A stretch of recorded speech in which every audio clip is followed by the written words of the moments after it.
100,000 diamonds. That's a lot. That's a lot of diamonds. That is about a lot of basic skins and a lot of epic skins, I can say. And coming to the draft phase, we have wildcards on the blue side and Team No Logo on the red. And wildcard taking away the fanny. Don't want to get picked off early. Don't want to give the early advantage to the opponent, while making sure that they can secure a really good jungler for themselves too. That's right. That Fanny has definitely been a menace inside of the jungle, right? Able to bridge the early game, get those early pickoffs, and it requires suppression to be able to stop her in her tracks. So I'm not against it. Typically, we see this more in North America when you're not really sure who you're going against, right? You want to make sure you take out that Fanny, as Fanny requires almost a full team to kind of counter it nowadays. So I think it's a smart decision. Like I said, this is still best of one. This is the battle for the top 8. It's just like the qualifiers. It's make it or break it in a best of one. No, well, at the same time, we see Valentina being banned out, given the fact that it is a best of one. You don't want any surprises coming in from the side of Team Wildcards for Team No Logo. And we see a Lunox being banned out. That can only tell me that they've done a little bit of research on Team No Logo, or either they want to go for a tanky composition, try not to give away all that penetration magic damage that comes in from the dark form and the light form that's going on with the Ruby D combo as well. That's a really good gap closer for Lunox. And BM and Arlott being banned out, something you and I can both agree on, especially being on the red side, not something you want to give away as a first pick. At the same time, we see a Kufra being taken out, one of the meta heroes, meta roamers in this game at this moment. And for this last ban, I would be looking at a Novaria. What do you got to say about that? I mean, I'm definitely right there with you, right? Novaria is the perfect hero to ban out right now. Now, I know we kind of had a little bit of a conversation about it yesterday, right? Some teams have been finding a strategy where they throw out that Novaria as bait and let a team first pick it because they're not too worried about it as much. But in North America, I feel like it's still a little bit of a threat, but I would like for a team to implement that strategy and find ways to work around it, because when you do that, you'll open up more creativity in the draft to kind of, for one, let them pick somebody you're comfortable against playing with, and then also being able to profit with the 2 picks after that. But looks like they're not ready for that stage yet. They're going to go ahead and take out this Novaria, which means everything's been checked off in terms of like upcoming meta, right? The Novaria, the Arlott, I'm okay with that. Now, Kaja's still on the table. It could definitely be a problem. We've seen teams first select that Eve as well. And there goes the Eve on top of that, as we just mentioned. So it looks like that's the game plan for the wild cards. Man, you seem to be on fire right now. And to counter the Eve, I can say that there's got to be Kadita out around there somewhere. We got to have that mermaid, the salmon of the land of dawn, going in and jumping in with the rough waves on this Eve to make sure she doesn't have a great time today in July. And at the same time, Craxy probably looking at maybe a Uranus. I could say pick up an EXP laner, maybe a Lapu Lapu, maybe the Yu Zhang at this point. But they go ahead with the Kaja because we've been seeing that Kaja is not something that goes ahead apart from this first draft phase. However, they choose not to go for a mage, and they just go for the Beatrix here, a much more safer option, knowing that the opponents have already picked out Eve in their mid laner, and they got a little breathing room to actually pick out their mid laner now, given that it'll take some time for them to just giving away, not giving it too much information as to see what they can pick up. Now we can see that they're gonna respond maybe with another roamer in the form of Lolita and maybe a jungler. Yeah, I mean, we talked about the Eve, we talked about the Kaja, both meta picks, but yeah, the Beatrix being slotted in there as well, one of the strongest marksmen so far. And Leslie, typically we've been seeing getting slotted on the opposite side. Now, there goes that Hellcurt. It's starting to make more of a reoccurring appearance in North America, but something that is a little out of the ordinary is this Hylos pick over there by Jay. So I'm excited to see where they go with it. That is going to possibly be the roam, but I have seen teams slot that Hylos in the XP position as well. So I wonder if they're going to try that out or if they're going to go for that standard roam position. But 1 pick left on the board. Let's see if Cardinals can figure out what it is. Oh. At this point, I would say they should go for the Kadita. They should not let it go to the second phase of the draft, because once it goes to the second phase of the draft, that's going to get banned out, because you want your Eve to have a really comfortable time, not only in lane, even while setting up their real world manipulation. However, they go in for the jungler. they lock in this Ling, who is also a counter to this Eve, forgetting that I'm myself forgetting that this is the assassin meta, so we have an assassin all out brawl going on here with Helkert and Ling, and at the same time we see the Leslie being banned out so that the Beatrix here and Savage Zoner gets a little bit easier lane, and I could say at the same time make sure they do not pick off their EXP laner, not get any free hits, not make it a hard time for Link to choose between two targets, and banning out this Lapu Lapu to make sure they have this front to back composition going on really well. Yeah, I mean, I'm okay with the Ling being picked up here, right? They already have suppression on their table. Now, something they need in this composition, though, is group CC. They need to pick up a fighter who can make up for that, or a mage. The E's already been taken off the table. That would have been a great hero to provide that CC for the group, but you did mention that Kadita is still, nope, Kadita's gone now. Just got banned out. Bans have been finalized for both sides. TNL trying to go for the marksman route, trying to limit who can give this Beatrix a problem. We mentioned the Leslie, and now it's off the table alongside the Brody. The Brody, who would have been a great pickup, especially when you're going against the Ling, who could dive inside of that turret, but if he hits that corrosive strike, it's a stun, and he can flicker backward with the mobility as a safe means of escape. But Claude is still on the table. Do TNL allow this to walk? Because I guess they banned it out. They have to now, and that may be the answer that they need to be able to have survivability inside of the gold lane. I was about to say Claude is the only marksman that I can see left being picked up right now, unless we got a strat where they go for the Ixia, not something we've seen so far. And speaking of, they're hovering over this Claude. I do like this Faramis pick though, where he can use a Cult Elder to actually save the Beatrix or the Ling from harm's way. At the same time, you have a Shadow Stampede for a little bit of engage in a setup. And the Ghostbusters actually provide a lot of damage, so they have an even distribution, I could say, in terms of magic and physical damage. Yes, slightly leaning over to the physical part. However, we do see Ispa here going in for the Claude. I believe we saw him previously as well on this Claude being quite a menace to society, and we have them closing out this draft with Tonchers going on this Yuzong and Craxy here with his signature Uranus. Now, I don't know about the Uranus pick, only because I feel like they needed some CC on their team. I would have even settled for the Esmeralda in that place, but even, well, the Lapu Lapu was banned out. Anything that could have provided group CC. So the only slow and CC they really have on their team is going to come from Yamate on this Kajin. I just feel like it's not enough, right? When you're looking at wild cards, they have a pretty strong composition. Everything has been checked off the board. Group CC from the Eve and the slow, the mobility and the survivability in the gold lane for that Claude, which can kind of keep himself at bay against the Beatrix. Not to mention, you also have this Helkert who can blind everybody on the map with the Darkness Falls. The only X factor that I'm seeing is Jay on this Hylos. Not really my cup of tea or a roam that I would have slotted in when you had pretty much everybody still available for the choosing. But time will tell if this pick was meant to kind of determine a part of this game, and I'm really going to be focusing on Jay. What can he provide for his team? As ladies and gentlemen, we are now jumping into the battle for the top 8 of the Nighthorde and Mobile Saiyans tournament. 16 teams left standing. Today is a best of 1, and only 8 teams will move forward. And we are watching the wild cards going up against the no logo. It's true, cards against the no logo and fighting for a place in the top 8. You said something about not liking the pick of the Uranus. However, I think it's a good pick overall, because it makes sure to keep this Yu Zhong and Tonksers in check actually, and provides a lot of lane pressure to make sure Tonksers doesn't really have the time to rotate. And as we speak, we see the first blood going in towards this Uranus. Craxy here trying to prove us wrong at the same time that Uranus is a good pick. And something we can see that's not really common is Craxy here running the Brave Smite emblem, not something over the Impure Rage that we've been seeing that's picked often. Now, I'm okay with the Brave Smite, only because it's like having additional spell vamp, which means every time Craxy uses his skills, he'll get some additional regen. So he's just playing for survivability instead of damage, and that's okay. But speaking of damage, see that Brave Smite right there? Definitely kept him alive. He would have fell right there to Miles had he had the Impure Rage. But this just boils back to the first kill we just seen, right?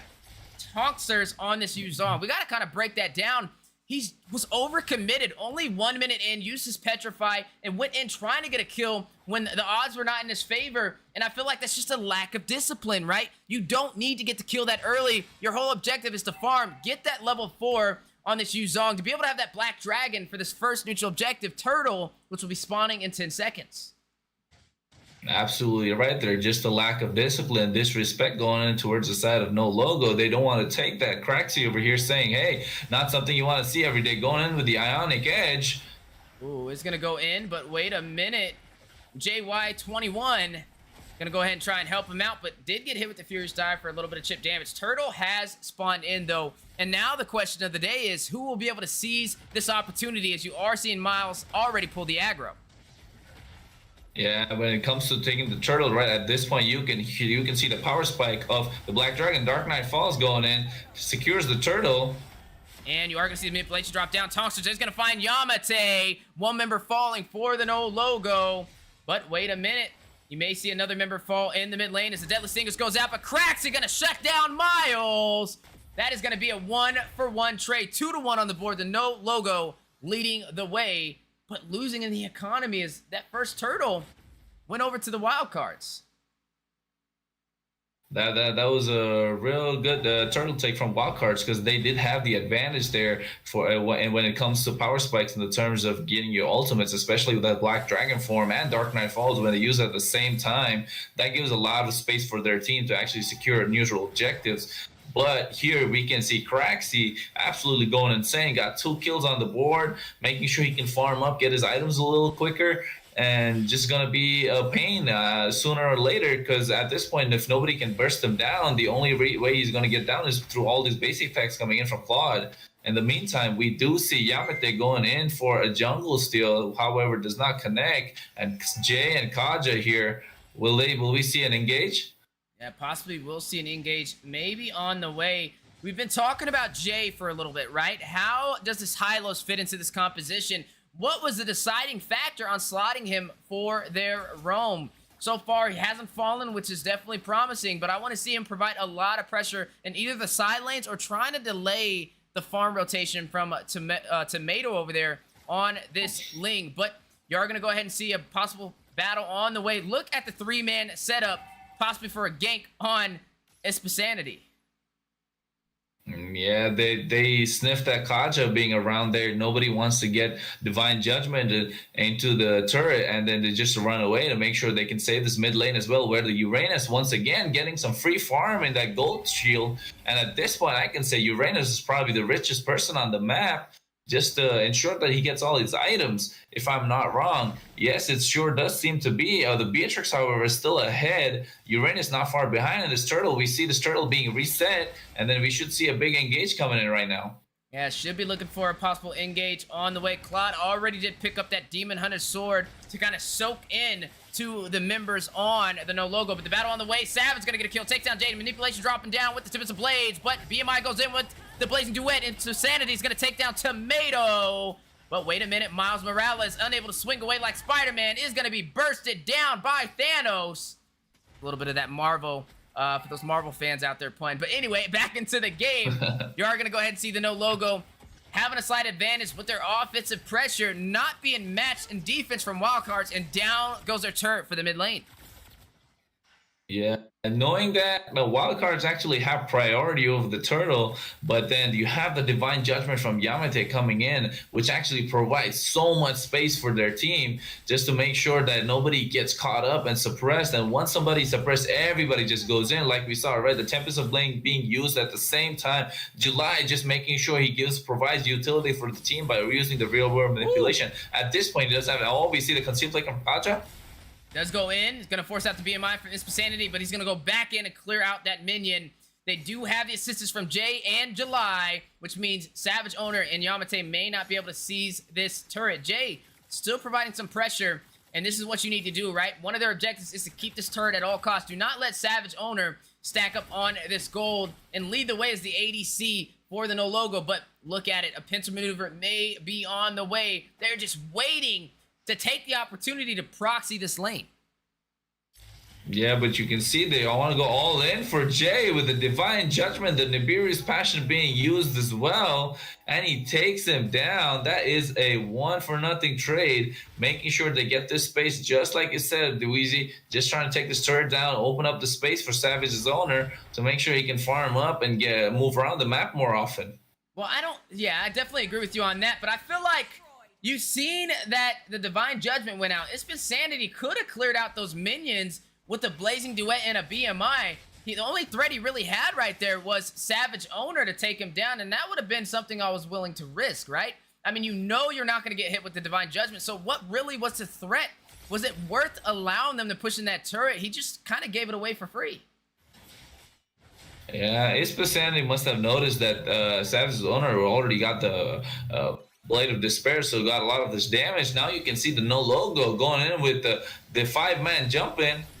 Is going to rush in. Glory's Pathway out. Savage Owners is going to find July. But the Black Dragon hovering around from Tonkstra, trying to find somebody to drop on, is going to select Craxy as his target. But now the battle in the mid lane for the tier 2 turret. Simpson Blaze dropping down. Minions marching strong. And the Co-Alter activated the full stampede. Yamate is going to find Jay. Craxy is going to find Tonkstra. Insanity going to find Craxy. That is a 1-for-3 trade so far. And another turret falls into the hands of the no logo. Was not such a good trade for wildcards, but at the same time they did get a shutdown on Craxy, so that was I can say they get the spoilers in the entire fight. However, now that the no logo are quite ahead, Yamate actually putting in a lot of that pressure, making sure Miles Morales can't really get in with the Dark Knight Falls. At the same time, you can see that Savage's owner got the steel leg plates just to make sure he doesn't get burst down quite easily. And at this point, Miles Morales actually going in for the Hunter Strike route. Not something I would have preferred to see. I would have preferred to see a Demon Hunter Sword as first item just because it gives much more of an earlier power spike. But now since he's going for this, he should have a little bit of penetration along with that as well. And here you can see the Dominance Isis being coming out. And at the same time, Kaja going for the Dreadnought Armor, knowing that they do not have much magic damage in this Eve, who actually needs a little time to scale up, just to be using the real world manipulation as a utility at this point. And but so far, if you ask me, this high-low pick in Jay hasn't really been making much of an impression so far. Yeah, and I definitely agree with you. And I was wondering, when will the high-lows get online? I mean, look at his KDA right now. 0, 3, and 3. Jay having a hard time finding his place in this game, and he favored this high-lows pick, right? He had a majority of the roams to select in this draft, and he decided to go in for that pick, and I'm not seeing it profit at all. And I feel like this is one of the things that a lot of teams kind of struggle with is executing their draft, and that's what this boils down to. But wait a minute! Why did he use the Tempest of Blades right there? Just a little bit of showcase of power right there. You can definitely tell the no logo is very comfortable this game. Yeah, with an 8K gold lead, that's just disrespect coming into the face of wildcards, knowing that there's nobody really to dive in onto this Ling. Yes, you have the Black Dragon form coming in from Tonkstra, but will he be able to catch a Ling who is so mobile with the Finch Poise, who can jump around these walls, have this entire map to go around? So really giving so much space at this point, nobody's able to catch the Ling. The glorious pathway being used, however, to no avail. Jay at this point can't really do much. He is supposed to be the primary engage for the team, however, can't really provide what the team needs. So at this point, you can just say that Jay is basically neutralized and not really a threat. Yes, you have the Ring of Punishment, but then there's not really much you can do about it if nobody's near you at this entire point. And with that, no logo really securing this first lore, and you can see Tomato once again just going and taunting them, and there's just little disrespect going because nobody really has the damage to burst down even a squishy Ling. And, you know, I would have took any other roam in place of that Hylos, right? I mean, I would have been okay taking a Lolita. I would have been okay taking an Atlas, even a Minotaur in this situation, not to mention maybe even Suppression, since you do have a little bit of that CC provided by July and Tonkstra. You could have took in the Franco, but no, they go in for this Hylos, and it's just not really providing much. But you are going to see the battle for the inhibitor. JY is going to take down July in the mid lane. Look at the sniper! Savage Owner going to go ahead and claim the inhibitor for the mid lane. Lord still sitting at about 60% HP. Down goes the inhibitor for the bottom side. as you are going to see the Haas class picked up from Savage Holders for some sustainability, ready to fight it out, ready to close this game out. The no logo looking like they're going to close this out, but how will Wildcards respond? You are seeing the Business Rage drop not hit the mark. Glorious Pathway on the way. Late duet from Ispasanity from the back line. Savage Owner may fall in the process. Is very far behind, but Tonks hovering around with the Black Dragon. Is going to go back to the base. Savage Owner is going to find Miles Morales. Can he get another? July is going to drop down the manipulation, but a double kill. Savage is going to take him down first, but it's an eye for an eye. Both of them take down each other. As July will find Savage. Cracks is going to find Ispasanity. That is a 1 for 3 trade so far. Jay going to take down Tomato. JY going to take down Jay. 2 for 4. Tonks is all by himself. Ring of Order connects. Craxy is going to take him down with the Iconic Edge, and that is all she wrote, as the no logo will be the first team to move on to the top 8, and down goes the Wildcards. Victory!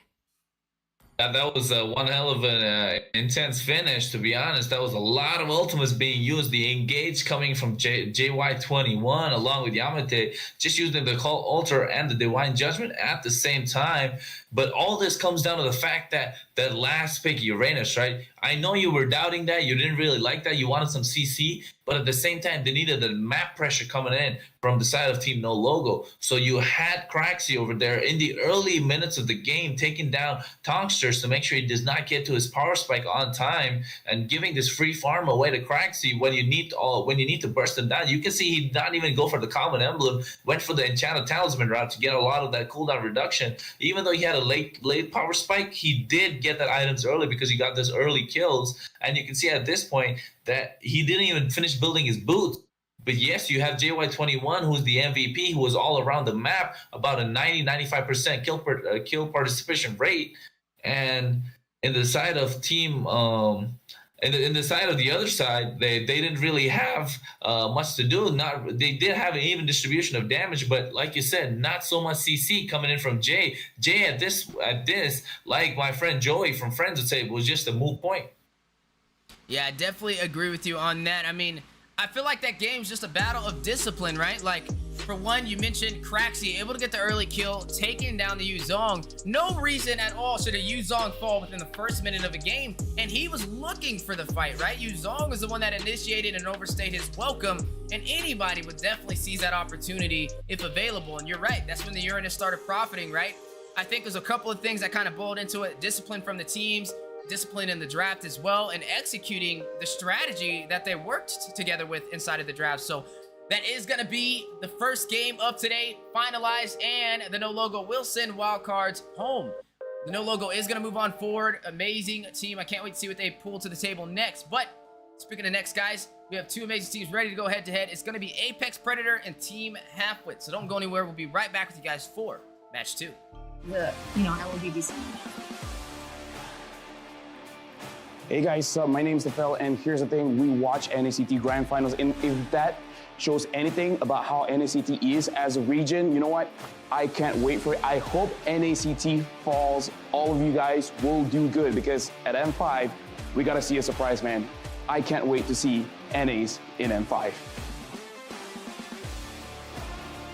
What's up guys, I'm Mirko, Indonesian caster. Right now, casting for MSC. I'm eating. They told me to do this. It's all good. NACT is gonna be insane, all right? You know who I'm rooting for. I'm wearing their colors. BTK all the way, all right? So yeah, BTK. Support M5 BTK.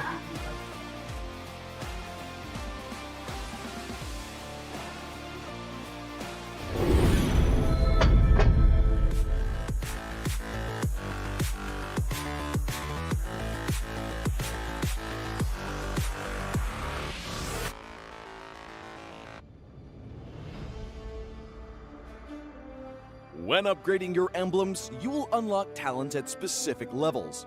Different emblems will unlock different talents. You can choose an emblem by role and use the talents it unlocks directly as your default setup, or you can freely mix and match different emblems and talents to create a custom emblem setup. We're going to show you how to create your emblem setup for your heroes. Emblems. First, let's take a look at the revamped emblem system. There are now 7 emblems in the game, 1 basic common emblem and 6 role emblems. Different emblems can provide different attribute bonuses. It is recommended to use the emblem that matches a hero's role. Standard Talents, Tier 1. After selecting an emblem, you can then choose from 8 standard talents at Tier 1. These talents provide mostly straightforward bonuses to heroes. Of the 8 talents, Thrill and Swift are good on almost any hero, while other talents are more catered to certain roles. Standard Talents, Tier 2. At Tier 2, you will also have 8 standard talents to choose from. The Tier 2 talents trigger or work under different circumstances. We still recommend choosing one that matches the role of your hero. But if you're an advanced player, you are free to choose any of the talents to fit your playstyle. For example, if you're playing the core hero on your team and want to focus on gearing up fast, you can choose the Bargain Hunter talent regardless of how your hero deals damage. And heroes who rely on their skills for sustained damage, whether it be a mage or fighter, can use the Festival of Blood talent for more spell vamp. Core Talents, Tier 3. Finally, let's talk about the most important talents, the Core Talents. There are 8 core talents available in the game, and each provides a unique and powerful effect. We recommend choosing the core talent to match your hero's role and only use core talents from other emblems for advanced or unconventional tactics. The revamped Weakness Finder talent is no longer reserved for ranged heroes. This talent is now a viable option for any hero that relies on basic attacks and wants better laning and the ability to slow enemies. The Lethal Ignition talent now deals adaptive damage, making it a prime choice for any hero that has heavy-hitting combos. While the revamped emblem system still uses the existing talents, we have removed the restrictions between emblems and talents, opening up new possibilities for many heroes. We look forward to seeing players discover new ways to play their favorite heroes on their way to becoming a legend. Arclight Outlaw, Ixia. Passive, Siphon Starlium. Ixia's basic attacks and skills apply a Starlium charge to targets on hit. When using a basic attack on an enemy with 2 Starlium charges, all charges will be consumed to increase the attack's physical damage, while healing Ixia for the same amount of HP. Siphon Starlium can trigger on all enemies in front of Ixia that are within her attack range. First skill, Dual Beam. Ixia fires 2 energy beams along the ground that deal physical damage and slow enemies within a rectangular area, while increasing her movement speed for a duration. Enemies hit by both beams will take double damage. Second skill, Star Helix. Ixia unleashes a canister of Starlium energy in the target direction and knocks back nearby enemies. After a short delay, the released energy pulls enemies to the middle line and deals physical damage. Ultimate, Full Barrage. Ixia reassembles her weapon into 6 small weapons and enters the Barrage state for a period of time. In Barrage state, Ixia's skills can only be cast within the Ultimate's fan-shaped area, but they gain much more range, and her basic attacks can simultaneously hit up to 6 targets, prioritizing heroes within the same area. When in Barrage state, the damage of Siphon Starlium is also increased. In the laning phase, Ixia can initiate by using her second skill to pull enemies together, then use her first skill to deal double damage to the lined up targets. Use the extra movement speed from her first skill to chase and finish off enemies with basic attacks. In teamfights, Ixia should get to a safe position that can cover the most enemies within the range of her ultimate, then use enhanced basic attacks together with her second and first skill to CC enemies and crush down her enemies. Ixia is strong in 1v1 situations and is also exceptional in teamfights by providing CC and AoE damage. Kite enemies with her skills in the early and mid game and wait for a good opportunity to unleash her ultimate in teamfights. Upgrade Ixia's first skill at level 1. Then continue to prioritize upgrading her first skill as the main source of her damage. Ixia's first skill deals double damage to enemies in the center. So, use her second skill to pull enemies together before unleashing her first skill to maximize the damage. Ixia's second skill can knock back nearby enemies, so use it when the enemies try to dive in to keep them at bay.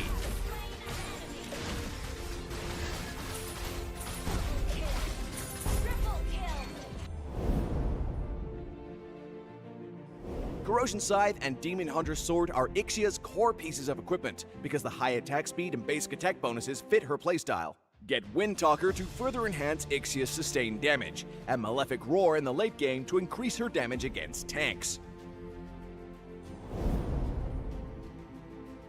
We recommend the Flicker Battle spell for Ixia to make up for her lack of mobility.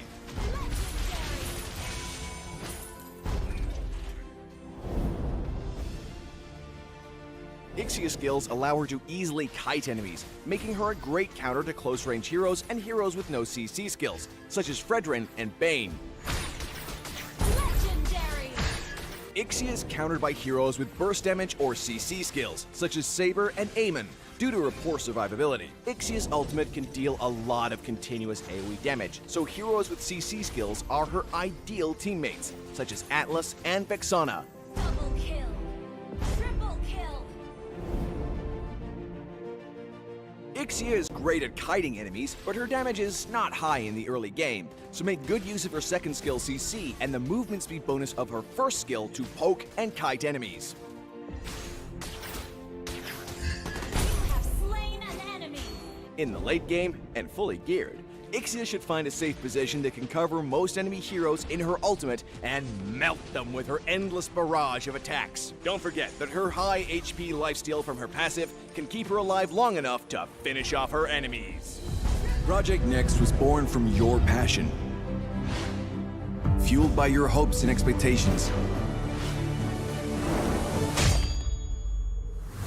At times, we stumbled, but you were there to support us. And when we succeeded, you were there to cheer us on. Now it's time to start the next chapter together.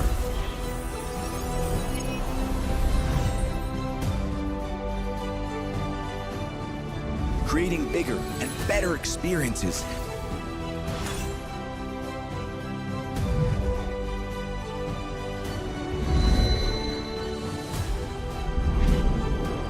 Telling new stories and legends.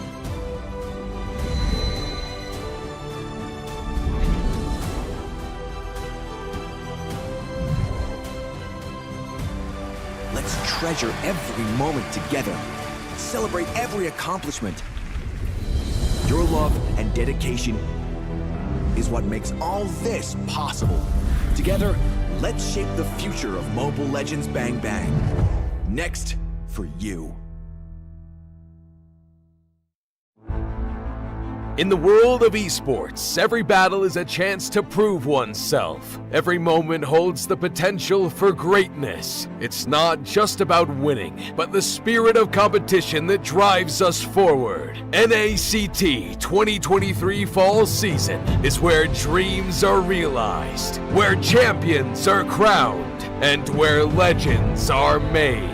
In the arena, we face our rivals head-on with unwavering focus and unwavering resolve. We leave no stone unturned, no opportunity wasted.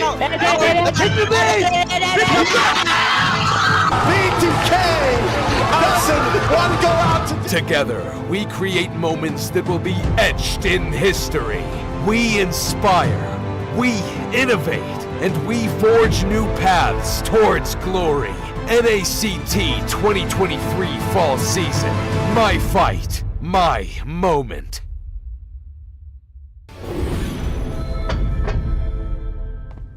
Look who finally showed up. Unload your weapon and return the goods. And if you ask nicely, I just might let it go.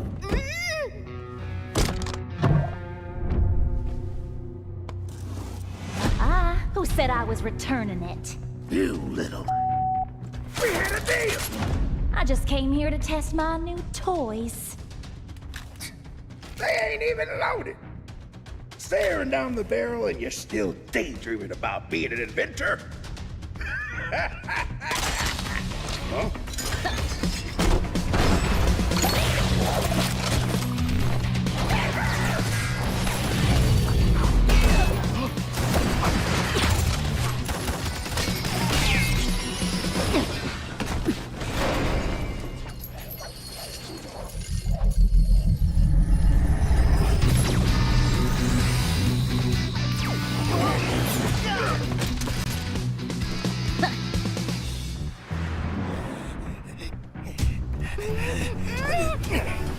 Stop, or she gets it!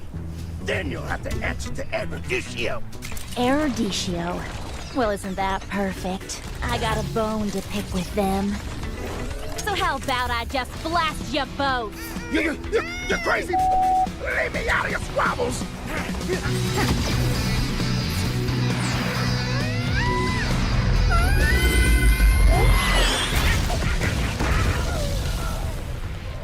That was dirty. Haven't you heard? I do things my way. I really don't like being used as bait, you know. Anyway, let's return that to Erudicio. Oh, I have something special in store for them down the road. So I'll take this as payment. Ladies and gentlemen, welcome back to the Nighthorde Mobile Saiyans tournament, collaborating with the Mobile Legends Scrim Academy and the House of Pisces, who have provided a $1,000 cash prize to the #1 team of this tournament, and not to mention 100,000 diamonds provided by Moonton. Today, we're officially on the top 16, all 16 teams battling for a position in the top 8.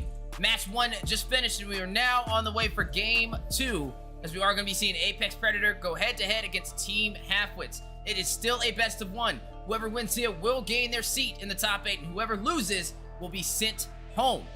Today we got an amazing caster all the way from India to break down these engagements, and I'll be casting side by side with him. That's right, ladies and gentlemen, Kronos is in the building. Let's go ahead and stop on over and see how he's doing. And there he is, the man with the plan, Kronos. Hey, thanks once again for the wonderful introduction. And we see at this point, when it comes down to Team Halfwits versus Team Apex Predators, we've seen both of them doing really well in the previous stages of the tournament, right? But the question is, do they got it? Do they got what it takes for a best of 1? Because a best of 1 is where you can be out of these pocket picks. We've seen an Argus in the jungle. We've seen a Gadokacha being picked up. We've seen Hylos being picked up.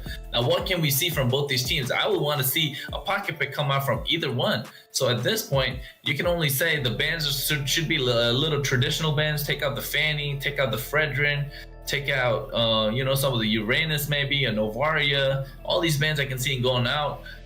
But it comes to see what game plan does Halfwits have against Apex Predators. What do you got to say about that? I mean, you definitely make some excellent points, right? I mean, looking at these two teams, Apex Predator, I actually got to know, I believe they used to have Lixie on their team. I don't think he's over there anymore, but I know that they've been competing since pretty much the beginning of Mobile Legends Bang Bang, right? They never really got to make it to top 8, but they've always been a part of every single North American Challenger tournament, and they just have a little bit of roster changes, but you can definitely tell the passion, the eager is there, but they got to be able to execute, and that's what we're going to be looking forward to watching today. Team Halfwits, a little bit of a newer team for me to be able to witness, but I do know Bujoy. He does hit me up time and time again trying to get some scrims for his team going, so they have been practicing. This is a team that is willing to go the extra mile to get what they have deserved for all of their hard work and all of their dedication. So we're going to be able to see an excellent game today between two amazing teams trying to carve their way into the North American scene. Yeah, well, you spoke out of Bujo. I want to highlight Vincent over here, because in the previous game, I know we said the same thing. We never saw them. We haven't seen a lot of them, but we saw Vincent rocking that Franco, right?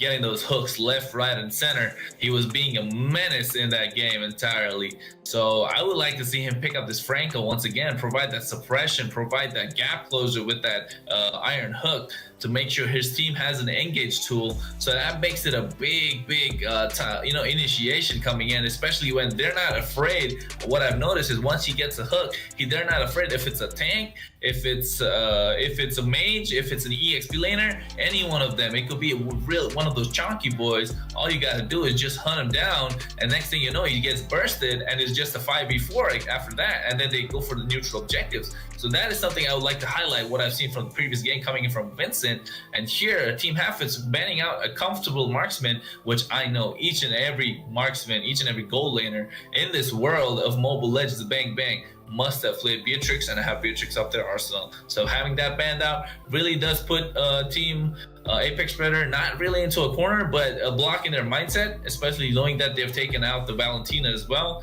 And this Arlot ban, not really something I would argue with. Maybe I could see it, maybe a Fanny being banned out, or possibly a Kaja.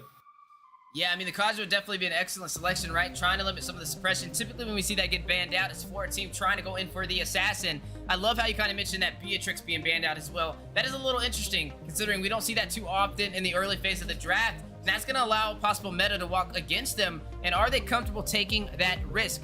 What player over there did they see dominate with that Beatrix? Because I'd love to see, maybe like you said, it's probably a comfort pick that they're trying to limit the hero pool for Apex Predators. That's what I'm kind of looking forward to watching. But I mean, looking at what's available, the Navaria is still walking. First pick is for the Halfwits.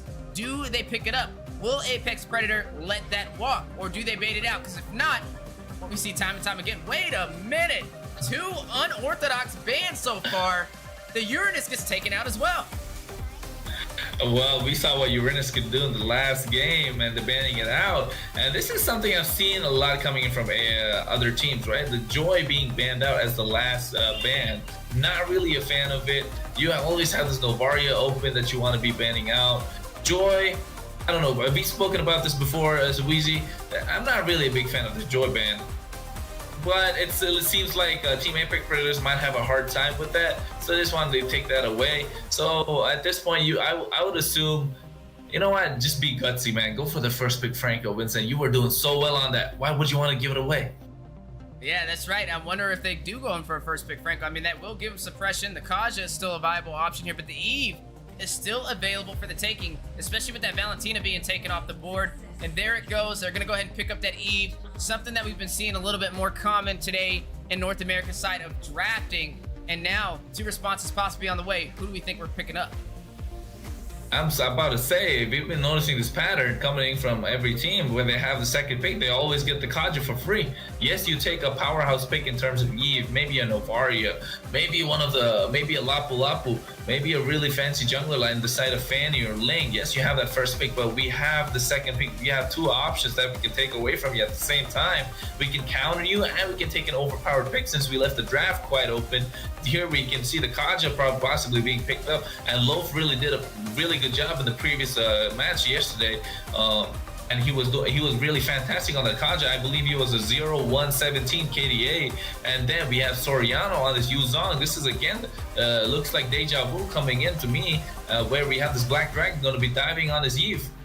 Yeah, and right now, speaking of that Eve that you mentioned, these are 2 picks that is going to give Eve a hard time with placement, right? The Black Dragon, like you mentioned, can definitely hover around and drop down when she's stationary with that manipulation. Even with that flicker, you're only moving a few feet forward, left or right or backward in one direction. So Yuzong definitely going to bait out that flicker and drop down, and that may be a problem for Gnochi. And then also Loaf on this Kaja does have that Divine Judgment to be able to grab him up as well for a possible pickoff, and also limit the pickup potential of a possible assassin.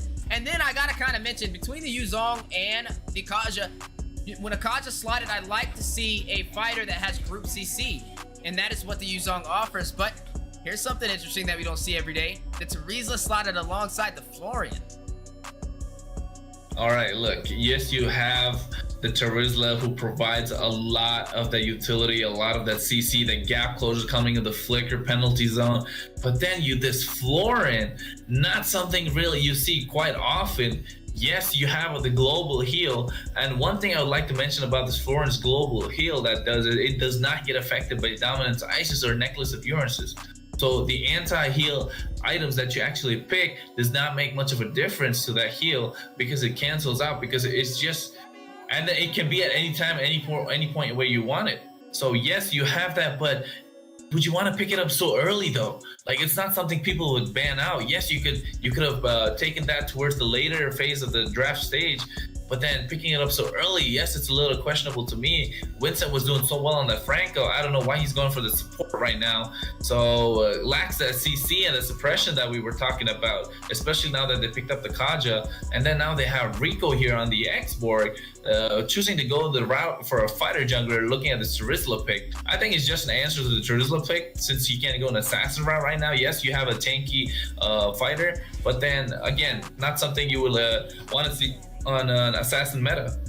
Yeah, I mean, I do expect this export. It could still be slotted in the jungle. Yeah, it will be slotted in the jungle because you do have the Yuzong. Now, the export is another answer to the Eve as well, right? You have that last insanity to be able to get into the back line and just drop that bomb on her and take her down. So these are 3 heroes all who counter the mage, which is going to give Ganochi even harder of a time than it was already. The Florian, I definitely want to see how this kind of plays in. It's kind of like Florian keeping everybody alive, while Yosef is the one to kind of get those initial setups.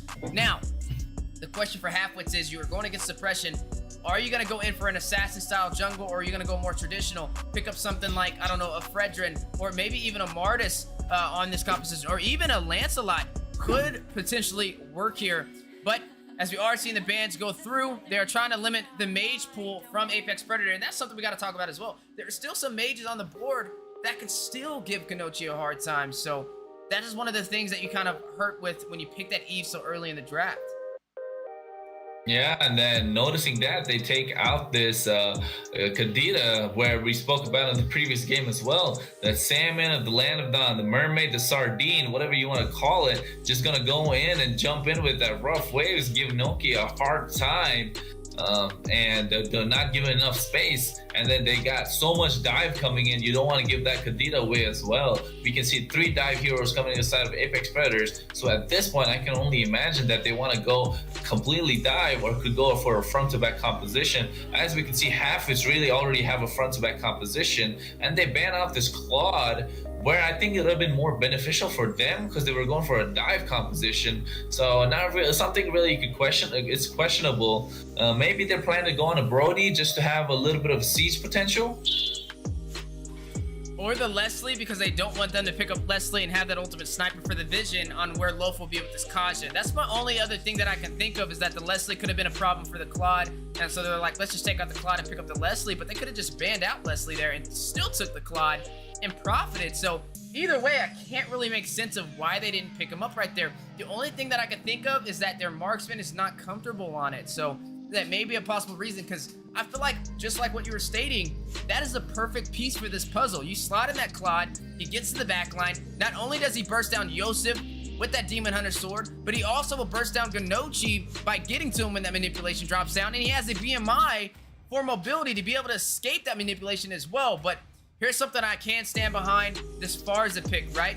2 artillery mages have been slotted so far in the Land of Dawn. The Farza with the Feathered Airstrike can be a possible problem if left unchecked.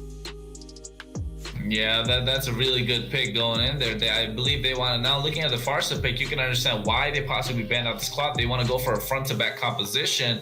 And looking at the draft phase so far, nobody really batting an eye to Novaria, even though this mage has had 100% pick or ban rate throughout the tournament. I believe this is the first time we've seen it let it go, not only in the ban phase, but also not being picked up. And then we see the carry being picked up here, who is a good pick, I would like to say, but then you got to get so close, especially in the face of a Kaja, where he has the Divine Judgment, the Furious Dive coming in from Yuzong, the Last Insanity coming in from Xborg. You have the Feather Airstrike that has such high range, such a long range. So I'm not really sure about this carry pick here, but however, you have Vincent on this floor and who can help him sustain a little longer than you need. But then Emboy here going with the Alpha, probably going to show an Alpha Classic, you never know, and a non-meta pick coming in from the Irithel. I'm not sure about that pick. Makes me want to scratch my head a little bit. I think that was like, it just boils down to hero pool, right? They wanted somebody who has mobility still, and that's probably the last thing they have in their toolbox right now.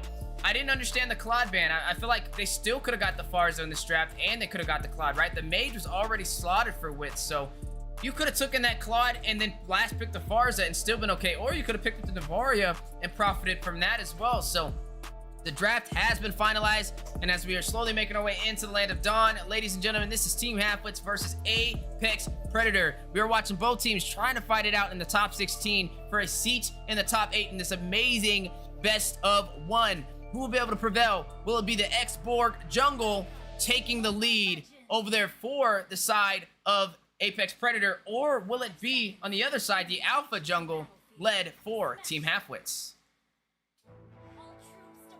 Well said. Will we see Xborg prevailing, or will we see Alpha? Since we have both fighters in the jungler role, we don't have an assassin here, so we can expect that both the mages will have an easier time. But then knowing that both these junglers have a dive coming in from each of them to make it easier to have a gap closer, which would give them slightly a hard time. However, I do see like the draft coming from Apex Predator. We see a little bit of a skirmish happening in the bot lane. Here, Farsa going in, flicker. You force the flicker coming in from Yosef. Not something you want to see quite early in the game, especially knowing that you will need it before the turtle comes up.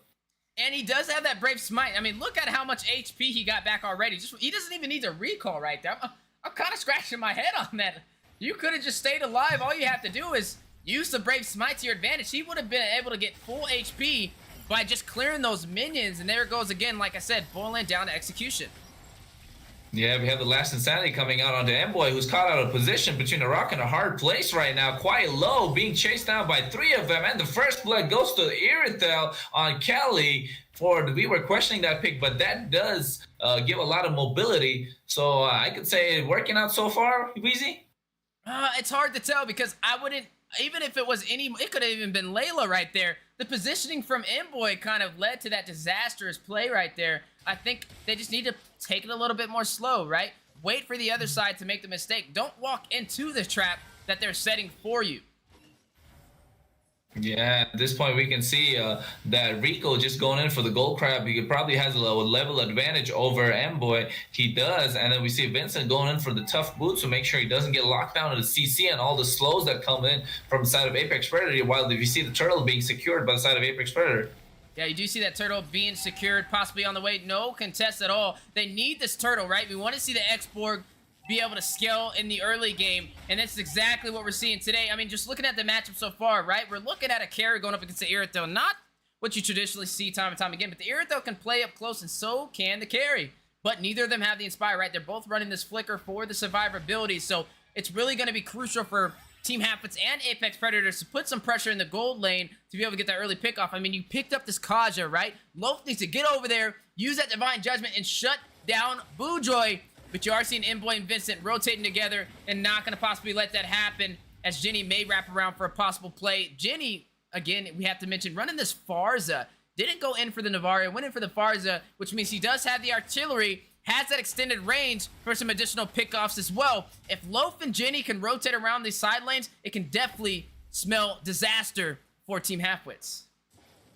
Yeah, I mean, so far so good coming in from both the teams. Yes, Apex Predator have a slight bit of a lead, but you can see this X-Borg jungle actually doing wonders for them, able to have a really fast jungle clear. And here you see Irithel going in with the ultimate, and Jenny as well going. And will we see a Feathers? Yes, we do. And the Divine Judgment being used on this Florin, as we spoke about this before in the draft. Florin really not such a great pick to be picked up where you lack a lot of CC. Yes, you have the Sprout coming in from the second skill, but however, we see Alpha using the Alpha charge just to disengage. And once again, the Florin pick, Florin just being caught off guard, or maybe Loaf just having that flicker and having that tool to go in with a Divine Judgment, just suppressing her down to make sure she get secure a kill on the side of Apex Predator, who got the kill score now to 2-0. And I like right now the focus with Jenny, right? A huge impact for the team. Rotating around in that bush, not being spotted out, just waiting for Yosef to be aggressive, trying to fight Soriano. Then gets the stun and a feathered airstrike, and that may be all she wrote. And this is what you need from your mage, right? They're not able to make anything happen, but just the mentality, right? The hunger to kind of lead the way in the early game is what separates the great from the good. And if they keep that up, they will be able to have an easy game. We need to see Team Halfwits with that same mentality, right? They need to rotate to the side lanes as well. Either counter against it or go to the opposing lane and do a pickoff for a trade, as this is the second turtle that we've been able to see secured with no contest so far. But battle on the top side. Yeah, battle on the top side. You see Jenny goes in with a bird form to actually get something down. However, the feather airstrike takes down Bujoy quite low, and the bloom being used quite early to make sure that Bujoy survives. Yes, we have Divine Judgment coming in from Loaf. However, uses the alpha charge. M-Boy uses that to get away. And that was a good engage coming in. However, Jenny, using the feather airstrike quite early just to chunk down Bujoy, was not able to have that damage to actually take M-Boy down, who is the jungler, but quite a tanky one as well, since he's a fighter. And we see 4 people coming in the top lane. Kelly going in, and a skill being secured by Jenny once again. Bujoy being caught hard here, and at this point you can say they're rotating towards the side of Kelly, knowing that Kelly is not that much of a threat actually, unless it gets to the late game where the Irithel does need the power spike. And at this point, all going according to plan, isn't it, for Apex Predators, Weezy? Yeah, all going to plan indeed. I mean, it just boils down to the hunger and the execution, being at the right place at the right time. But speaking at the right place at the right time, the battle over the purple buff on the way. Yeah, we see the real world manipulation being used. Alpha charge going in on Jenny. Jenny flickers out. Yes, you have the last insanity being used. Bloom being used as well, just to give a little bit of survivability. But that true damage that comes in from Rico after getting his passive stacked up was just too much for Alpha M-Boy to take in. And that was quite a lot of damage. And M-Boy just going down and not really able to have an impact on this game with a kill score of 0-2-0. Yeah, not having the most crucial game so far. I mean, nobody has gotten a kill so far for Team Halfwits, right? 4-0, nothing has been traded. They're able to get both turtles for Apex Predator and also able to claim the turret for the top side. You need to find answers, and you need to find them fast, as you're looking at a 3,000 gold lead already on the way, but Kelly may be in a bad situation. Bujoy over there, slight bit of a misplay, misses the skill 1 onto Kelly, using it the other side, and that gives a little bit of space to Kelly, just a little bit of micro misplay that give Kelly a little bit of room to actually survive. So now we can see Jenny here providing all the help towards Kelly to make sure nothing happens, and meanwhile the turtle should be easy take for Rico. The Black Dragon form being used on the M-Boy. They're going in quite deep here. And Yosef being zoned out by the Black Dragon as well. Will he go in with the Fury Dive? He does not. And that's just to disengage. Yeah, just going to go ahead and disengage right there. But the concealed play on the way. Loaf. And then he goes in, and however, you see that Feather Airstrike taking down Bujoy and on a killing spree, Jenny. Alpha Charge once again just being used to disengage. Noki, however, uses the real world manipulation, but then that was just quite a bit of a miscommunication, coming a little too late after Alpha uses the Alpha Charge just to disengage. So not Team Halfwits really not being here on the same page, probably half-witted when it comes to each and every team fight. Yeah, didn't execute that Divine Judgment, but still unanswered. No kills for Team Halfwits. We're 8 minutes in, but there goes another kill. Make that 6 on the board for Apex Predator as a Feather Airstrike drops down and Ganochi forced out of that tier 2 turret. I mean, looking at the item so far, right? It's 6,300 gold for this Irithel, already up by 1,200 on Bujoy, who only picked up 2 items so far. You are seeing that Scarlet Phantom and that Windtalker built up, that attack speed and that crit for this Irithel we don't see too often. And Kelly making the most out of the situation, already going to claim yet another turret for the top side, strip down the inhibitor for the top lane. Team Halfwits in a huge deficit, 6k gold lead right now for Apex Predator, who's having an amazing time. And it started from Jenny, right? Rotating around, got an assistance from Low for a first kill, and now leading the way, 3-0-1 KDA tied with Kelly. Overall, flawless execution. We got to see Vincent kind of get online, do something for the team with this Florian pick, but the battle of the orange buff on the way. And the Divine Judgment going on to M-Boy. M-Boy, however, used the Alpha Charge to just secure the penalty zone being used as well. The Feather Airstrike flickered, and the Black Dragon form along with the real world manipulation being used. Yes, Kelly goes in with a heavy crossbow, however, gets a triple kill in that process, and that was a lot of damage coming in from the side of Jenny, and Kelly just there to secure all of those kills. And at this point, Irithel is just on 6-0-2. Yes, Kelly's #1 dog. Yes, you are #1 dog.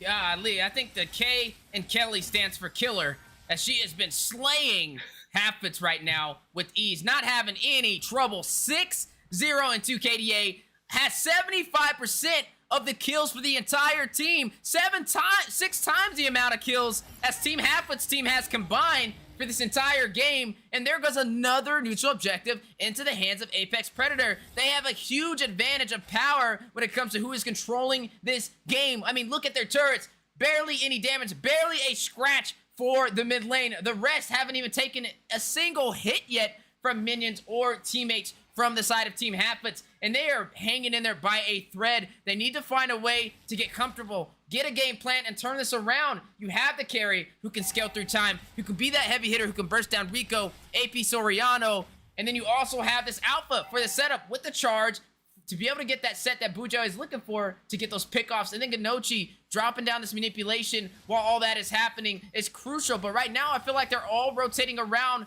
not at the same beat, right? They need to move in the same rhythm if they want a chance to be able to turn this around before it's too late.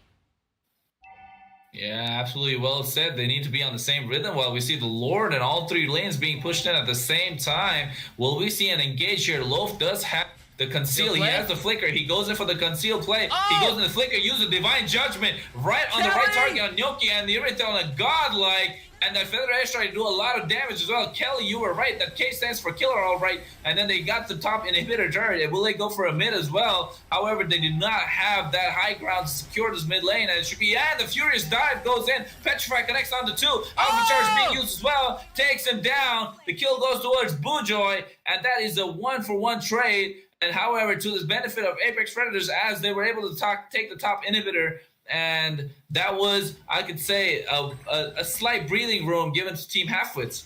Yeah, slight breathing room, but still needing some assistance for their airline right now as they are struggling. They only have 2 of their inhibitor turrets left. Everything else has been stolen from them in this 11-minute game. We were mentioning Kelly sneaking in, picking up yet another kill. 7-0-2. KDA already has the Demon Hunter Sword and the Berserker's Fury. I mean, since the last time he pulled up the items 3 minutes ago, you're looking at Bujoy still not picking up yet another core item. He still is only holding on to the Corrosive Sight and also the Golden Staff, so it's not really working in their favor. They need to protect their marksman at all costs. He needs to play safe, become the ADC that they're looking for. But I don't know if Apex Predator will allow this. For the side of Apex Predator, this is where they need to kind of close it out, right? They have the objectives. They have the item deficit. There it goes. Look at the Wind of Nature. Some secret items being slotted in. Bujoy going for that Oracle for some region. Mboy going for the Oracle for some region. Bujoy going for the Wind of Nature to be able to negate that physical damage. That's a start, right? Looks like they're trying to play defense to beat out that offense. But is it a little too late with this 9,000 gold difference? It may be hard to deal with as the Lord will spawn in, and it is going to be an enhanced one as well. So this may be all they need to be able to close this game out. Hopefully for Team Halfwits, right? They can play safe, group up, drop down a manipulation as that Lord comes in. Maybe Mboy can get a setup with the Alpha Charge. Vincent play from afar and provide the heals for the team that they need and be able to turn this around, because if not, you are looking at a heavy stacked Apex Predator with about a 10,000 gold lead, ready to march through the turret with the Luminous Lord. At this point, I'm just looking at Yosef, right? You have the flicker, you have the penalty zone. You gotta make some flashy plays at this point, unless otherwise your team is not gonna have that engage. Apart from Mboy, who's been using the Alpha Charge mostly defensively at this entire game, and Kelly's #1 dog is just on fire at this point. Picked up probably the Malefic Roar at any point now. We'll see the Lord being marched in from the top lane really quick here. However, Mboy goes in to clear it out quite in. The concealed play, the Black Dragon being used as well. The Divine Judgment goes in on Alpha. However, use Alpha Charge just to disengage once again. The Real World Manipulation being dropped as well. Last Insanity being used as well. He goes in, and then for their strike, Noki over there, and Mboy, Bujoy, everybody going down. 2-for-0, 2-for-1 trade for the price of Loaf. You got another kill going in towards Kelly's #1 dog, who's on a legendary over here. Yosef going down. They're going in for the base right now. Kelly going in with the taunts, and this should be game, set, match for Apex Predators as they take this game and move on to the top 8 of this series. My goodness, Kelly #1 dog, sending them to the pound for the Halfwits right there. Not having the easiest time at all. A one-sided score, 3-13, 14-minute flashy finish. Hey, that's a bar right there. Oh my goodness, we got to do that more often. But 8-0-3, MVP going into the hands of Kelly. An amazing game. Was at the right place at the right time. Didn't overextend. Trusted the team. We also got to give credit to Jenny Kim and Loaf, right? Both of them opening up the opportunity by getting to those side lanes nice and early for those pickoffs, right? Jenny had a huge part to play in this game. Went in for the arcane boots, had that pin nice and early, had some sustainability by picking up that Clock of Destiny, and then echoing with damage with that Lightning Truncheon, and then going in for the double pin with the Genius Wand and the Divine Glaive. When we look at Halfwits, right?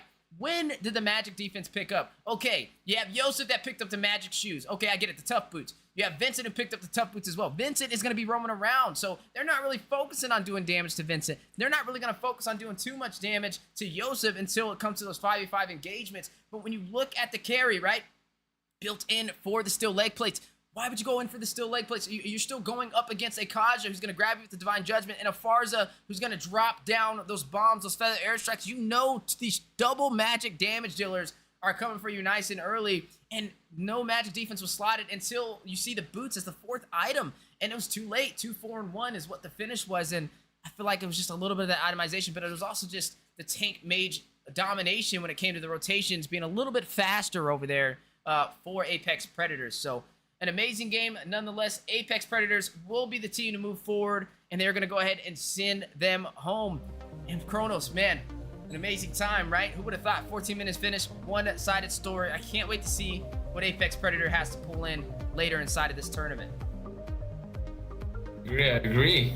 We did question a couple of the picks coming in there with the Florin and the Irritel. One of them proving us wrong. Kelly over there, being the #1 dog that he is, will move on to the next phase of the tournament. And speaking of that, ladies and gentlemen, we will take a short break for this Nighthorde X Mobile Saiyans tournament, and we will be back for the next match as soon as possible. That's right, and next match is going to be BTK up against Pixies Unite, so don't go anywhere. If you guys do want to see Mobile Zane and the #1 team leading North America go head-to-head against Pixies, we'll be right back to you guys momentarily after this break.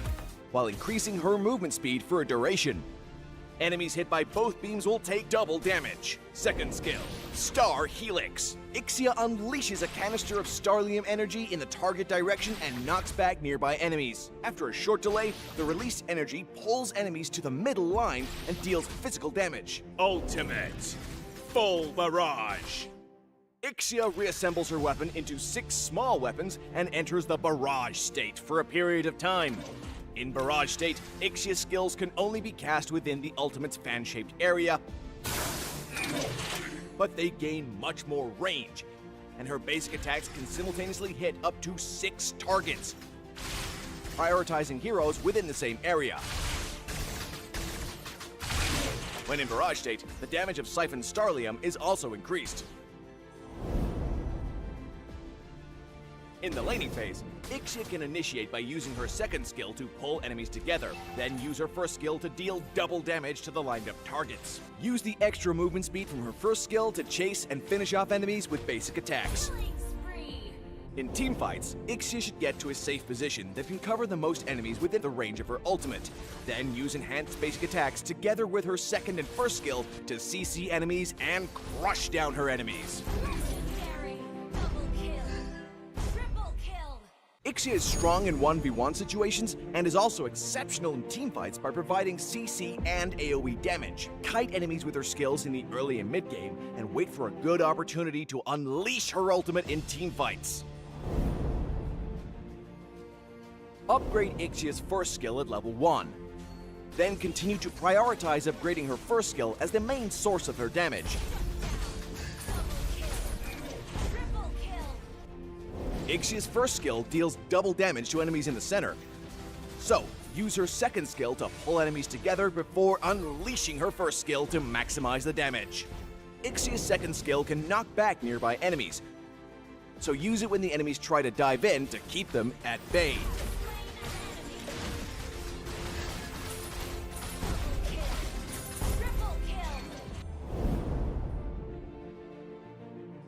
Corrosion Scythe and Demon Hunter's Sword are Ixia's core pieces of equipment, because the high attack speed and basic attack bonuses fit her playstyle. Get Windtalker to further enhance Ixia's sustained damage, and Malefic Roar in the late game to increase her damage against tanks. we recommend the Flicker Battle spell for Ixia to make up for her lack of mobility.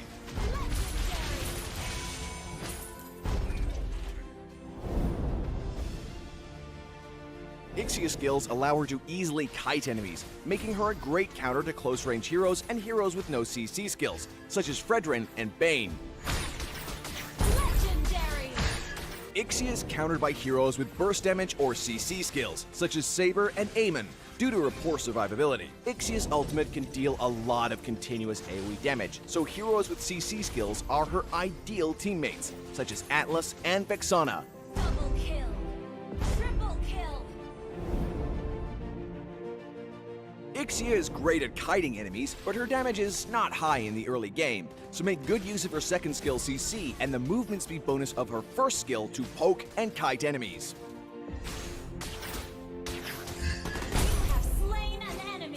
In the late game, and fully geared, Ixia should find a safe position that can cover most enemy heroes in her ultimate and melt them with her endless barrage of attacks. Don't forget that her high HP lifesteal from her passive can keep her alive long enough to finish off her enemies.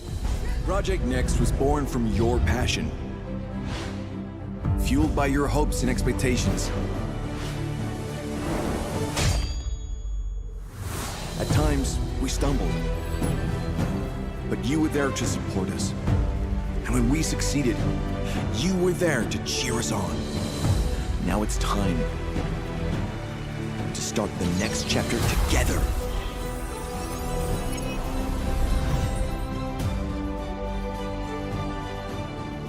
Creating bigger and better experiences.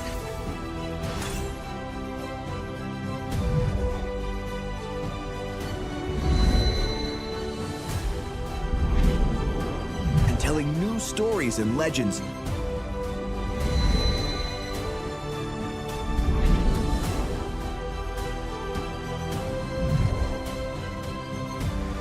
Let's treasure every moment together. Celebrate every accomplishment. Your love and dedication is what makes all this possible. Together, let's shape the future of Mobile Legends Bang Bang. Next for you.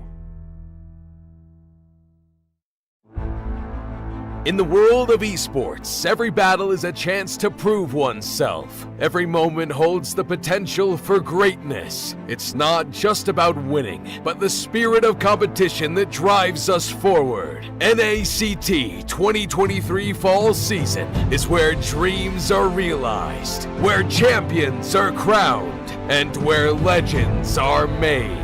In the arena, we face our rivals head-on with unwavering focus and unwavering resolve. We leave no stone unturned, no opportunity wasted.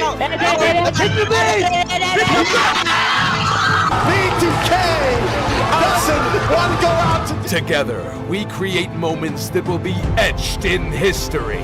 We inspire, we innovate, and we forge new paths towards glory. NACT 2023 Fall Season. My fight, my moment.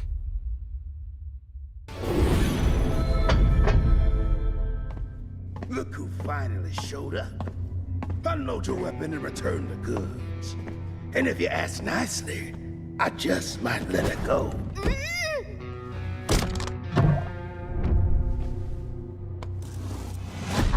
Who said I was returning it? You little... We had a deal! I just came here to test my new toys. They ain't even loaded. Staring down the barrel and you're still daydreaming about being an inventor? Huh?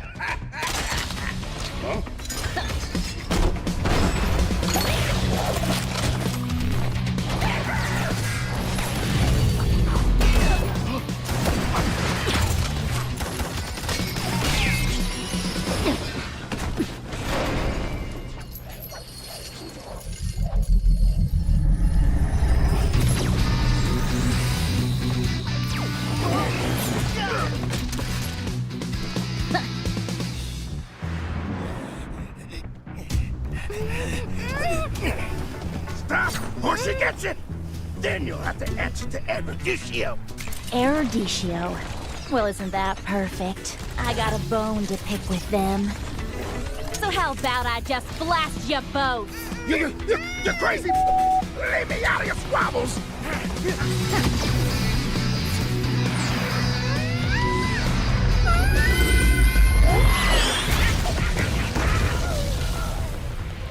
That was dirty! Haven't you heard? I do things my way. I really don't like being used as bait, you know. Anyway, let's return that to Erudicio. Oh, I have something special in store for them down the road. So I'll take this as payment.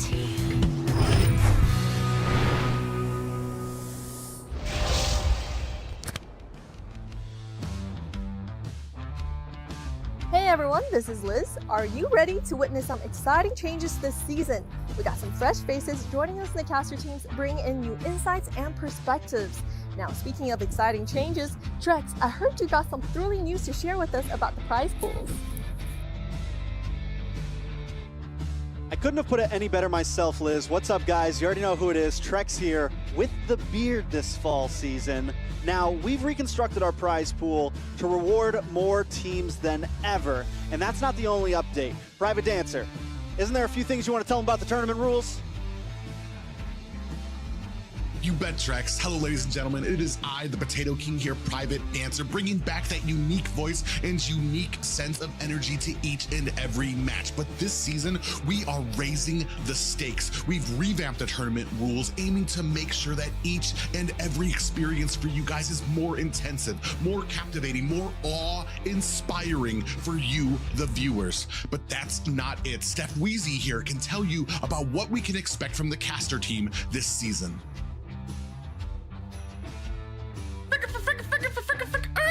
Private, thank you so much for that. I'd love to share. For the NACT fall season, we are elevating things to newer heights. Steph Wheezy here. I can't wait to see you guys on the desk. But speaking of the desk, we also have some brand new faces. Ben, why don't you go ahead and introduce us to our new colleagues? With pleasure, Steph Wheezy. Hey, I'm Ben, and we're delighted to welcome outstanding new talent to the team this season, Yue. He'll be joining us and providing exciting commentary and breaking down all the intense matches that are to come. Yue, I believe you have some insight about how this season is about more than just gameplay, right?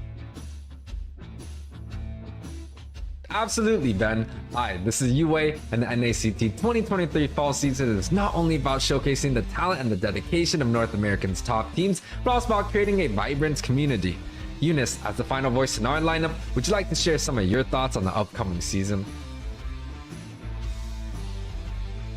Absolutely, Yue. Hi everyone, this is Eunice. This season is set to be our most exciting yet, with fresh faces, an updated rule set, and a restructured prize pool that's more inclusive than ever. But at the heart of it all, we're building a community. Isn't that right, Cena?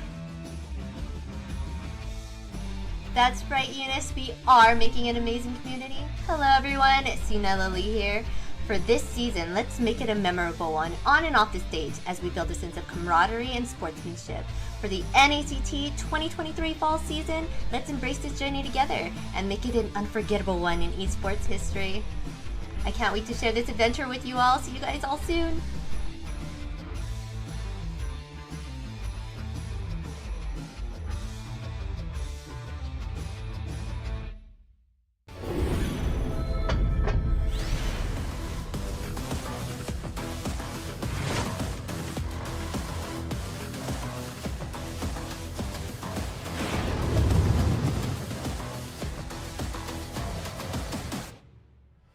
Mobile Legends Bang Bang's new emblem system is about to launch. Master the new emblem system, unleash their potential, and conquer the battlefield. No matter which heroes you play, the new emblem system will open up new possibilities. In the new emblem system, talents will no longer be restricted to specific emblems and can be mixed and matched for greater customization and versatility on the battlefield. Imagine using Bargain Hunter with the Marksman emblem on Layla to gear up ahead of the enemy for an early power spike. Or Killing Spree on the Mage emblem for Guzhan to turn him into an even deadlier assassin that can pick off the enemy one after another. You can discover more ways to play your favorite heroes and really shake up the meta. We've streamlined the emblem types to make it easier to pick the right one.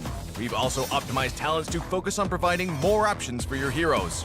In terms of editing and applying emblem setups, it's now easier than ever to quickly adjust them on any hero. You can configure your talents in just 3 simple steps. When it comes to progression, your emblems will no longer cost battle points to upgrade, and your previous emblem levels will all carry over. Tailor your emblems to your playstyle, grab your friends, and queue up for some intense MOBA action. Mobile Legends Bang Bang new emblem system available 6/27. Master the new emblems, master the battlefield.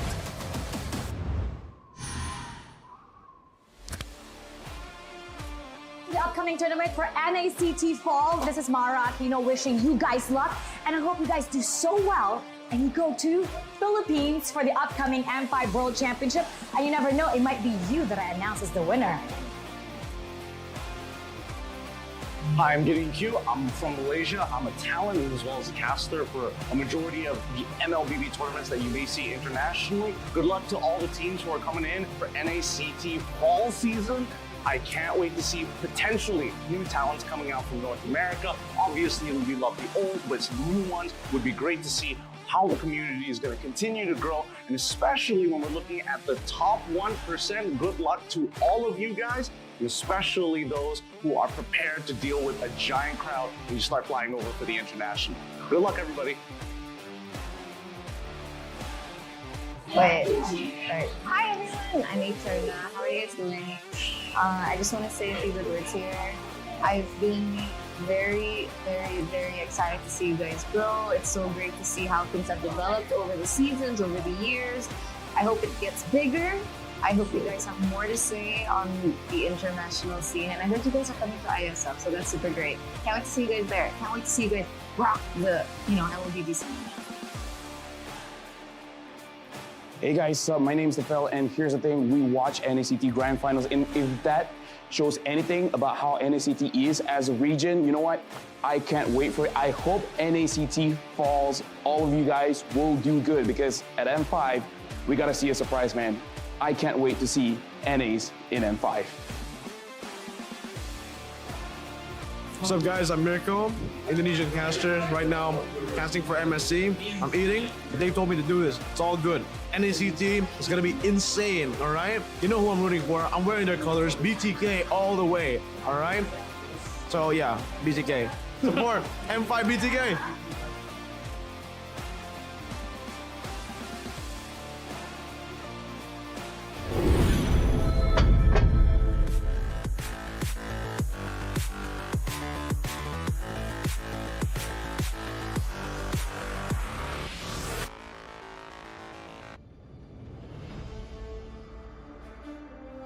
When upgrading your emblems, you will unlock talent at specific levels.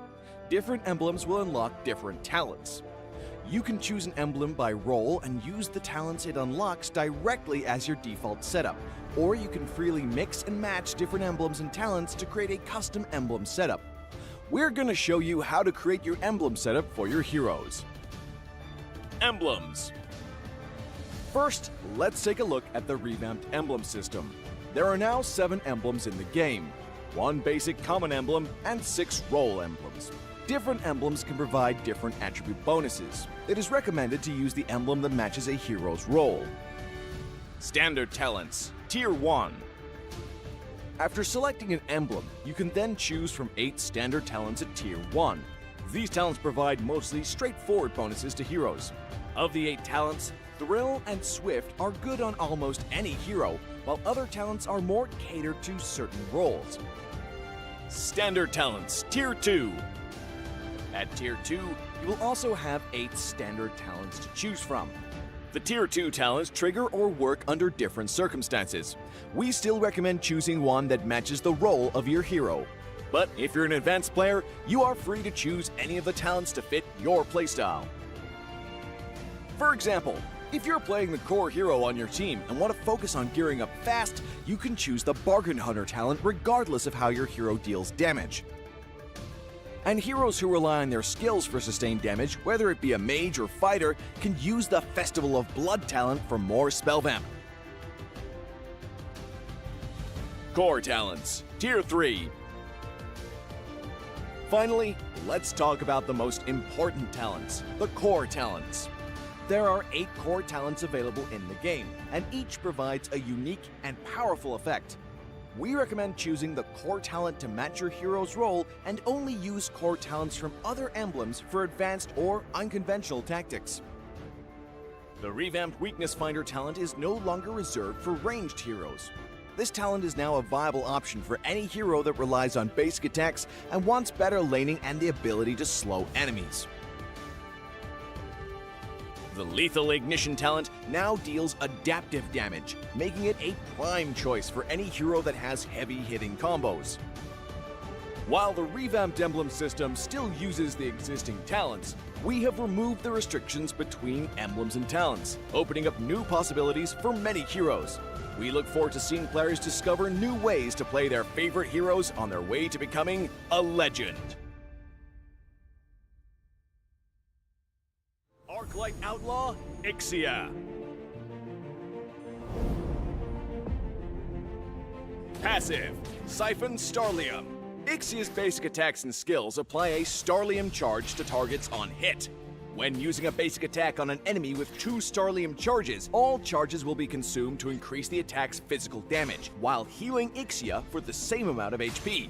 Siphon Starlium can trigger on all enemies in front of Ixia that are within her attack range. First skill, Dual Beam. Ixia fires 2 energy beams along the ground that deal physical damage and slow enemies within a rectangular area, while increasing her movement speed for a duration. Enemies hit by both beams will take double damage. Second skill, Star Helix. Ixia unleashes a canister of Starlium energy in the target direction and knocks back nearby enemies. After a short delay, the released energy pulls enemies to the middle line and deals physical damage. Ultimate, Full Barrage. Ixia reassembles her weapon into 6 small weapons and enters the Barrage state for a period of time. In Barrage state, Ixia's skills can only be cast within the Ultimate's fan-shaped area, but they gain much more range, and her basic attacks can simultaneously hit up to 6 targets, prioritizing heroes within the same area. When in Barrage state, the damage of Siphon Starlium is also increased. In the laning phase, Ixia can initiate by using her second skill to pull enemies together, then use her first skill to deal double damage to the lined up targets. Use the extra movement speed from her first skill to chase and finish off enemies with basic attacks. In teamfights, Ixia should get to a safe position that can cover the most enemies within the range of her ultimate, then use enhanced basic attacks together with her second and first skill to CC enemies and crush down her enemies. Ixia is strong in 1v1 situations and is also exceptional in teamfights by providing CC and AoE damage. Kite enemies with her skills in the early and mid game and wait for a good opportunity to unleash her ultimate in teamfights. Upgrade Ixia's first skill at level 1. Then continue to prioritize upgrading her first skill as the main source of her damage.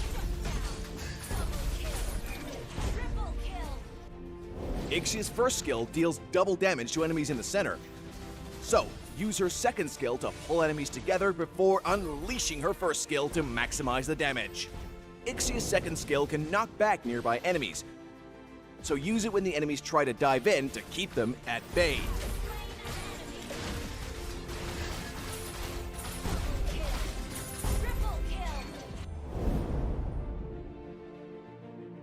Corrosion Scythe and Demon Hunter's Sword are Ixia's core pieces of equipment because the high attack speed and basic attack bonuses fit her playstyle.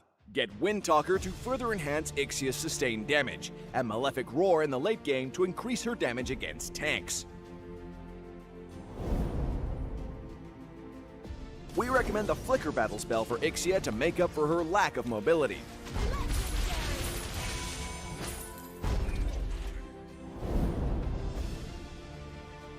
Ixia's skills allow her to easily kite enemies, making her a great counter to close-range heroes and heroes with no CC skills, such as Fredrin and Bane. Legendary! Ixia is countered by heroes with burst damage or CC skills, such as Saber and Aemon, Due to her poor survivability, Ixia's ultimate can deal a lot of continuous AoE damage, so heroes with CC skills are her ideal teammates, such as Atlas and Vexana. Double kill. Triple kill. Ixia is great at kiting enemies, but her damage is not high in the early game, so make good use of her second skill CC and the movement speed bonus of her first skill to poke and kite enemies.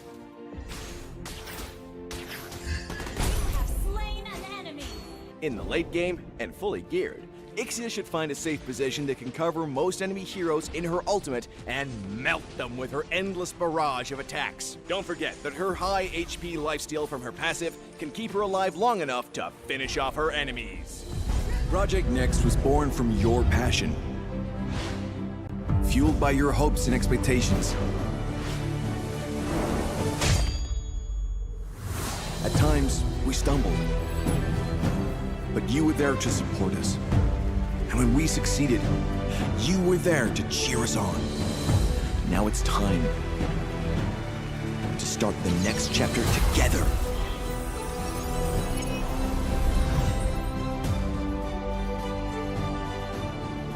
Creating bigger and better experiences.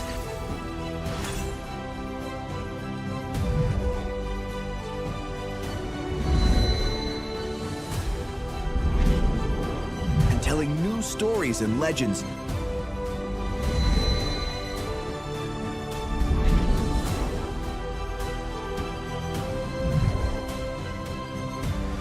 Let's treasure every moment together. Celebrate every accomplishment. Your love and dedication is what makes all this possible. Together, let's shape the future of Mobile Legends Bang Bang. Next for you. In the world of esports, every battle is a chance to prove oneself. Every moment holds the potential for greatness. It's not just about winning, but the spirit of competition that drives us forward. NACT 2023 Fall Season is where dreams are realized, where champions are crowned, and where legends are made. In the arena, we face our rivals head-on with unwavering focus and unwavering resolve. We leave no stone unturned, no opportunity wasted.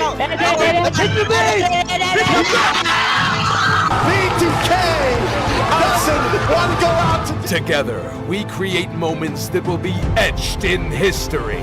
We inspire, we innovate, and we forge new paths towards glory. NACT 2023 Fall Season. My fight, my moment.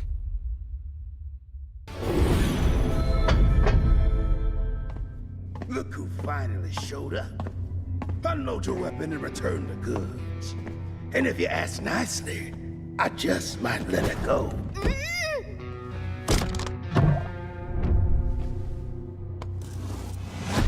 Who said I was returning it? You little... We had a deal! I just came here to test my new toys. They ain't even loaded. Staring down the barrel and you're still daydreaming about being an inventor? Huh?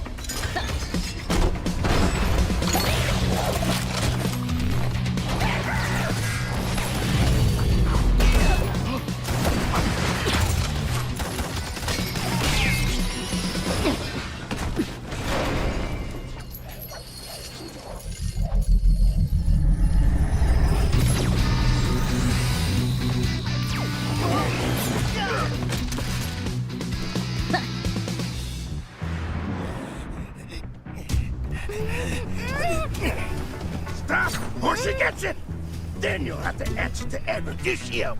Eruditio? Well, isn't that perfect? I got a bone to pick with them. So how about I just blast you both?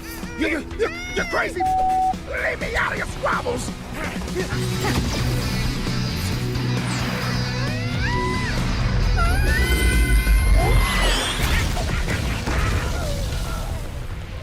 That was dirty. Haven't you heard? I do things my way. really don't like being used as bait, you know. Anyway, let's return that to Erudicio. Oh, I have something special in store for them down the road. So I'll take this as payment.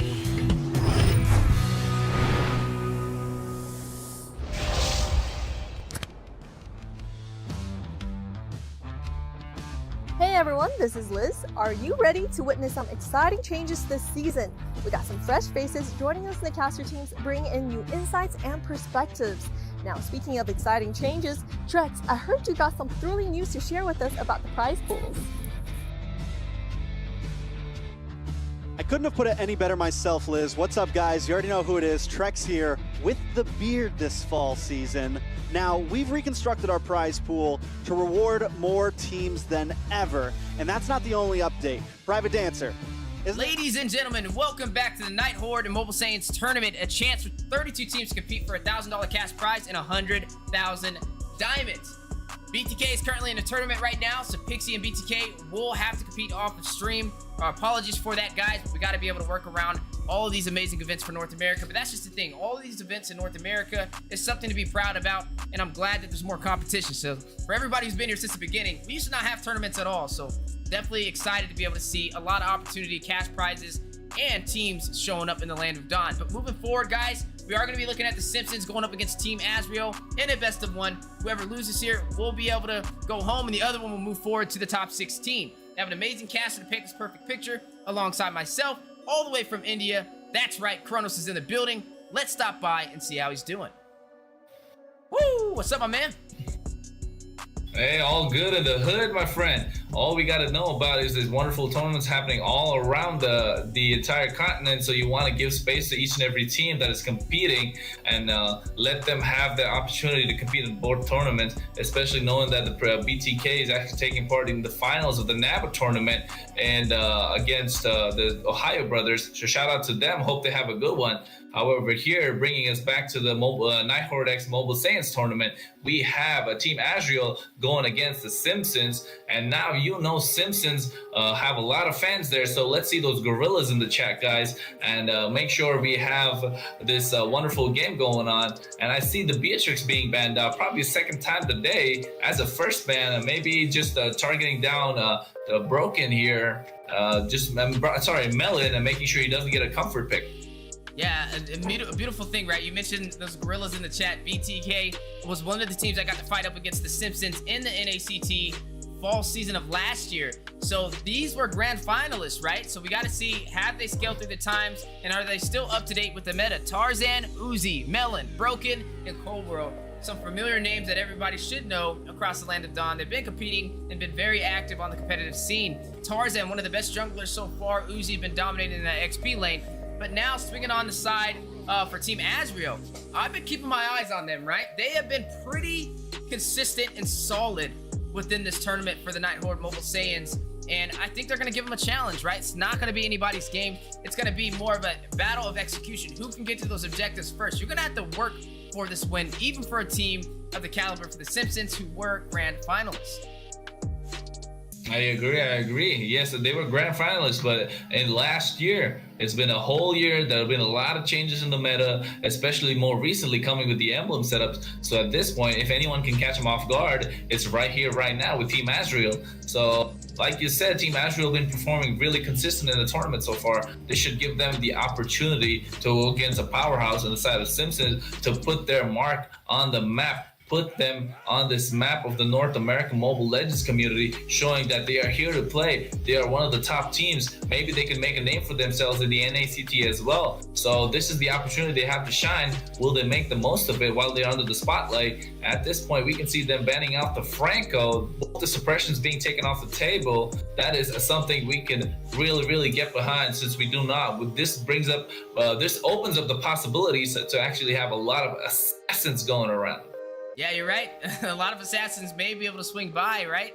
With the suppression taken off the table. I mean, the only other suppression is the Saber, and I don't see anybody picking that up. So that is a possible answer, right? You can pick up the Fanny nice and early. A lot of these assassin picks may be able to be prioed. I mean, they're even taking out the Kufra here. Like, you still have what? The Navaria, the Arlot, the Eve, the Valentina. I mean, I could just keep going on for days on what's available in this draft. So it's a free open palette for the taking. And the question is, who will be able to make the first choice on all these amazing decisions? Yeah, taking out that Kufa really opens it up, right? Now you have the Fanny online, you have Lancelot that can come in at any point. Then you got Hayabusa as well. You can possibly go an off-meta pick in the Karina as well, since the bouncing ball is taken off the plate. So at this point, I could say just take out the Valentina or the Eve and make sure your team has a better time. Maybe, speaking about which, they took off the Valentina, try not to give it those big fat ultimates. Maybe in a penalty zone coming from the Turisla, maybe the Fatal Links. And the last ban, I want to see a Novaria, but I really don't want to see a Joy. Yeah, you don't want to see that Joy band out, right? I mean, me and you have been talking about this, right? I feel like it's just easy to work around. I mean, okay, with this one, fair enough. The Kufra has been taken off, and so has the Kaja and the Franco. So I guess if Joy got slotted here, there really isn't any answer to stop him. So this may be the only draft where I would be okay with the Joy being taken out. But no, they're going to go ahead and take out that Eve, which means Joy is available. Now, this is going to answer our question, Kronos, on how valuable the Joy is. This is a perfect draft ban phase for him to be selected first pick. But do they pick him up? The question is, do they pick the Joy over the Arlot? Yeah, I mean, still, but I feel like Arlot, okay, it's definitely valuable, but there's no counters for the Joy anymore. So, like, in theory, Joy should win no matter what in that XP lane for this game. I agree. Could not have said it better though. You have all those dashes to go in, that CC immunity as well. But then the charcoal over, you're still hovering over the Arlot, knowing how important that can be. That final slash is a game-changing ultimate with the vengeance that he can dash in and deal all that damage, and with the petrify as well, locks it in, making sure that they have that engage. They have the CC that comes in, and just an overpowered hero in my opinion in this current meta. Yep, you're right. And I mean, I'm not gonna lie, I would have did the same thing. I would have picked up that Arlot way before that Joy. I'm not really too big of a fan of it, but I want to see why it's so prioed in the ban phase nowadays, is I feel like it's just not as strong as it used to be.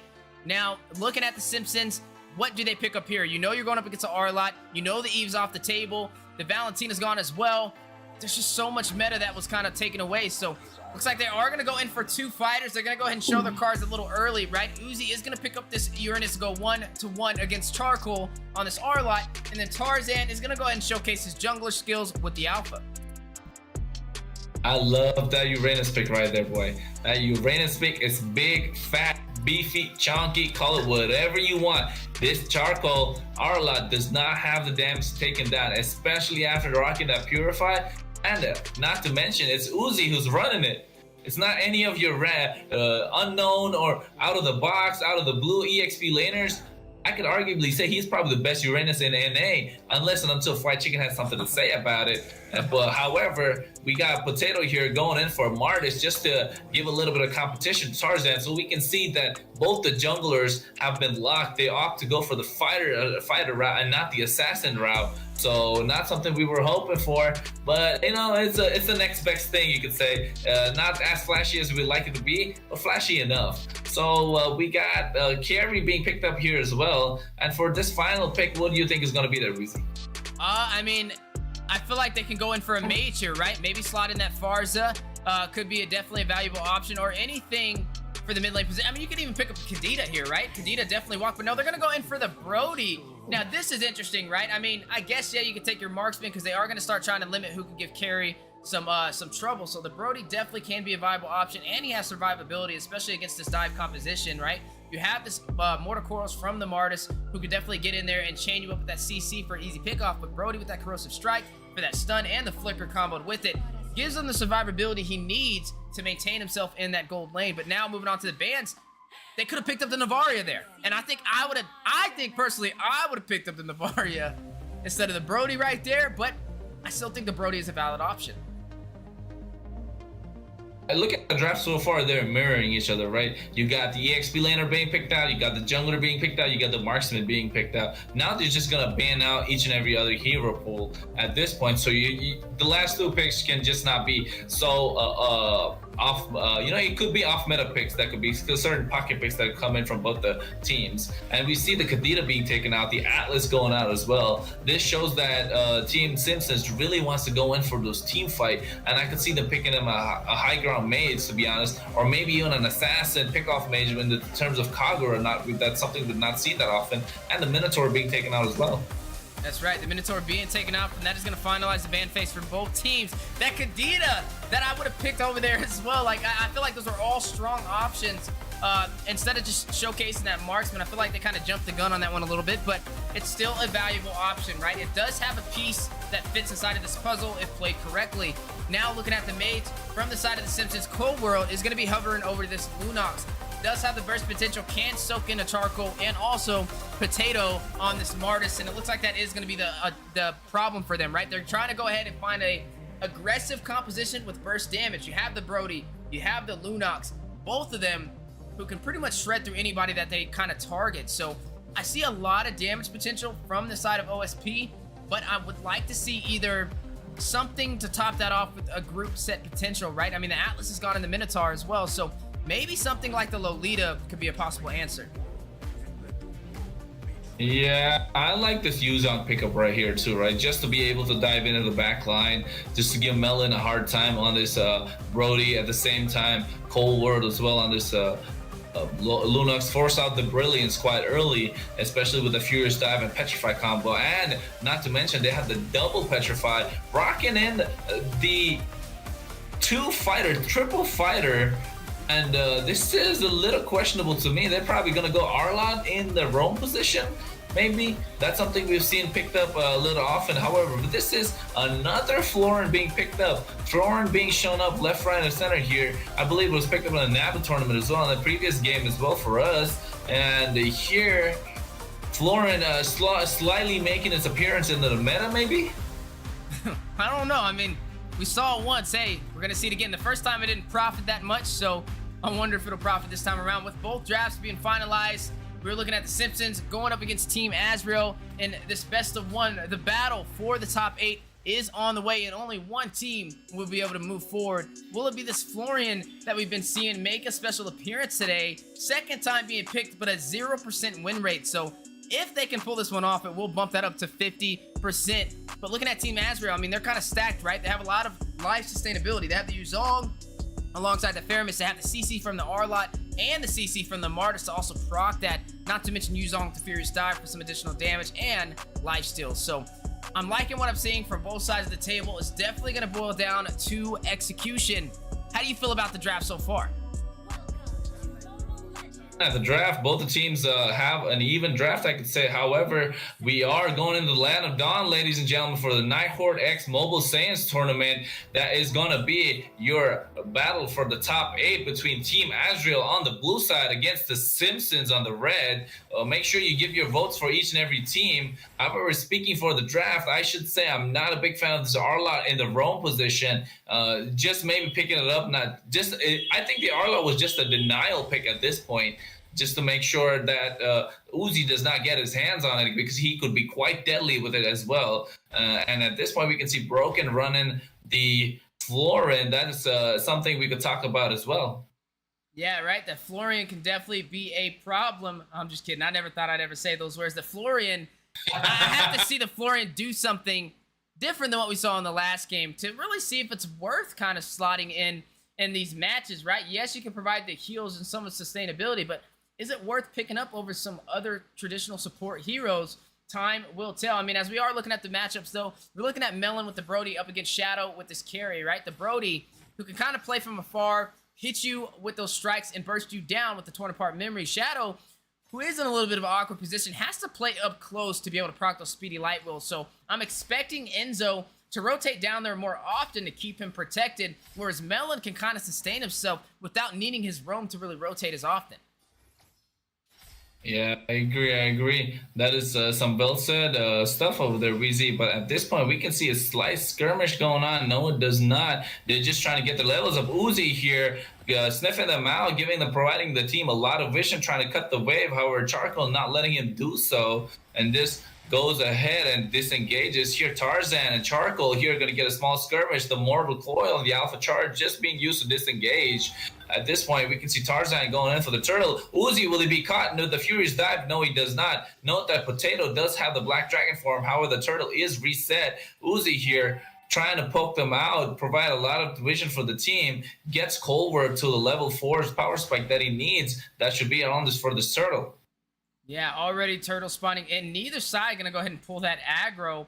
Not something you see every day, right? They're definitely battling for positioning, but speaking of battling, possible engagement may be on the way. We see Uzi going in, doing a lot of that heavy duty work that's got to be with that chunky boy on the Uranus. However, Tarzan making sure he gets to clear on this red buff on the top side jungle, actually gets to clear on the blue buff as well. So he is on a double buff here compared to the single buff coming in from Charcoal.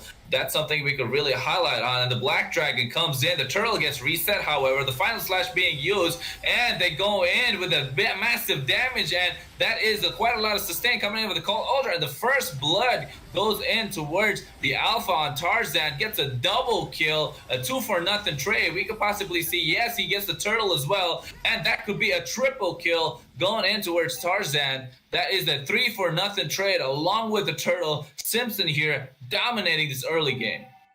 Yeah, definitely dominating the early game. 3-0, able to get the turtle, everything that they wanted, and did not lose a single member in the process.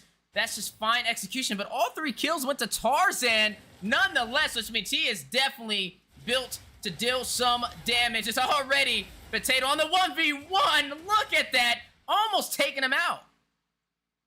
Oh, if not for the Shah Essence that he proc, Tarzan would have taken him down with that true damage that comes in. On the bot side, we see a kill off screen. Brody takes out the Arlott. Like I said, Arlott not really a good roamer at this point. And we see Shadow Stampede coming in, the Corrosive Strike just to get CC'd away to make sure Melon has a safer time when it comes to disengage. Just use that to disengage. And I mean, look at the gold difference so far, right? 3,000 gold over there for Melon, the marksman for the Simpsons, to 2,300 on Shadow, the marksman for Team Azrael. You're already seeing Melon almost getting that Blade of Despair. Already got 2 Legion Swords, but a fight on the orange buff has pursued. Yeah, Alpha gets another kill here, and Lunox goes in. Cold World showing that he is here to play as well. Now trying to steal a little bit of the highlight from Tarzan, gets a kill in the process, takes down Charcoal, and we see the Alpha going to the Alpha Charge once again.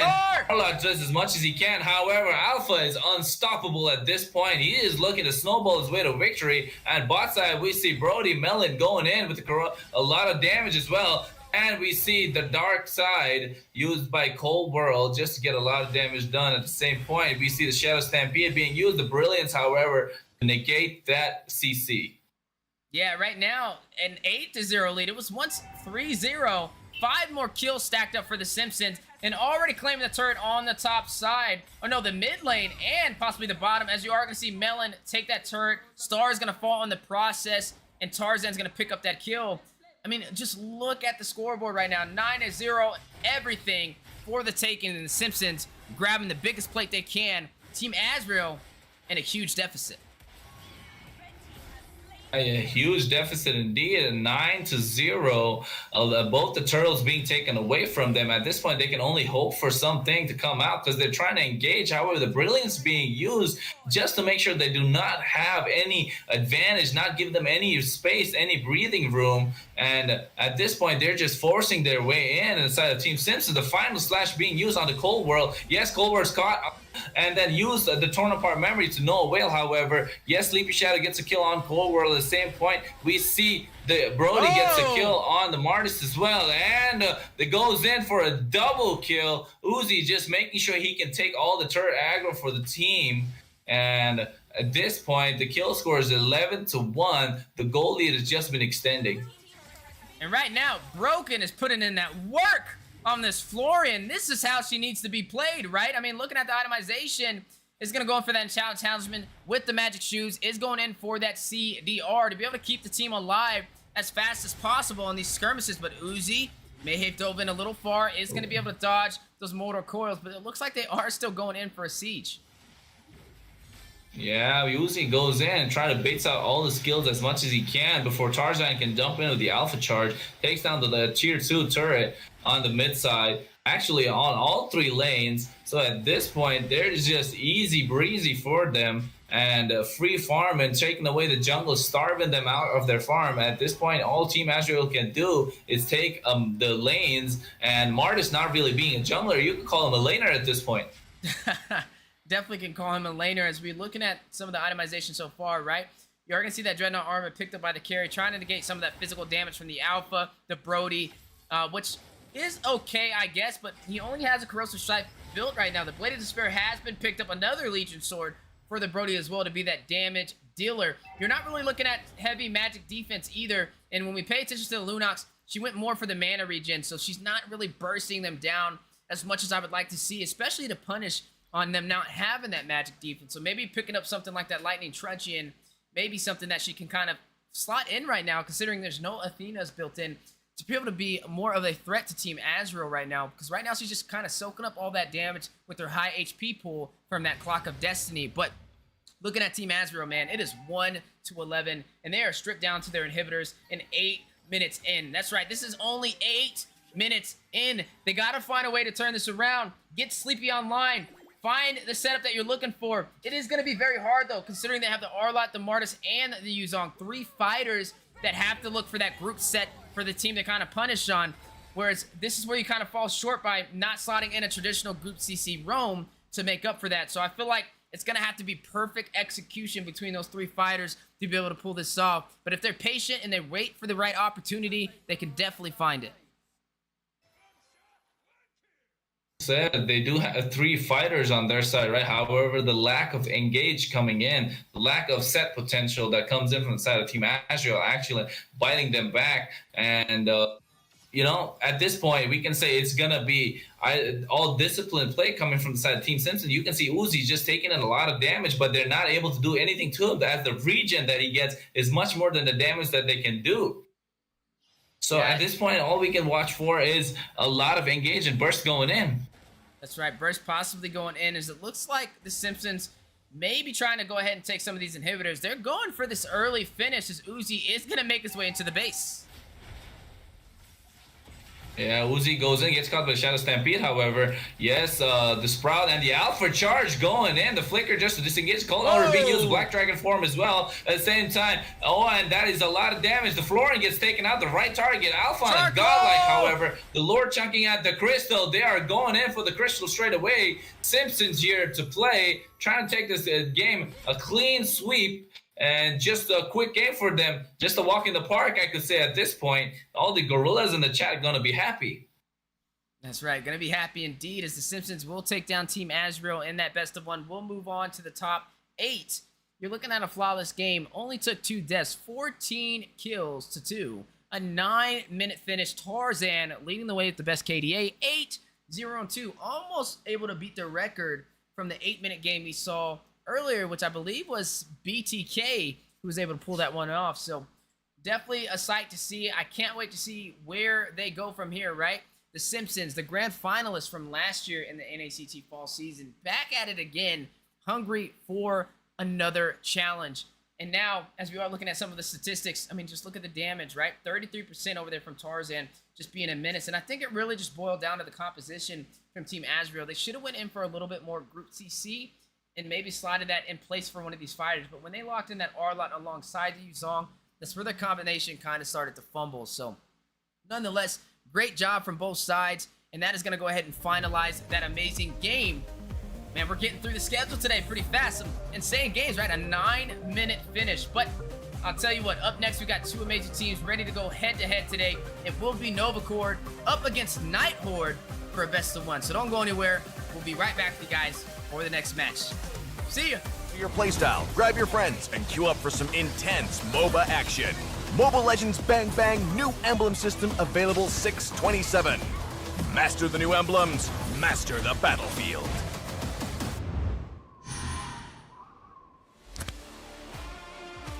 The upcoming tournament for NACT Fall. This is Mara Aquino wishing you guys luck, and I hope you guys do so well and you go to Philippines for the upcoming M5 World Championship. And you never know, it might be you that I announce as the winner.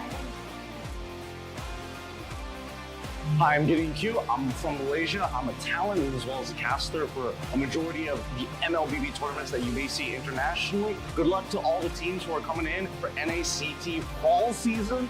I can't wait to see potentially new talents coming out from North America. Obviously, we love the old, but some new ones would be great to see how the community is going to continue to grow, and especially when we're looking at the top 1%. Good luck to all of you guys, and especially those who are prepared to deal with a giant crowd when you start flying over for the international.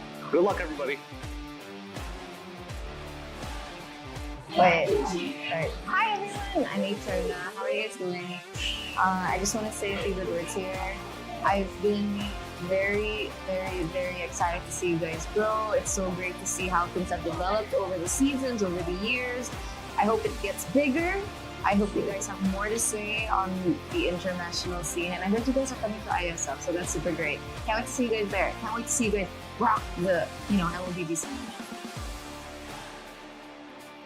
Hey guys, my name's Phil, and here's the thing: we watch NACT Grand Finals, and if that shows anything about how NACT is as a region, you know what? I can't wait for it. I hope NACT falls. All of you guys will do good, because at M5, we gotta see a surprise, man. I can't wait to see NAs in M5. What's up guys, I'm Mirko, Indonesian caster. Right now, casting for MSC. I'm eating. They told me to do this. It's all good. NACT is gonna be insane, all right? You know who I'm rooting for. I'm wearing their colors, BTK all the way, all right? So yeah, BTK. Support M5 BTK.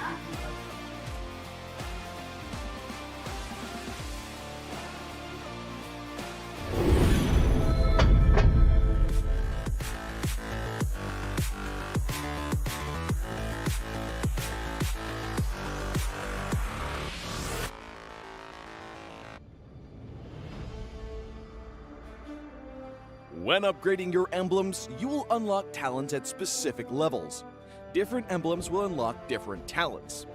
You can choose an emblem by role and use the talents it unlocks directly as your default setup, or you can freely mix and match different emblems and talents to create a custom emblem setup.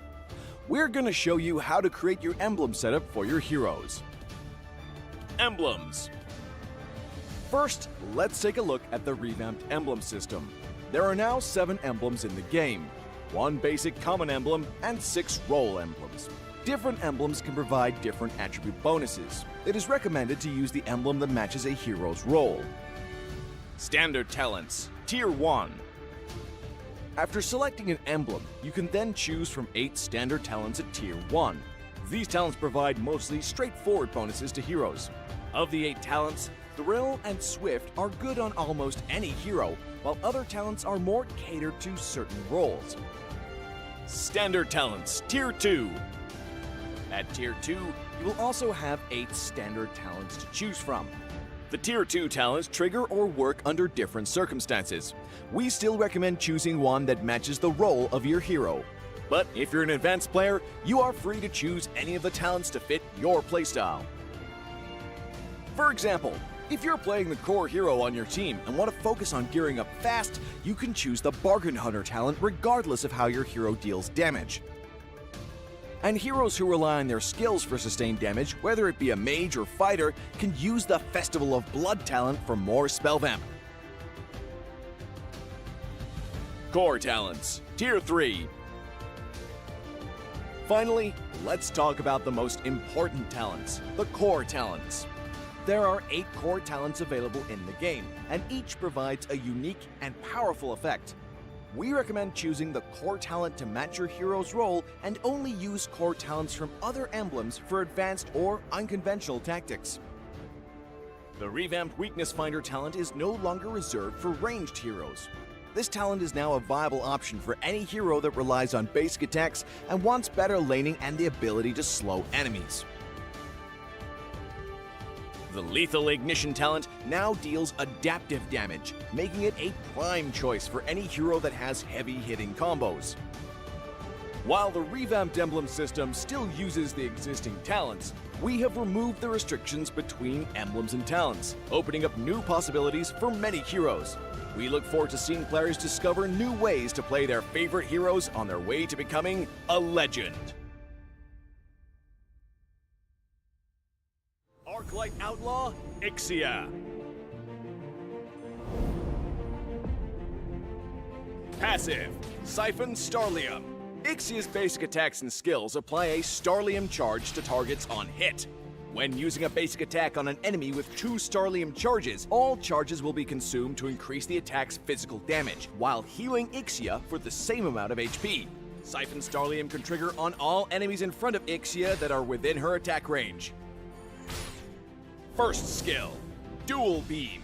Ixia fires 2 energy beams along the ground that deal physical damage and slow enemies within a rectangular area, while increasing her movement speed for a duration. Enemies hit by both beams will take double damage. Second skill, Star Helix. Ixia unleashes a canister of Starlium energy in the target direction and knocks back nearby enemies. After a short delay, the released energy pulls enemies to the middle line and deals physical damage. Ultimate, Full Barrage. Ixia reassembles her weapon into 6 small weapons and enters the Barrage state for a period of time. In Barrage state, Ixia's skills can only be cast within the Ultimate's fan-shaped area, but they gain much more range, and her basic attacks can simultaneously hit up to 6 targets, prioritizing heroes within the same area. When in Barrage state, the damage of Siphon Starlium is also increased. In the laning phase, Ixia can initiate by using her second skill to pull enemies together, then use her first skill to deal double damage to the lined up targets. Use the extra movement speed from her first skill to chase and finish off enemies with basic attacks. In teamfights, Ixia should get to a safe position that can cover the most enemies within the range of her ultimate, then use enhanced basic attacks together with her second and first skill to CC enemies and crush down her enemies. Ixia is strong in 1v1 situations and is also exceptional in teamfights by providing CC and AoE damage. Kite enemies with her skills in the early and mid game and wait for a good opportunity to unleash her ultimate in teamfights. Upgrade Ixia's first skill at level 1. Then continue to prioritize upgrading her first skill as the main source of her damage. Ixia's first skill deals double damage to enemies in the center, so use her second skill to pull enemies together before unleashing her first skill to maximize the damage. Ixia's second skill can knock back nearby enemies, so use it when the enemies try to dive in to keep them at bay.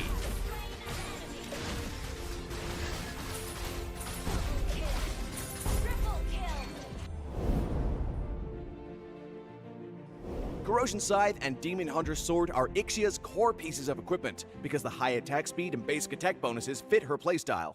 Get Windtalker to further enhance Ixia's sustained damage, and Malefic Roar in the late game to increase her damage against tanks. We recommend the Flicker Battle spell for Ixia to make up for her lack of mobility.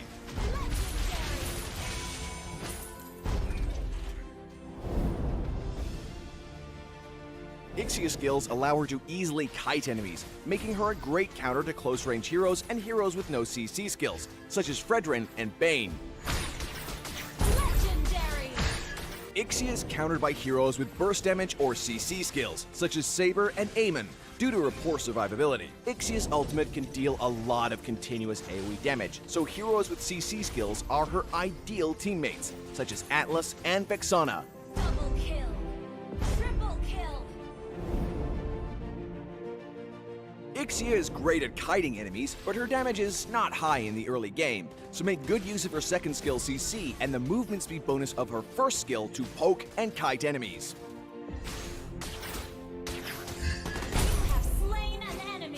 In the late game, and fully geared, Ixia should find a safe position that can cover most enemy heroes in her ultimate and melt them with her endless barrage of attacks. Don't forget that her high HP lifesteal from her passive can keep her alive long enough to finish off her enemies. Project Next was born from your passion, fueled by your hopes and expectations.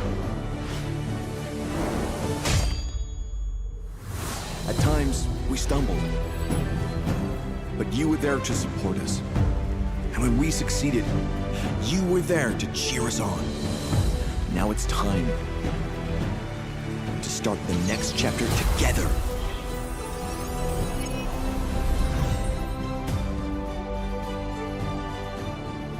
Creating bigger and better experiences.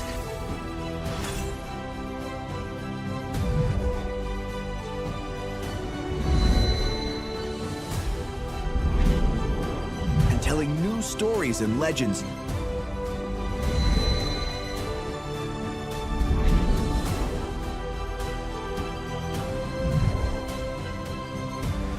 Let's treasure every moment together. Celebrate every accomplishment. Your love and dedication is what makes all this possible. Together, let's shape the future of Mobile Legends Bang Bang. Next for you. In the world of esports, every battle is a chance to prove oneself. Every moment holds the potential for greatness. It's not just about winning, but the spirit of competition that drives us forward. NACT 2023 Fall Season is where dreams are realized, where champions are crowned, and where legends are made. In the arena, we face our rivals head-on with unwavering focus and unwavering resolve. We leave no stone unturned, no opportunity wasted.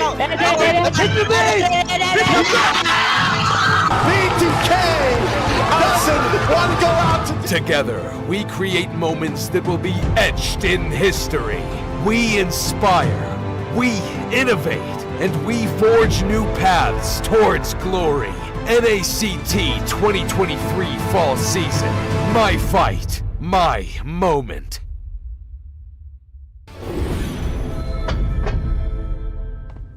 Look who finally showed up. Unload your weapon and return the goods.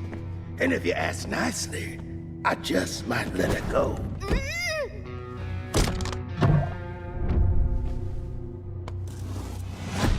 Who said I was returning it? You little... We had a deal! I just came here to test my new toys. They ain't even loaded. Staring down the barrel and you're still daydreaming about being an inventor? Huh?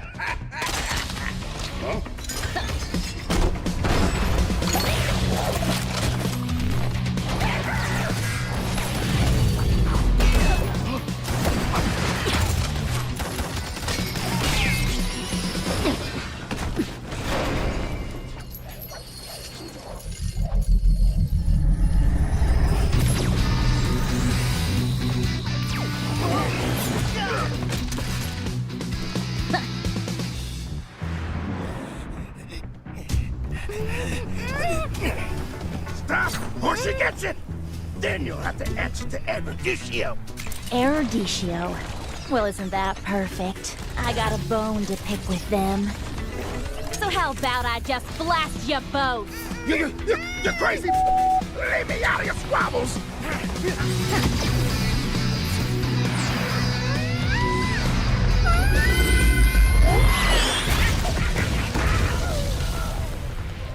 That was dirty! Haven't you heard? I do things my way. I really don't like being used as bait, you know. Anyway, let's return that to Eruditio. Oh, I have something special in store for them down the road. So I'll take this as payment.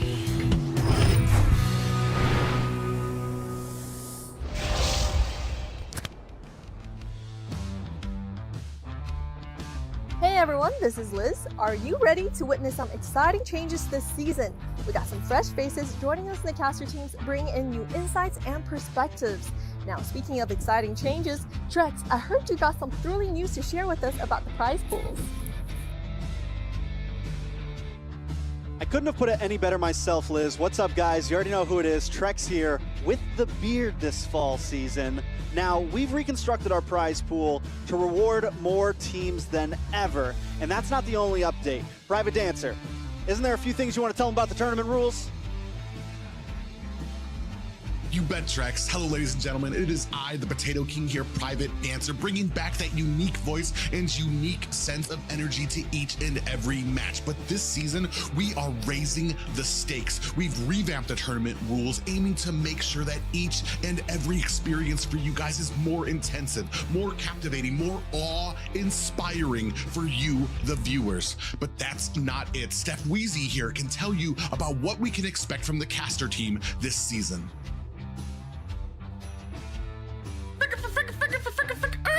Private, thank you so much for that. I'd love to share. For the NACT fall season, we are elevating things to newer heights. Steph Weezy here. I can't wait to see you guys on the desk. But speaking of the desk, we also have some brand new faces. Ben, why don't you go ahead and introduce us to our new colleagues? With pleasure, Steph Weezy. Hey, I'm Ben, and we're delighted to welcome outstanding new talent to the team this season, Yue. He'll be joining us and providing exciting commentary and breaking out all the intense matches that are to come. Yue, I believe you have some insight about how this season is about more than just gameplay, right? Absolutely, Ben. Hi, this is Yue, and the NACT 2023 fall season is not only about showcasing the talent and the dedication of North America's top teams, but also about creating a vibrant community. Eunice, as the final voice in our lineup, would you like to share some of your thoughts on the upcoming season? Ladies and gentlemen, welcome back to the Nighthorde Mobile Saiyans tournament. My name is Steph Weezy, and I'm your host, and I'm also casting on the desk. Today, we are progressing through the top 16 to find a seat in the top 8. First place for this entire tournament will receive $1,000 cash provided by the House of Pisces and 100,000 diamonds provided by Moonton. Currently up next, we have Novacore going head-to-head up against the Nighthorde. Let's see who can claim victorious on this amazing best of one and claim their seat in the top 8. Join with me on the desk all the way from India to cast this amazing game. Kronos is in the building. Let's stop by and see how he's doing. Hey, Weezy, I'm doing fantastic. Thank you once again for that introduction. It's just a beautiful day here. And at this point, we can say Nighthorde, they showed us in the previous game that they were here not just to play, not just to pay, but to take all the cash prize along with that 100,000 diamonds that's been organized by themselves and the Mobile Saiyans in this tournament. So looking at Novacore, they had a pretty good game as well, especially Nova Ash. And some of the people that we can highlight here coming from their side, Corday as well. So at this point, we can say ban out the Assassins again, leaves maybe ban out Uranus because he's been a problem so far. Nobody really picking up the Novaria. Florin's been a meta pick apparently. So let's get behind that for some reason. And Kadita goes away. Yeah, the Kadita does go away, and you mentioned that Florin. I mean, hey, Florin has a 50% win rate, right? It lost the first game we got to see it in, but it won the second one with ease. So moving on to this game, I'm actually very excited about this one, right? Not only are we watching Nighthorde compete, we're literally casting this entire tournament on their Discord server. And then you also get to see Novacore, who I've been a fan of for the longest. I got to see them kind of compete in the Mobile Legends Scrim Academy from the first all the way to the third season. So they've been scaling through time, and they've always been a problem that teams try and take down. They have really good placement when it comes to getting sets, and you got to watch out because they definitely keep their eyes on the prize for the objectives. But speaking of the objectives, looking in the draft, they're going to go ahead and take out that Eve and take out that Leslie for the side of Nighthorde. And the final ban for the first phase for Novacore will be the Claude. Yeah, taking away that Ling and Claude, trying to take away all that high damaging late game scaling heroes over here. Takes away the Leslie as well. As the longer the game progresses, the more dangerous that marksman becomes. And we see the Alpha being taken away as well, just probably denying a comfort pick coming from the side of Novacore. At this point, you can say Novaria is open, Kaja is open, Arlot's open, Joy is open. A lot of picks available. Let's see what they prioritize right here. Even Uranus maybe. Yeah, even the Uranus maybe can definitely be a pickup. I mean, I would go for the Arlot here though, right? Either that or second the Navaria. I think both of them are really strong options. They're gonna go ahead and go in for that Navaria though. They are gonna go ahead and let up this Arlot, which is a great pickup for the Nighthorde, and they can combo that up with pretty much anything they want to, right? You can get the Arlot, you can go in for some group CC, you can pick up the Kaja and the Arlot if you want to. and then you already have the suppression taken off the table. So I mean, there's definitely options out there for them. Yeah, they can take this Kaja and the Arlot. I was just thinking about that, but hovering over this Fanny and Odette probably showing off their new skins that they got recently. However, I believe it should be an easy Arlot and Kaja in my opinion. There's nothing else that I would go for. That's the two best pickups that we can see. And to be honest, they're just thinking it out. Maybe they have the joy. Maybe go for a Hayabusa early just because they have this Novaria, and however they pick up this Kufra and Fredrin, going totally the opposite end of the spectrum. Not really going for these overpowered heroes, going in for these comfort heroes. Maybe Nighthorde got a plan going on. Now, I mean, you can open up the carry though. They can pick up the carry on Novacore, and there it goes instantly. To be able to go up against Nighthorde right there, and they're gonna pretty much profit. I mean, the Yuzong doesn't counter the carry, and neither does this Fredrin, which means carry will be able to burst them down with ease. And they can also pick up the Arlot. I'm not really sure if I agree with this, but I can get behind that. They're gonna pick up that Minotaur. He is gonna have that Minoan Fury, and there's no way they're gonna pick up Diggy unless they slot that in the mid lane. But they still could pull that off. I mean, as long as they have enough burst potential in the side lanes with their XP and their marksman, then I feel like they can pick a Diggy in the mid lane to kind of stop Nova Ash from getting on board. I mean, all you have to really worry about is the Novaria, so I think that would be a risk that I'm willing to take. But if not, I mean, the Valentina is still available. They take up the Valentina. They have the Minoan Fury as well, which is also a great option on this draft. They can pick up a Diggy in the mid lane, and to complement that, they can go for the Herod in the gold lane. Not only will it be going on with that Diggy with that M1 combo, it also counters the carry. However, they pick up the Brody quite early. Once again, we're seeing this marksman picked up being quite early, even though the opponent marksman's shown. This was a nice spot for a mage to be picked up, if you ask me. Maybe in for a Farsa or a Kagura, but then Brody being picked up here. So can't really say do much about that, but say it is a good, decent marksman at this point.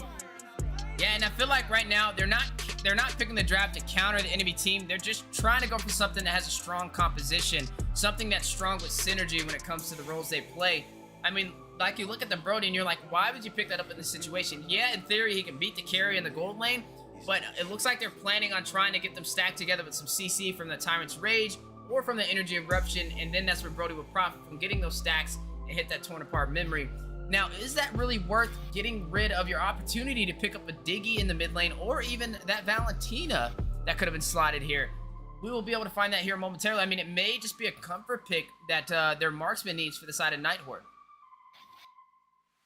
Yeah, and speaking of the Valentina, that is a really nice thing to point out there, because having the IMU taking over this Minoan Fury could be quite the nuisance for Novacore, especially having the dive coming in from the Kufra with the Tyrant's Rage and the dash that comes in with the Fredrin. That could be, they have a dive heavy comp, so if they can complement that by taking away the Minoan Fury just to counter their own Minoan Fury, you know, just stack up a lot of that CC, a lot of those ultimates, the big fat ones, and then just make it a little difficult for Novacore to actually have a easier time and take away this Bane who is actually an anti-dive hero, like you call, with a deadly catch. So that's a nice ban coming out from the side of Nighthorde, and this Faramis ban may be something that they're looking for to deny that extra sustain that could come in from the side of Nighthorde.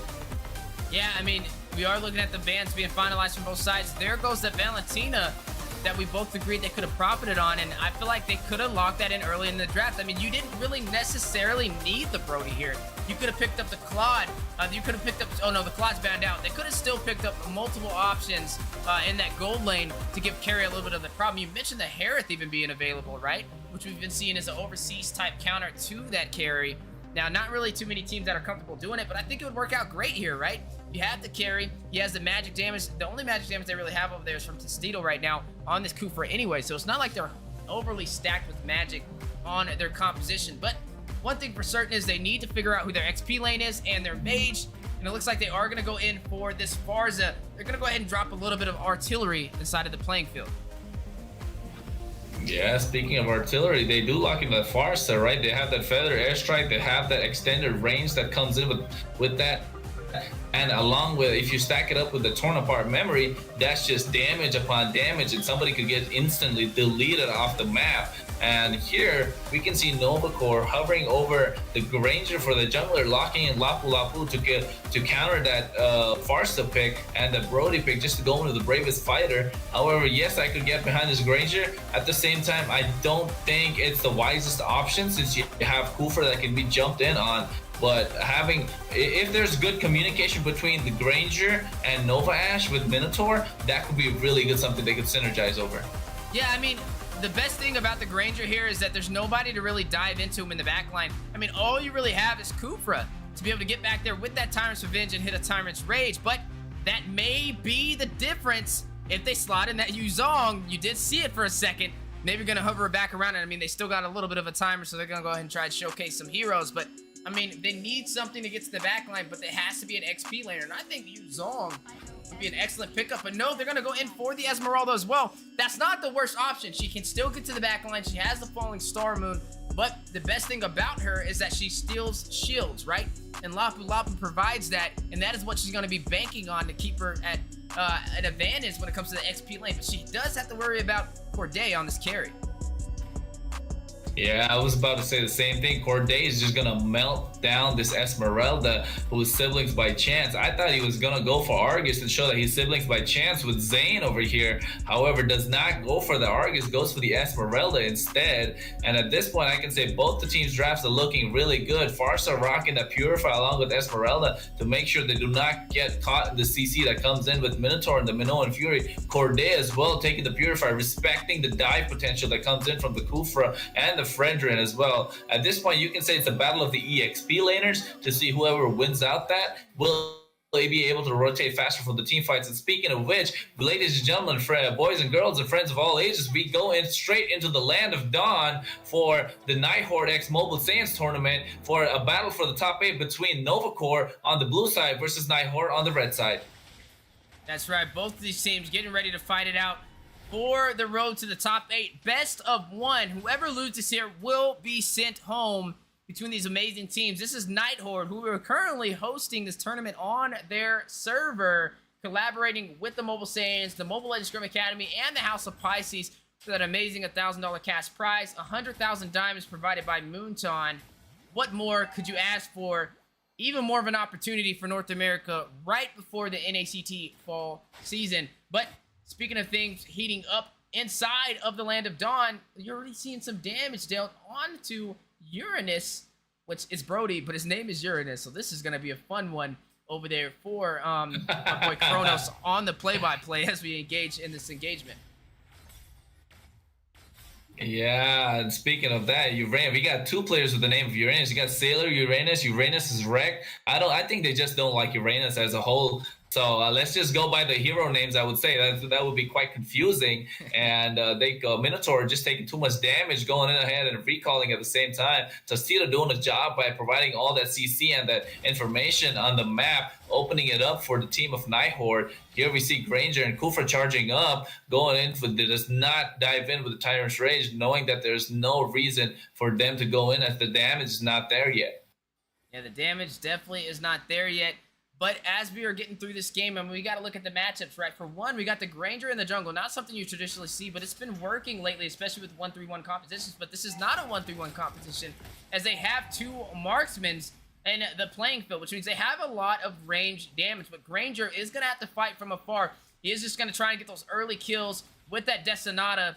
But the problem is he needs to close into these neutral objectives, as you already are seeing Sailor Uranus. Not going to waste any time. Not even going to have the contest on this turtle. Going to go ahead and secure that for the Nighthorde. Yeah, at the same time, you see Sailor Uranus going straight into the bot lane. The Feathered Airstrike being used by Thinker, and the first blood. Gana goes down by siblings by chance. That was a beautiful play coming in from Nighthorde, going in straight away for Gana, who was overextending there in the bot lane after the turtle take. And here we see the Corrosive Strike coming by Uranus is wrecked onto Corday. Corday being caught hard between a rock and a hard place. And the torn apart memory, however, not enough to take him down. This should give us a little bit of a chance to speak about the itemization, because I think he went for the steel leg place right there.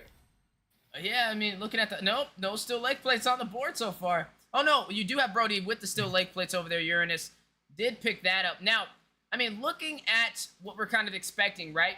Brody to be able to kind of have the advantage when it comes to that gold lane. So the carry will have to play a little bit safe, but look at the damage in the set. Yeah, the Tyrant's Raid and the Tyrant's Revenge connecting onto Nova Ash. They're just going in straight for the tank. The Feathered Airstrike to chunk him low, and the Torn Apart Memory just to seal the deal. Uranus is wrecked. They don't want to wreck Uranus here. They're trying to wreck the Minotaur going on, not really holding it back, trying to take out that tank even when they're available. Here we can see Tostito providing a lot of information for the side of Team Nighthorde. Yeah, already having a wonderful start, 2-0, and also the marksman securing one of those kills is going to put him at a slight advantage when it comes to the 1v1 matchup against Corday, who is running this carry, trying to get that power spike, building up that golden staff, and also building up that corrosion sight and those attack speed items to really kind of deal the damage needed to burst down the Nighthorde, right? But this Brody, right, he's going in for a possible Legion sword, or no, he may not even be going in for it. You typically would possibly expect that Blade of Despair to be on the way, but speaking of Despair... Yeah, we go into the Tyrant's Raid and the Tyrant's Revenge. The Minoan Fury comes out along with the Astral Echo, the Feathered Airstrike being used to check down Nova Ash, who falls straight into despair as we speak.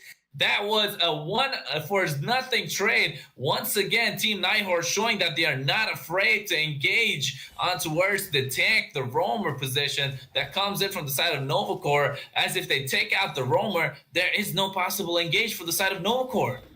That's right. And you are looking at Nighthorde having the advantage yet again when it comes to this neutral objective. Gonna go ahead and pick up that turtle uncontested twice in a row. Still haven't even found any deaths. They've just been finding nothing but kills and nothing but economy, as they are now leading by 2,000 gold.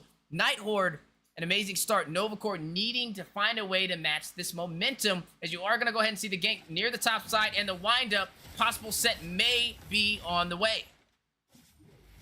Yeah, that possible charge and the setup from Tostito was canceled out by Nova Ash, sniffing it out, checking those brushes, making sure that his team has enough, and goes in for the Tyrant's Rage right now on Nova Ash. However, does not commit, as there's no damage follow-up, and the Fredrin goes in with the taunt. The Minoan Fury connects, Feathered Airstrike being used as well, Astral Echo. The Appraiser's Wrath, however, Nova Ash flickers out right in the nick of time, and Novacore here saying that, hey, we do not want to give you another kill now this time. Yeah, didn't want to go ahead and give them that easy time. But speaking of easy time, there it goes, Bravest Fighter. Yeah. Bravest Fighter from Gano comes out. However, Siblings by chance, really tanky enough, got those shields that they can take away from Gano at the same time, giving it that extra bit of sustain. Tyrant's Rage being charged up, however, misses the target. You can see this pattern going on from the side of Nighthorde, right? Tostito is really... Just speaking of Tostito being caught there, Flicker's forced to flicker out. And I was just saying, they're just forcing in, going in for Nova Ash straight away. What do you got to say about that, Wheezy? Well, I think Nighthorde has something to say. As there goes the Feather Airstrike, the proxy on these minions in the siege for the turn on the top side, as they're able to find yet another objective on the bottom lane. Though Ganyu trying to get a trade, Falling Star Moon dropping on him. Esmeralda, Siblings providing a lot of pressure, and that just goes to an overall great draft. Able to get that counter pick to not allow Ganyu to even push up forward when the Esmeralda is near. Looking at the item so far, I mean, look at the gold lane. 4,700 gold for the marksman Brody compared to 3,500 on the carry. Only has a corrosion sight, but when you look at Brody, already has that Blade of Heptases, already has a Legion sword for that Blade of Despair. He is looking to deal some serious damage, and there it goes. Look at the turtle. No contest again. Another objective for Nighthorde.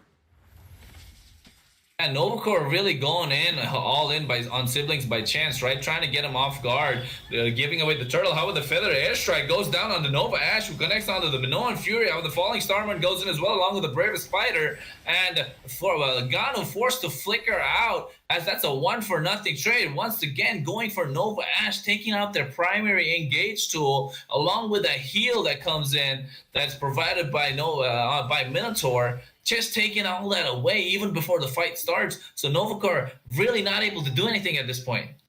Yeah, not really able to find their proper footing so far. I mean, even the junglers, you're looking at the rotation, and 4 assists already from Sailor. Granger hasn't really had much of an impact. He hasn't even been involved in majority of these team fights. He has 0 assists so far. There's no kills on the board for Nova Killer. And this is 8 minutes in, right? Already contesting on this purple buff and providing that pressure in the jungle.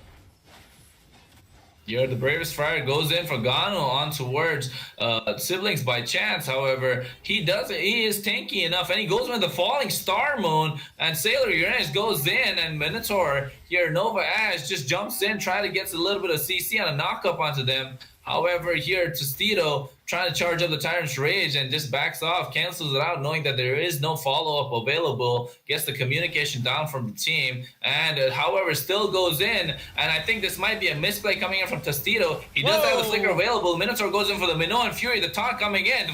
The Tyrant's Revenge connects onto Nova Ash as well, the Bravest Fighter connecting. However, Granger gets a kill on this Kufra, who has overextended. The Appraiser's Wrath, not enough to take him down as they're out of range. The Feather Airstrike goes down as well. Everybody disengages. That's a 1-for-nothing trade. I was just saying about Tostito going in too deep. He was too deep to come back out alive. Yeah, you're just looking at, again, a one-sided story. You're not really seeing Nighthorde being uncomfortable. I mean, they've been able to take pretty much everything in this game with ease, but not the same thing for Novacore. They kind of had a little bit of that awkward start in their composition. I mean, they slot in this Granger who has to play from afar, and they're not really working into their draft, right? You need to be able to play around him. He needs to get to those side lanes, hit that Destinata, and get a pickup, but they were not able to make that objective in that time frame, as you are going to go ahead and see a Lord secured yet again, and now Ganu in a bad situation. Yeah, Gano was in a bad situation, all right. Forced to flicker out. Tyrant's Rage goes in along with the Feather Airstrike. Tyrant's Revenge connects as well. This Farsa is on a killing spree on a 303 KDA. At this point, Siblings by chance just zoning the backline of Novacore, not giving them any space to think about what they can do, not giving them any mobility, not giving them any opportunity at all to provide any damage. Like you said, Granger from afar, not really putting in the work.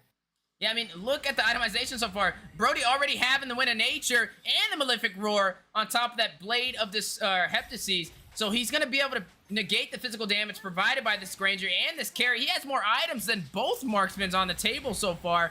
If it comes to a 1v2 matchup, I'm a firm believer as he could possibly burst both of them down at the same time with that torn apart memories if he really wanted to. And it's just showing you how much further they are in this economy, up by 9,000 gold, and now the siege for the inhibitor on the bottom side. With that siege, we see the Feather Strike being thrown down, and the bot side inhibitor goes down. Tostito charging up. How the Minotaur goes in for the Minoan Fury. The Bravest Fighter comes up as well, and we can see a lot of damage going in. The Brody gets taken out by Gano in the backline. Meanwhile, Siblings by chance takes out Corday and Nova Ash. Gano being caught here after being taken down. Uranus is wrecked. At this point, Uranus is wrecked, getting wrecked by himself. And this is a good trade coming in from the side of Novacore. However, there is a possible re-engage potential coming from the side of Nighthorde. Tyrant's Rage canceled out. Gano goes in with the Bravest Fighter once again, forces Farsa to go out, and Tostito here dives in to no avail. Siblings by chance doing the best he can to let Tostito get away. At this point, Gano putting in the stops.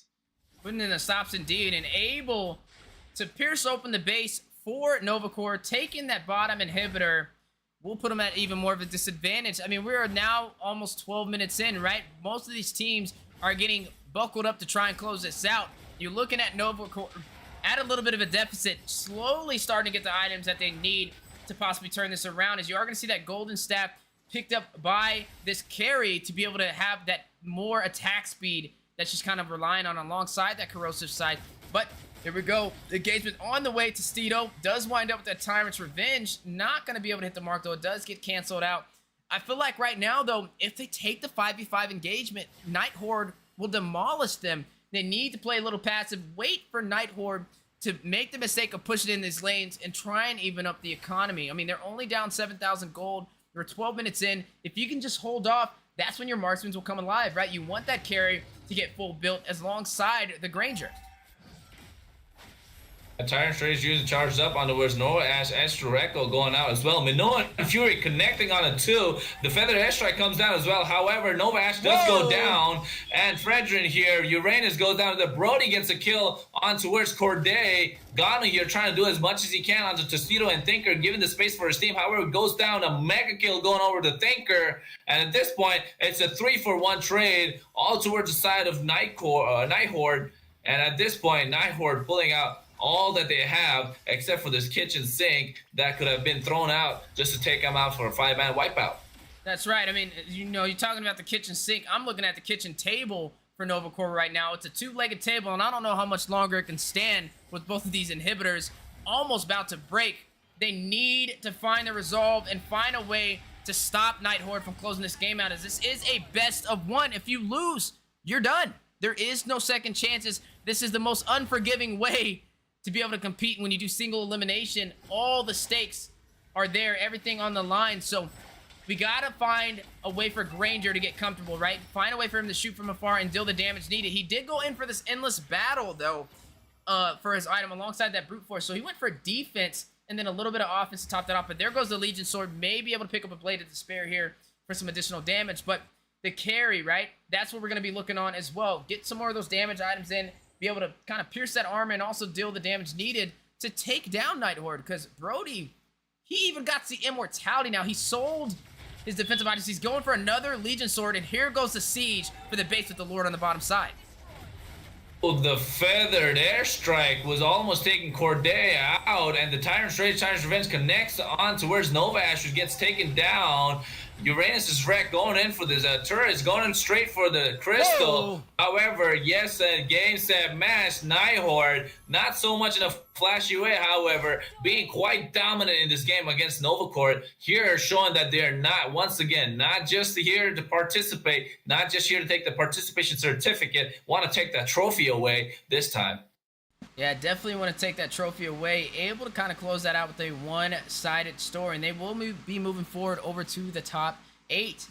Guys, man, that was definitely an amazing game. I mean, look at the MVP going into the hands of Thinker. 5-0-8 KDA. There was only 3 kills for Nova Corps in that entire game. Flawless execution over there from NH, and definitely well-deserved, as we are going to be panning over to the statistics that made this game kind of work in their favor. Look at the turret participation, or turret damage over there from Uranus on this Brody.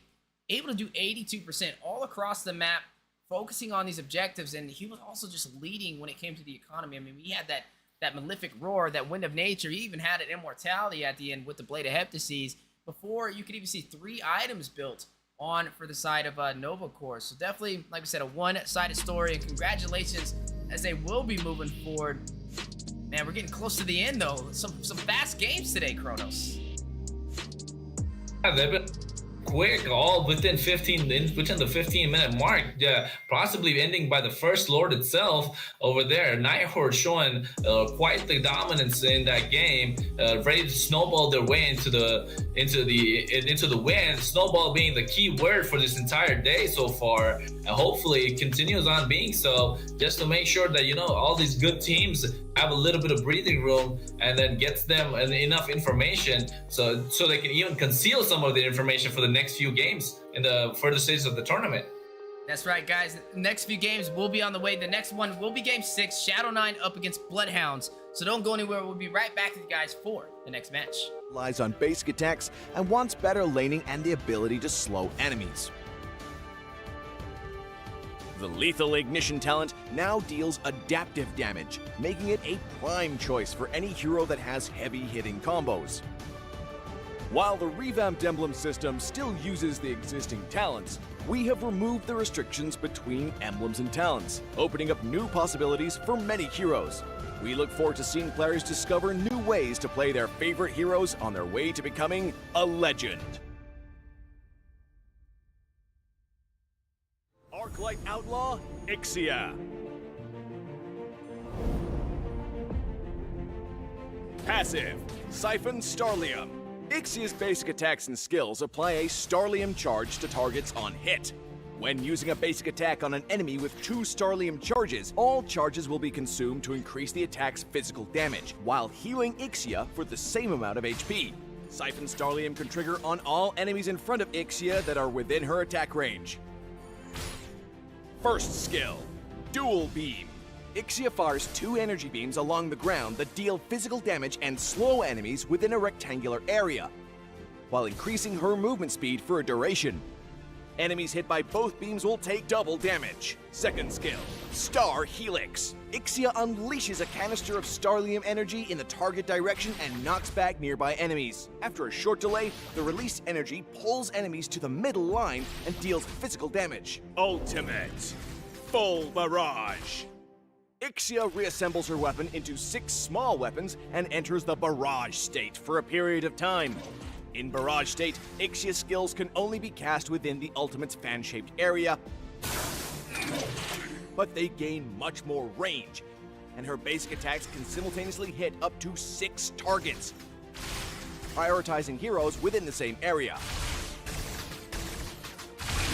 When in Barrage state, the damage of Siphon Starlium is also increased. In the laning phase, Ixia can initiate by using her second skill to pull enemies together, then use her first skill to deal double damage to the lined up targets. Use the extra movement speed from her first skill to chase and finish off enemies with basic attacks. In teamfights, Ixia should get to a safe position that can cover the most enemies within the range of her ultimate, then use enhanced basic attacks together with her second and first skill to CC enemies and crush down her enemies. Ixia is strong in 1v1 situations and is also exceptional in teamfights by providing CC and AoE damage. Kite enemies with her skills in the early and mid game and wait for a good opportunity to unleash her ultimate in teamfights. Upgrade Ixia's first skill at level 1. Then continue to prioritize upgrading her first skill as the main source of her damage. Ixia's first skill deals double damage to enemies in the center, so use her second skill to pull enemies together before unleashing her first skill to maximize the damage. Ixia's second skill can knock back nearby enemies, so use it when the enemies try to dive in to keep them at bay.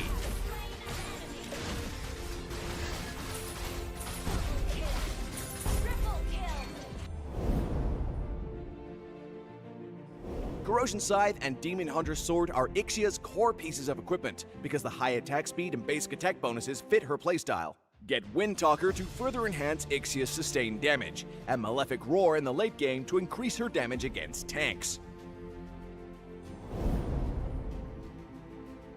We recommend the Flicker Battle spell for Ixia to make up for her lack of mobility.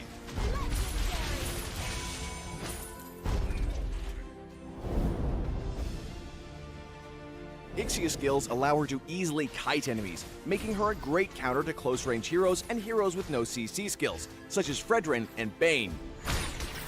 Legendary! Ixia is countered by heroes with burst damage or CC skills, such as Saber and Aemon, due to her poor survivability. Ixia's ultimate can deal a lot of continuous AoE damage, so heroes with CC skills are her ideal teammates, such as Atlas and Vexana. Double kill! Triple kill! Ixia is great at kiting enemies, but her damage is not high in the early game, so make good use of her second skill CC and the movement speed bonus of her first skill to poke and kite enemies.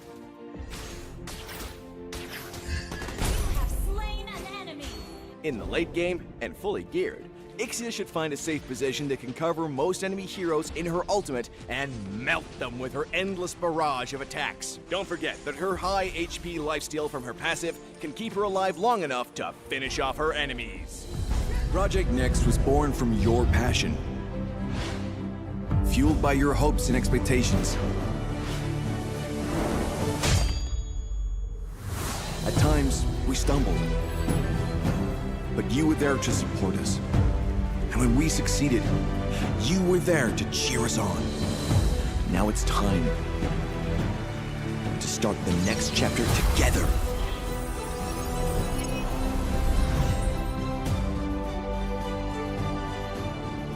Creating bigger and better experiences.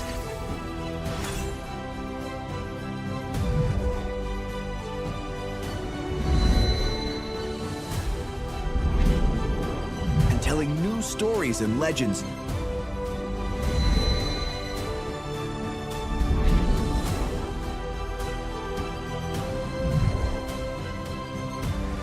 Let's treasure every moment together.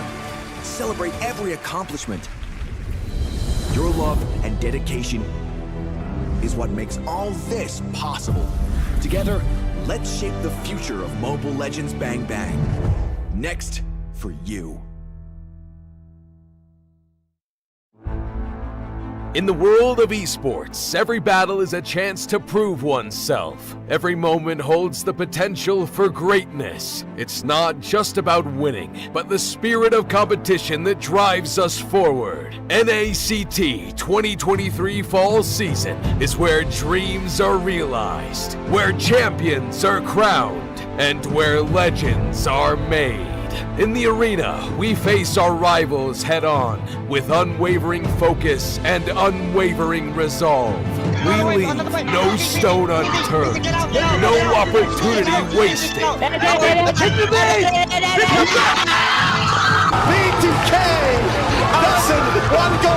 Together, we create moments that will be etched in history. We inspire, we innovate, and we forge new paths towards glory. NACT 2023 Fall Season. My fight, my moment.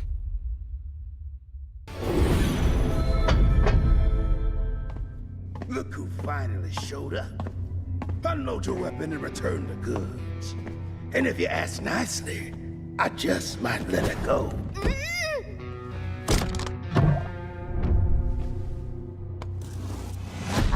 Who said I was returning it? You little... We had a deal! I just came here to test my new toys. They ain't even loaded.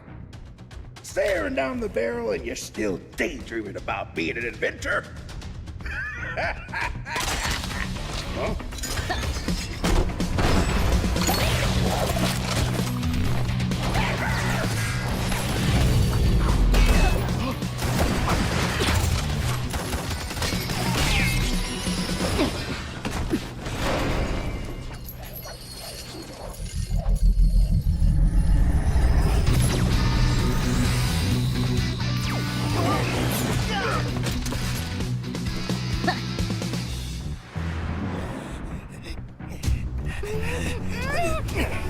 Stop, or she gets it! Then you'll have to answer to Erudicio. Erudicio? Well, isn't that perfect? I got a bone to pick with them. So how about I just blast you both? You're crazy! Leave me out of your squabbles!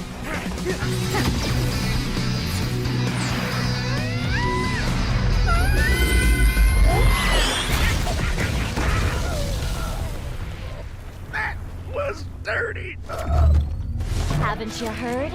I do things my way. I really don't like being used as bait, you know. Anyway, let's return that to Erudicio. Oh, I have something special in store for them down the road. So I'll take this as payment.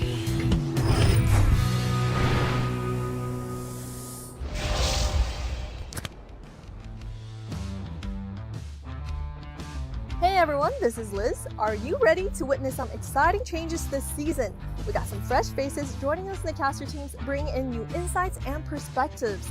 Now, speaking of exciting changes, Trex, I heard you got some thrilling news to share with us about the prize pools. I couldn't have put it any better myself, Liz. What's up, guys? You already know who it is. Trex here with the beard this fall season. Now, we've reconstructed our prize pool to reward more teams than ever. And that's not the only update. Private Dancer, isn't there a few things you want to tell them about the tournament rules? You bet, Trex. Hello, ladies and gentlemen. It is I, the Potato King here, Private Dancer, bringing back that unique voice and unique sense of energy to each and every match. But this season, we are raising the stakes. We've revamped the tournament rules, aiming to make sure that each and every experience for you guys is more intensive, more captivating, more awe-inspiring for you, the viewers. But that's not it. Steph Weezy here can tell you about what we can expect from the caster team this season.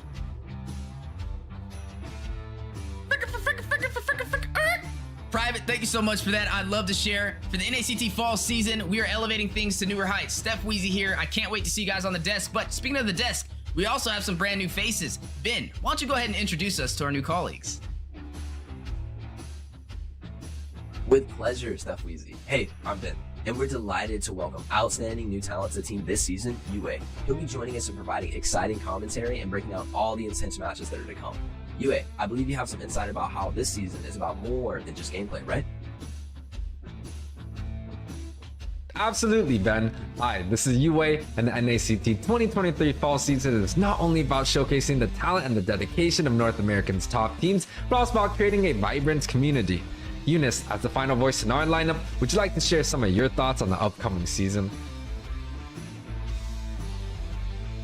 Absolutely, UA. Hi, everyone. This is Eunice. This season is set to be our most exciting yet, with fresh faces, an updated rule set, and a restructured prize pool that's more inclusive than ever. But at the heart of it all, we're... Ladies and gentlemen, welcome back to Nighthorde Mobile Saiyans Tournament. My name is Steph Weezy, and I'm your host on this amazing event where we're looking at 32 teams competing for a cash prize of $1,000 and 100,000 diamonds provided by Moonton. That's right, the House of Pisces, an amazing sponsor, has provided this opportunity as well. We are live on the MLSA, on the Mobile Saiyans Twitch, and also on the House of Pisces YouTube channel. So what more could you ask for, guys? Two amazing teams ready to go. Next, inside of this amazing match, battling for their seat in the top 8, we are going to be looking at Bloodhounds going up against Shadow 9. We got two amazing casters to paint that perfect picture. Let's go ahead and swing on over and meet up with Rim and also Scared Yet. See how they're doing. What's good, you guys? What's good, Scared? How are you today? Just woke up, so it's like a rise and shine for me. Focusing on the shine at this point and extremely energetic. What about you, Rim? I'm doing great. You know, I've been watching these games, clashing it out. Both of these teams, really powerhouse. I'm really familiar with them, especially from in the MLSA. So I'm excited to see Bloodhounds versus Shadow 9 go up against each other here as we jump into the draft for the game. Indeed, and I guess we were the ones who casted for the Bloodhounds back in MLSA, if I'm not wrong. Yeah. I do remember casting a match for them. So I think that was our first time casting too, you know? It's nostalgic. Yes. Yes, that is correct. So again, we are back in the same boat. So Bloodhounds this time on the blue side and Shadow 9 on the red. Both of these teams focusing on the Assassin's brands, Ling as well as the Fanny. So I'm also expecting them to take away a Lancelot. Absolutely right, but what I want to see banned out for the side of Shadow 9 is you're looking at Bloodhounds. We know Boca Roscoe, one of his comfort picks is that Novaria pick. I did see that he was the ban, so it's going off of the Assassins like you mentioned previously, but Shadow 9 really needs to take this Novaria off of the board. We've seen the combinations and how well Bloodhounds is able to play into the Novaria pick, and if you notice, right, Assassins are being banned out. What does Fanny, Ling, and Hayabusa have in common? They can get to the backline. They can put pressure onto that Novaria. So I feel like knowing that Bloodhounds has first pick in this draft, Shadow 9, take it out. Take it out. They're painting the picture for you. You just have to guess. You know, it's charades at this point. Yeah, that is correct. That there's only one left. That is Novaria. Yeah. That they need to take care of at this point. There we go. There we go. Yep, they've done their homework, and I'm extremely glad about that. Taking away the Novaria, I'm also expecting them to take care of Arlet if possible, because you know that he's been providing some amazing setups. We've seen him today as well, forming extremely well. And yes, you can say Joy too, arguably. Its damage is still insane, can delete that backline, especially if it has the Vengeance on. But nonetheless, Joy can be taken care with Akaja, with also Franco. Basically, the suppression, that is going to be the answer. But Kopla is going to have the ban in this situation. So what's he going to take care of? It's already the Ling, the Hayabusa. Lancelot is still left, and I don't think so they're actually going to focus down on Fredrin, will they? Oh, they're gonna go ahead and ban Elkert. It's funny, right? How that works. He was recently banned from the game for a good 3 months consistently. He's unbanned now, but he's still getting banned, right? He's kind of just made his way back into the meta. Maybe that time where he was banned from the game, he was getting some secret buffs. You know, they were working on him. Those deadly stingers potentially deal a lot more damage now. And I think that since it counts as a basic attack and it scales with some of these items, right? It makes sense why you would be able to ban it out. Like, he has so much versatility in terms of the things that he can offer. In addition to the silence, he also has damage on top of that. And if you ask me, that's a broken combination, right? You can't deal damage to him, but he's dealing damage to you. But speaking of things that can deal some good damage here, the Eve got banned out. Oka. Yeah. He's actually picking up the Sicilian. No, he's gonna take the Valentina. Now, that's the thing. Boca has such a great hero pool, such a depth in this hero pool that you take away the Eve, you take away the Novaria, you're still left with the Valentina. If you ban out the Valentina, you would have to let go of one of those assassins, arguably a Fanny, and you do not want Bloodhounds get their hands on that Fanny. So I like the pick in the form of an Arlet. Maestro, we will have the advantage in that EXP lane, and even if he does not have the advantage in that lane, he would definitely be extremely proactive in those team fights using the final slash. Now I'm expecting them to pick up a couple of more crowd control heroes just so the Arlet could have infinite dashes. Absolutely right. And speaking of having infinite dashes here, going up at what Bloodhound slotted in the Valentina, she also has some of that mobility at her disposal, right? Something else that has a lot of mobility in addition to burst and crowd control, which you mentioned before. Securing 2 birds with 1 stone, essentially the Kadita pick. And I feel like matching up the Kadita in that mid lane with the Valentina, yes, she can take that rough wild ways for herself, but it's still not as beneficial. I feel like the reason why Kadita's combo works so much is because she has a full set of skills to actually dish out that burst damage, whereas the Valentina, she doesn't really have that at her disposal. So I do think it's a very strong matchup into the mid lane, but also in terms of that overall team fight pressure, she as well as the Arlot can get a good job done with the combos. That is correct, because you would get Arlet some more dashes after getting those knockups in, and even Arlet can set things up for Kadita. You can get that final slash in, pairing up a couple of people together, and that's the perfect time for the rough phase to land in. But speaking about perfect things, we're seeing a Martis coming back, making his way into the jungle along with the Beatrix. So I really love the Beatrix pick. We've seen Sleeps performing amazing on that. Now I want to see what Tempest is going to pick for his EXP lane. We've seen him playing Arlet, but he does not have his hands on an Arlet now. So it can be possible that he might go in for a Uranus. We've seen teams lean in towards that hero quite a few times now since there's been some emblem changes, and you do not need to make the Enchanted Talisman on Uranus now. Your emblem set works perfectly well. So that's one more extra item slot for you. And that's perfect too, because with the common emblem, you can kind of slot that in, like you mentioned, at your disposal. But speaking of things being slotted in, something that we haven't really seen in a long time is this Clint. And I feel like once you're going that deep into the marksman, it has to be a comfort pick, right? Yes, it is a safe bet going up against Sleeps on this Beatrix. She still is going to have an easier time, I feel like, in terms of that mid to late game. However, when Clint does secure his Endless Battle as well as that Blade of Despair and the Malefic Roar, that's when you have to start looking out for him. So as long as in this first draft here, in terms of the picks, I feel like that's where Shadow Knight has to play for. They have to play for their early game so they can help only one left on this Clint to really scale into that late game to actually start dealing some of that damage.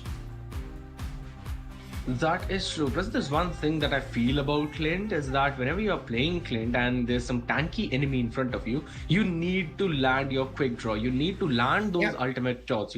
You cannot just rely on your passive alone. It will not shred them down. So it is possible that we might see Dino on the Martis going in for that tanky approach this time, because you do not have a Demon Hunter Sword based marksman in the opponent. You have a marksman who's based on those skills. So it becomes a little more easier for him to, go in for that tanky route and still tank all of that damage that Clint has to throw on him. But focusing on the bans as of now. Xbox and Alpha, some amazing bans from Bloodhound. They've secured their jungler, that's Martis. They've basically shown it at this point that we are putting the Martis in the jungle. Still can be flexed depending on the next pick that, you know, Shadow9 are gonna take. But Esmeralda as well as Minceta, I love those bans, to be honest. Esma, Mincy, both of them can counter Joy, and now they lock in Joy as their 4th pick. That is some smart drafting. Not only can they counter the Joy in that laning phase, their potential in terms of that team fight, they want to continue to have the upper edge so far when it comes to some of these team fights here, right? Looking at the picks so far, Copla's hovering over the Kaja there. I think it would be a solid bet. It is an answer for the Joy as well as the Arlot, right? We have a lot of mobility for the side, so getting that hard suppression. Although I feel like just because you have that much mobility, you should look for something that can really make a set potential, right? Because there's so much to work around. But no, they're gonna go ahead and lock it in, Scared. What are your thoughts on the Kaja going into this composition? I'm kind of fine with Kaja, but what is Shadow9 up to? They have an Arlet, they have a Clint, and now they picked a Joy. Either it could be a Joy in the mid lane and a Kadita room, or they could put Joy in the jungle. And if I'm still sleepy, they might put Arlet in the jungle as well without retribution.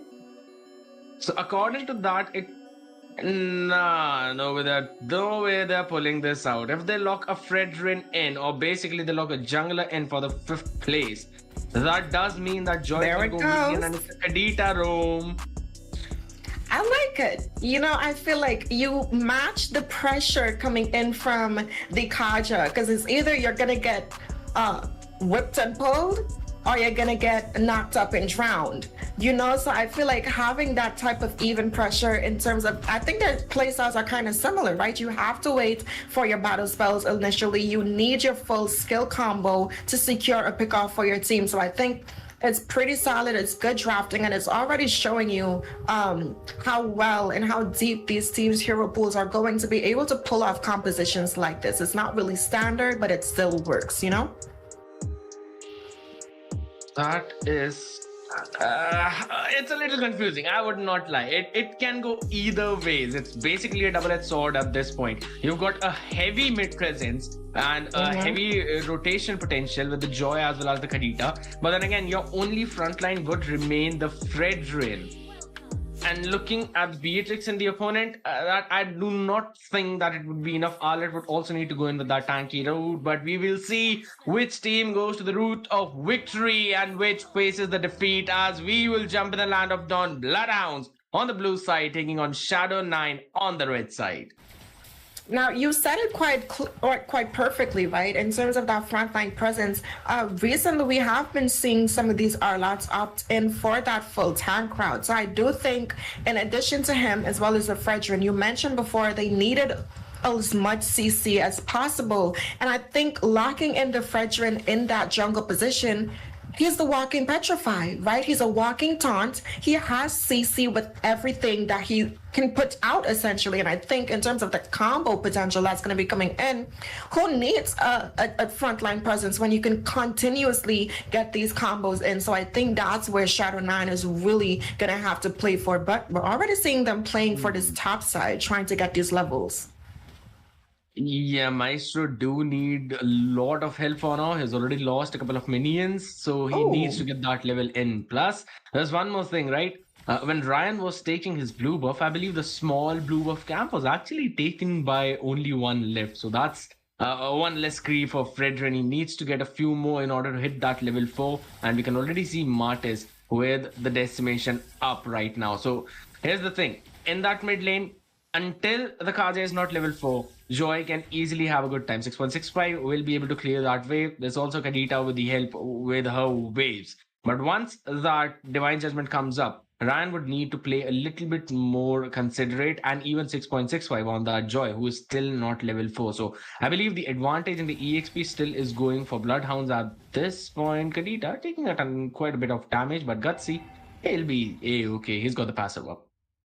And I feel like when you lock in a roamer like the Kadita, the Minotaur, you can really bully them before they get their level 4, right? This turtle most likely is going to go uncontested into the side of Bloodhounds here. And we're already seeing Kaja making his way down to that bot lane to help Sleeps put on some pressure. And this is smart, right? You mentioned we've seen how well Sleeps performs on this Beatrix. So as much as security that they can afford to Sleeps, it's going to be good here, but an engage.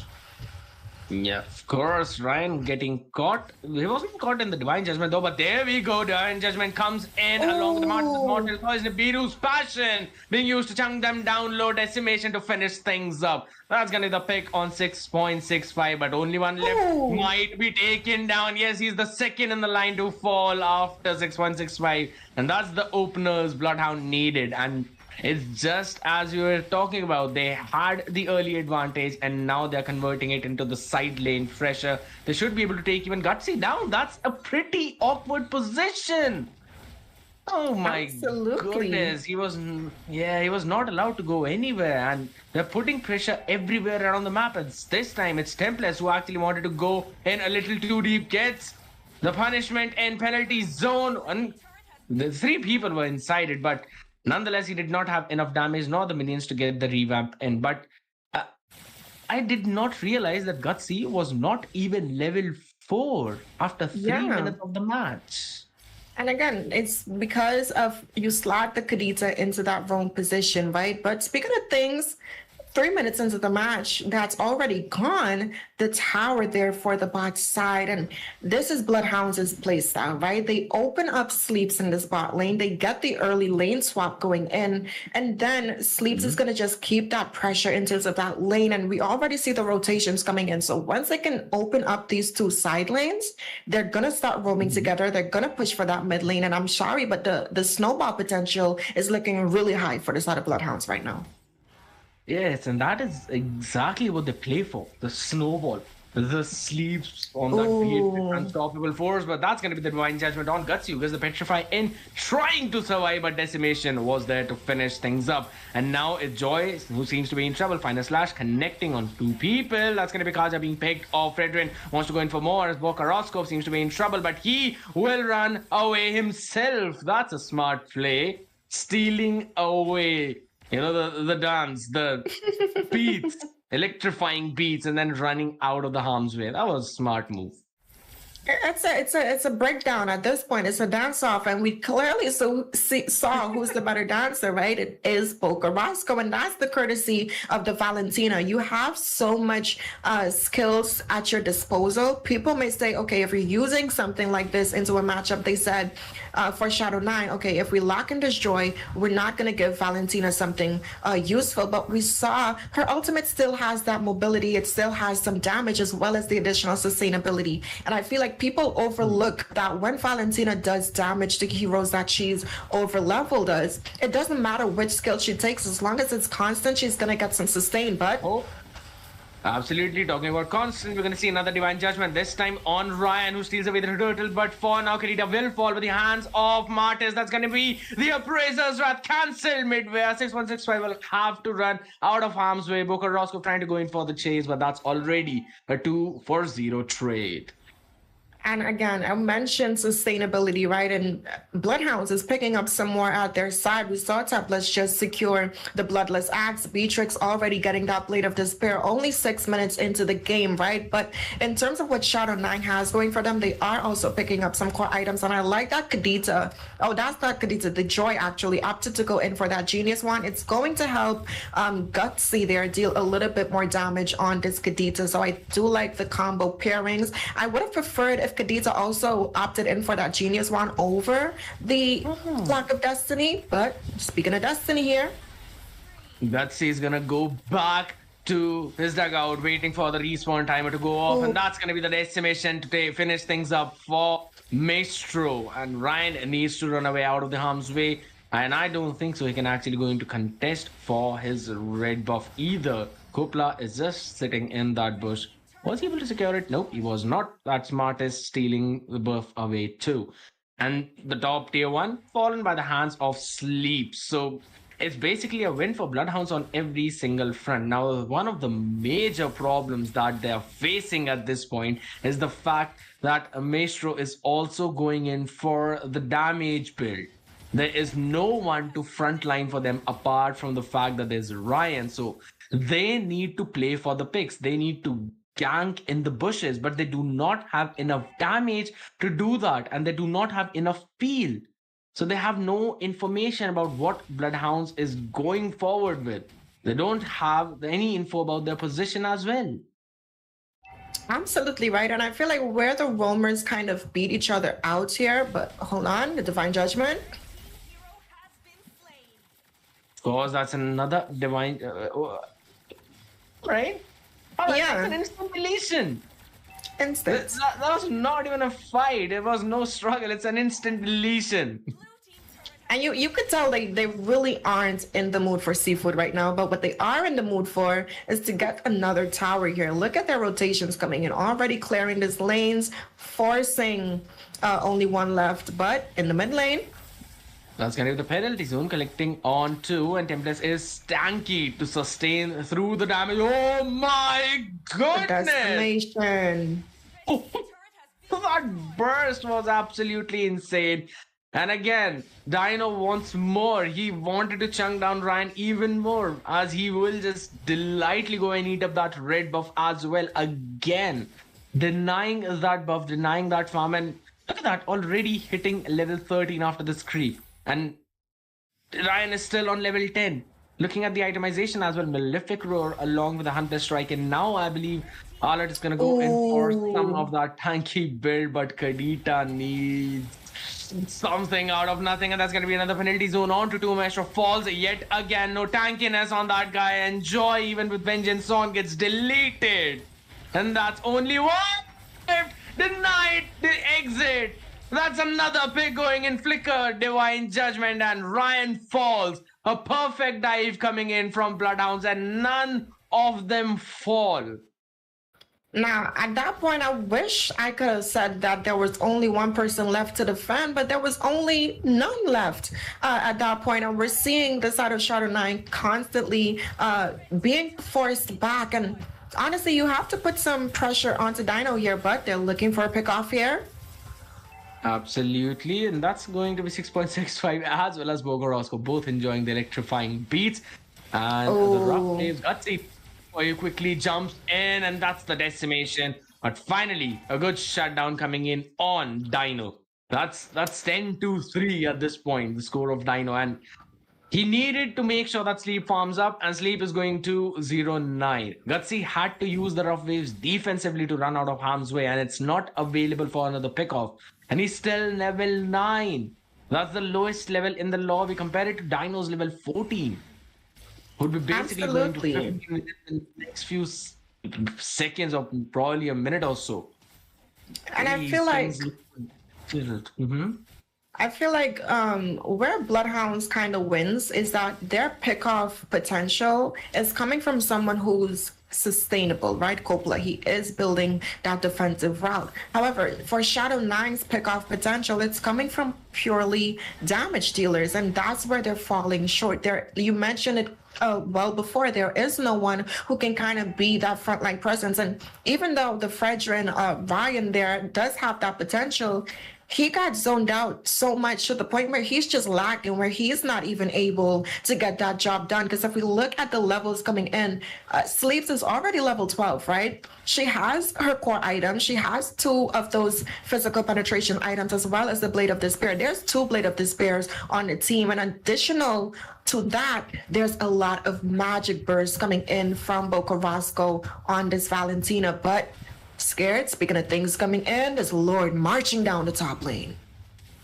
Indeed, and this does seem to be it for a couple of inhibitors. Probably that's going to be a flicker penalty zone onto 2 people, and Gutsy falls yet again without the rough phase being executed. Bocarrasco low on HP, but his team is full of hope as they still want to go in for the next one, and that is the discipline coming in. But for now, they re-engage Nibiru's passion, and Maestro is done like that. No more final slash flicker forward, and that's going to be deletion of sleeps right away. Kopla will have to retreat. They have to now respect the damage that's coming in from Ryan, from only one left, as well as Gutsy, as they will be able to defend their last inhibitor. But that's two of them out of the way. And that's just the first slot of the game. Just think about what's going to happen in the next one. I mean, I will give some credit where it was due, right? Shadow9 being able to capitalize on some of the overextension coming in from the side of Bloodhounds. And even though they lost a few members in that engage, it really didn't even put a dent in their economy, right? If we look at their lanes so far, they still have that lane pressure. Looking at Beatrix, right? Martis is 10.8k gold, and she's right behind them. She was like, okay, you had your moment in the early game, but now this is my time to shine, being able to snipe that red buff. And now look at her, right? She's building into some of that sustainability. She's either going in for that Haas clause, and personally, I love to see the Haas clause on Beatrix because it creates such a good highlight moment, right? When you get to that low HP, the stats has been amped up, and with the recent changes to the way Spellvamp and Lifesteal works, which she just picked up, it really helps in terms of that sustainability. And looking at Shadow9 right now, all they have is damage, but there's little sustain coming in from their side. So now, when you look at Bloodhounds in terms of the items, they have sustainability, and now they have damage on top of that. So they're always going to win out. And speaking of damage being dealt, we're going to see the Ruffles finally connecting, but not before the penalty zone coming out. That's going to be Boca Roscoe with the first pick on Martis. That's Divine Judgment, and follow up by the Decimation. Holy smokes! That's a wipeout in just 10 seconds! What just happened?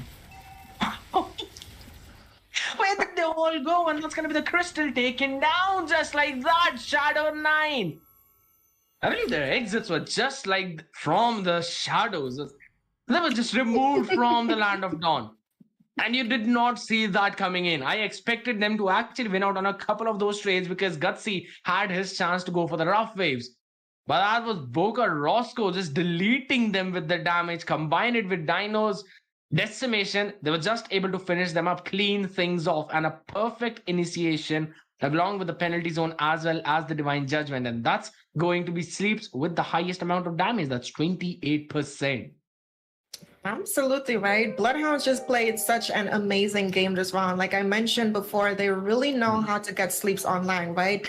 Boca Roscoe being able to apply that pressure. And yes, you're limiting the picks that he was able to steal with that IMU, but you still gave her additional mobility with that Joy. And I feel like sometimes people think that, okay, well, if I don't have a huge set type ultimate with the Valentina, that I'm just going to hold off on picking a skill and then just wait for a moment, right? But unlike Boca, he took the electrifying beats there and he was able to get some good outplays. We saw him actually escaping with almost no more HP left, and I think that's where they fell short. And even in terms of the drafting for Shadow9, they had a really solid draft, right? I feel like in terms of the itemizations, that's kind of where they fell short. Khadija, she is a damage roamer, and when you're going up against someone like the Kaja, whose main job is to sustain, and when you get picked off in that early game as well, it kind of sets you back. So I feel like it was up to their team at that point to build some more defense to be that frontline presence that they were missing, right? We saw the Thunderbolt being picked up on their Arla, but at that point,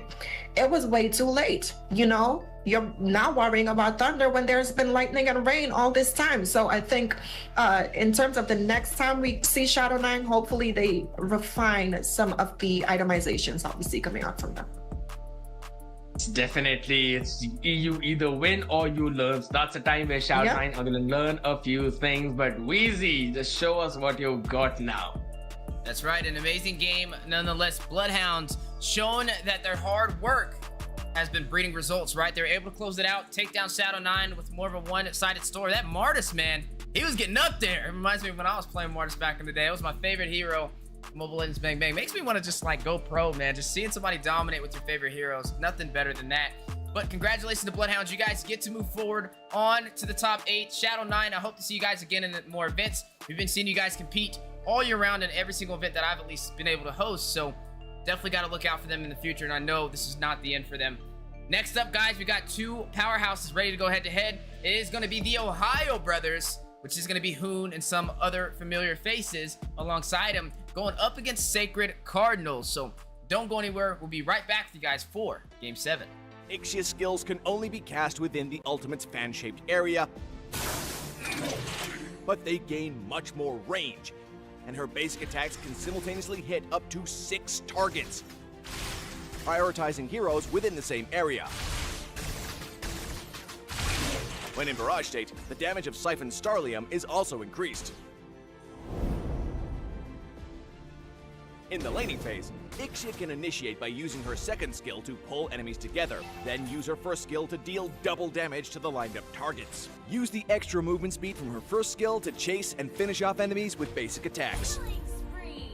In teamfights, Ixia should get to a safe position that can cover the most enemies within the range of her ultimate, then use enhanced basic attacks together with her second and first skill to CC enemies and crush down her enemies. Ixia is strong in 1v1 situations and is also exceptional in teamfights by providing CC and AoE damage. Kite enemies with her skills in the early and mid game and wait for a good opportunity to unleash her ultimate in teamfights. Upgrade Ixia's first skill at level 1. Then continue to prioritize upgrading her first skill as the main source of her damage. Ixia's first skill deals double damage to enemies in the center, so use her second skill to pull enemies together before unleashing her first skill to maximize the damage.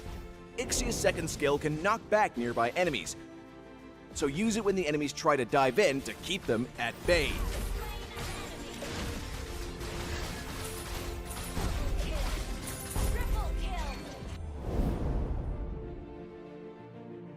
Corrosion Scythe and Demon Hunter's Sword are Ixia's core pieces of equipment because the high attack speed and basic attack bonuses fit her playstyle.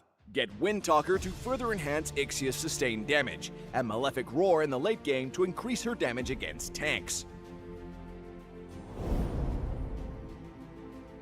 We recommend the Flicker Battle spell for Ixia to make up for her lack of mobility.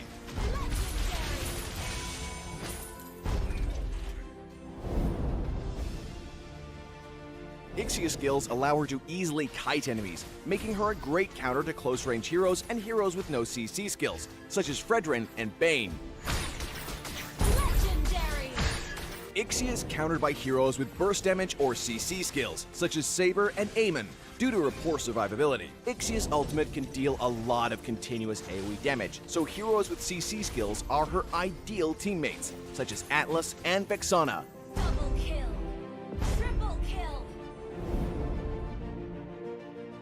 Ixia is great at kiting enemies, but her damage is not high in the early game, so make good use of her second skill CC and the movement speed bonus of her first skill to poke and kite enemies.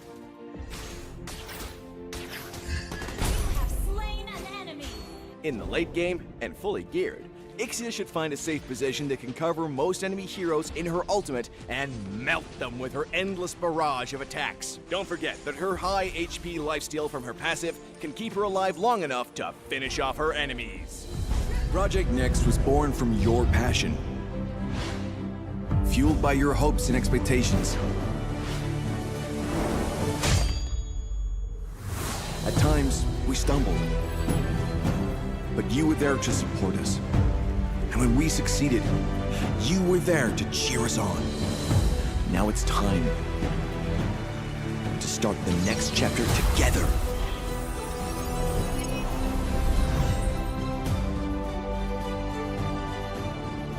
Creating bigger and better experiences.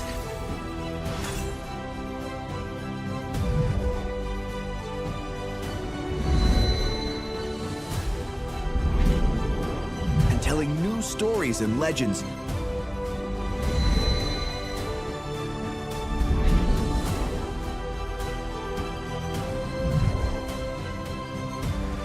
Let's treasure every moment together. Celebrate every accomplishment.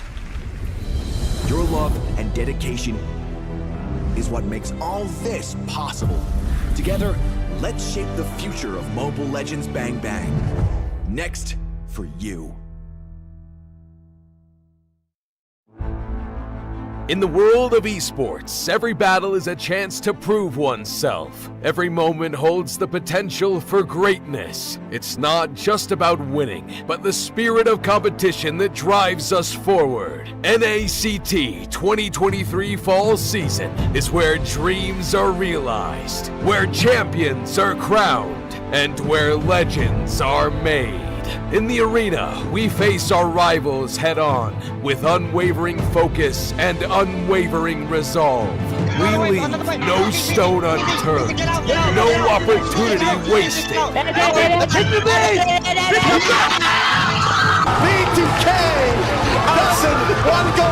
Together, we create moments that will be etched in history.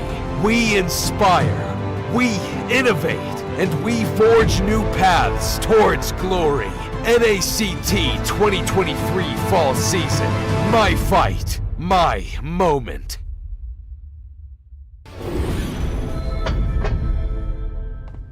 Look who finally showed up. Unload your weapon and return the goods. And if you ask nicely, I just might let it go.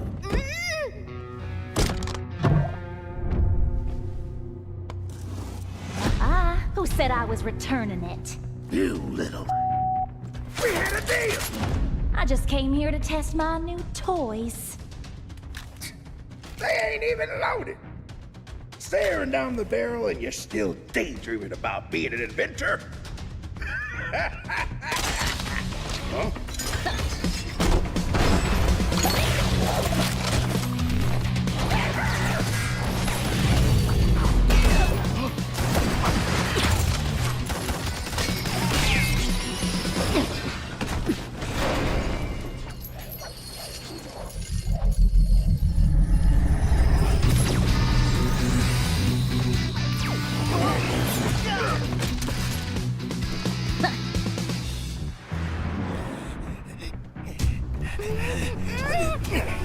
Stop, or she gets it!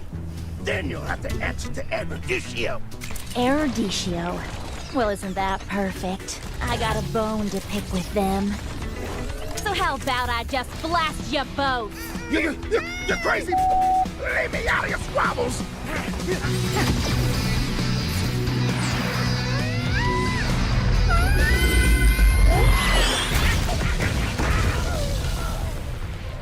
That was dirty.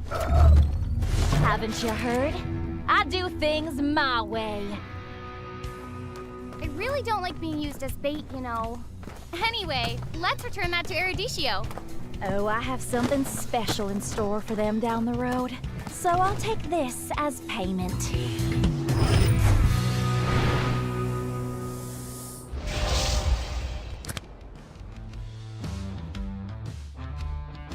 Hey everyone, this is Liz. Are you ready to witness some exciting changes this season?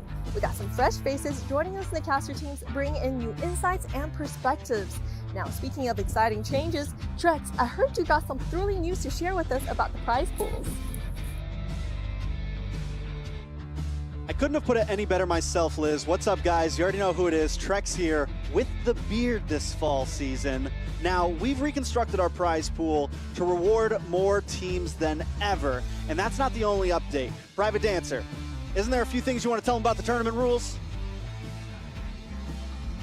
You bet, Trex. Hello, ladies and gentlemen. It is I, the Potato King here, Private Dancer, bringing back that unique voice and unique sense of energy to each and every match. But this season, we are raising the stakes. We've revamped the tournament rules, aiming to make sure that each and every experience for you guys is more intensive, more captivating, more awe-inspiring for you, the viewers. But that's not it. Steph Weezy here can tell you about what we can expect from the caster team this season.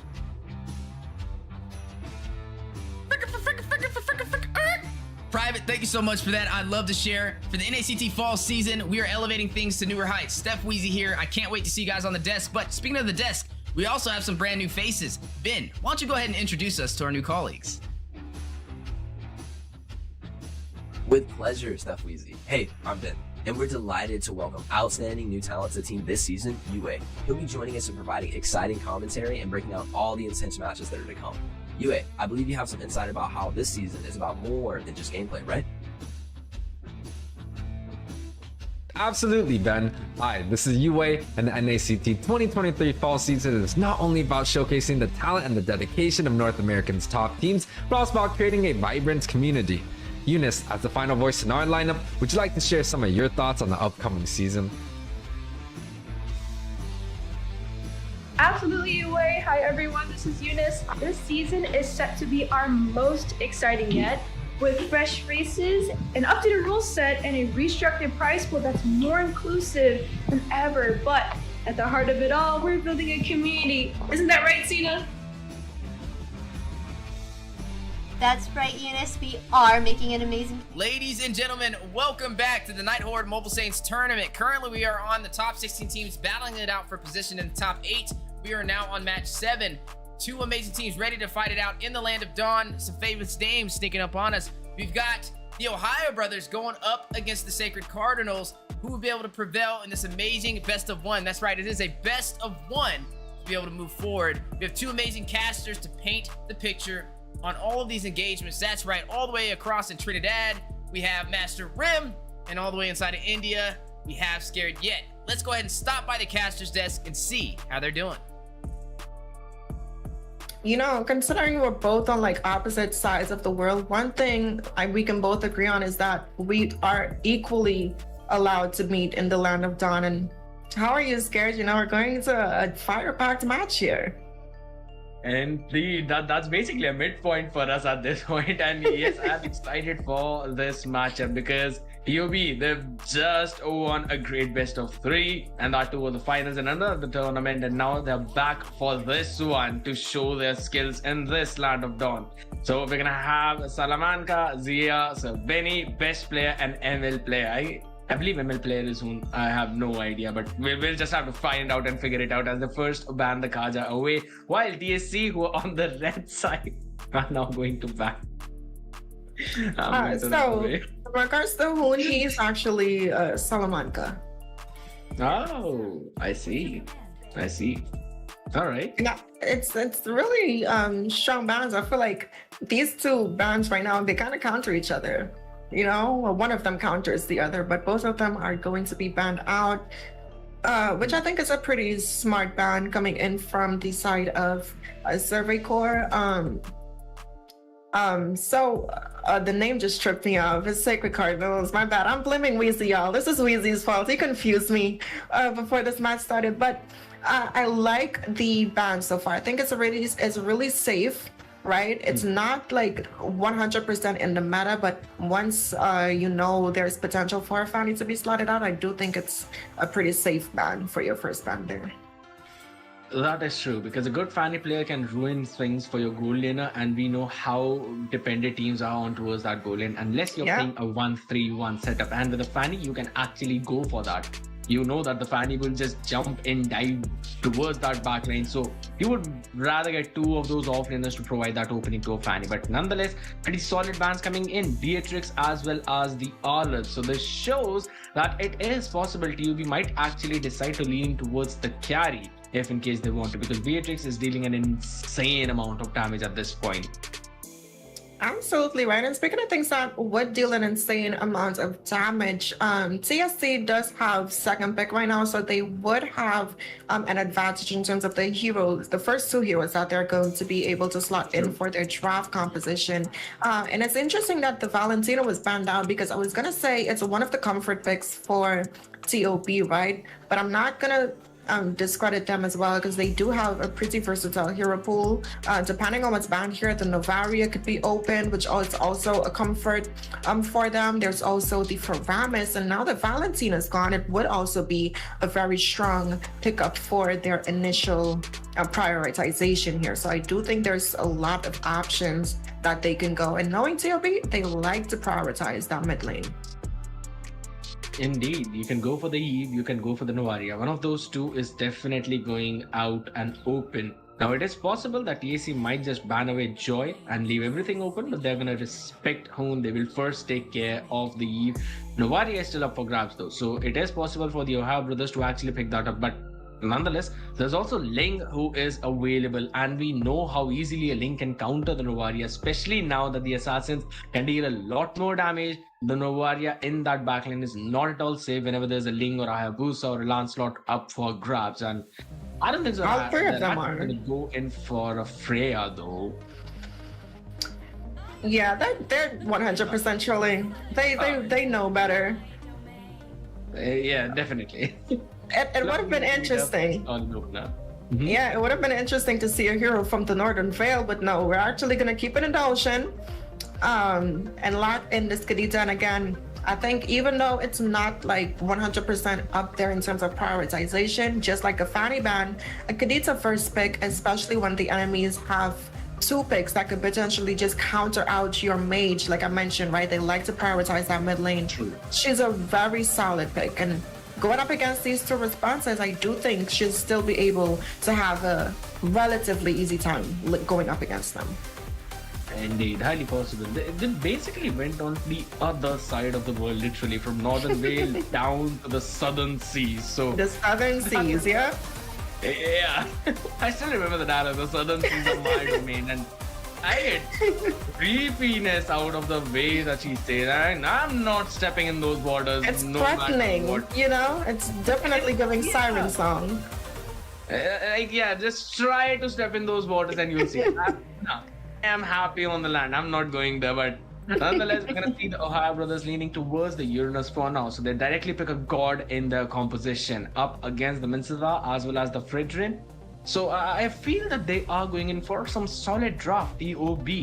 But the response from TSC, it's also pretty good. You've got the Minsata, you know, be easily able to stop those dashes in that King's Calling, as there's a Fredrin who would be able to basically soak up the entire rock waves and even a lot more that is going to be thrown at him in that jungle with that tanky build. Plus, he would have an advantage in those neutral objectives with the Appraiser's Wrath. So that's a pretty solid drop from TSC. I really like the answers coming in from both of those sides, but finally, we're going to see the Novaria being picked up.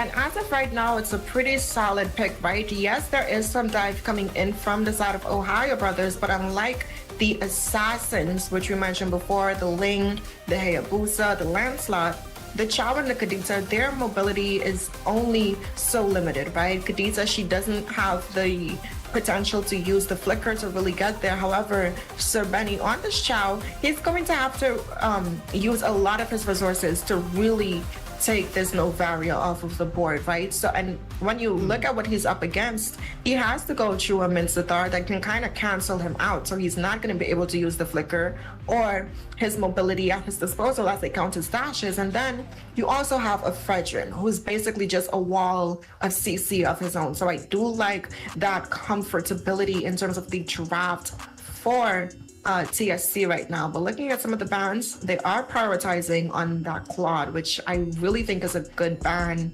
for that gold lane position. Yeah, and I think that they should probably take away even the carry unless they want to pick it for themselves, because now they have the first pick. So might as well try and, you know, limit the pool of Zia. And as of now, the Kufra ban coming in kind of shows that TUB probably are gonna put the Cho in that roam position. So as far as I am a fan of a Cho in that roam with those amazing TikTok plays coming in, Flicker Way of the Dragons, and I love those setups, but the way a Minstathar actually counters the entire potential of Cho is outwardly, right? You cannot use any kind of dash in the King's Calling. You would just be able to use your left stick to walk out of it, and that is if Minsay allows you to do so. Otherwise, you're just going to be caught in the chain CC, in the barrage of CCs, and you'll be finished off. And on top of that, you have to put some respect on the slow that's going to be coming in from the Astral Echo with the Novaria as well. So in terms of the potential and annoyance coming in from the side of TSC, they have a lot at their disposal. Now I'm seeing them hovering over the Sicilian. I'm not sure if they're going to lock it in. And as of right now, I'm not too sure would they put the Novaria in the wrong position. I mean, they do have the frontline presence to be able to do so, but then that's going to put a lot of trust into that scaling. And if we look at TOP right now, they have some early game pressure, but they also have that late game sustainability. But okay, they're going to go ahead and go for the Grok, which is a good flex pick, right? He could go into the roam, or the Mensathar could be flexed into different positions at this point. So I do think it offers them a little additional draft pressure by not still revealing what they really want to go for so far. I really love the way that TSC are actually drafting, keeping the cards safe even till that last pick. Yeah. So it totally depends on the last 2 pick of TOB. They've secured the link, so that's going to be a problem for Novaria, but you also have the Minsatar in line with the King's Calling, so he can save the day. So seeing Link, I personally feel that this might be a cue that Minsatar should play in the roam position to make sure that Novaria actually survives through the burst of best player. That should be a pretty solid answer for them. But what's going to be the matchup in the gold lane is going to be the question. What if TSC actually decides to put the Grok and the EXP and Mincy in the gold lane? And then pick another mage or maybe a full solid tank. I mean, you can't tell me it's impossible. Especially with 1-3-1 again, you know, it's very much possible. And I think that's what's going to happen here. And a Yi Sunshine into the jungle, that's going to be pretty solid scaling, to be honest. They would not have any kind of early game pressure apart from the fact that you have a Grok who would be able to rotate in. Might be a little troublesome for them, I guess.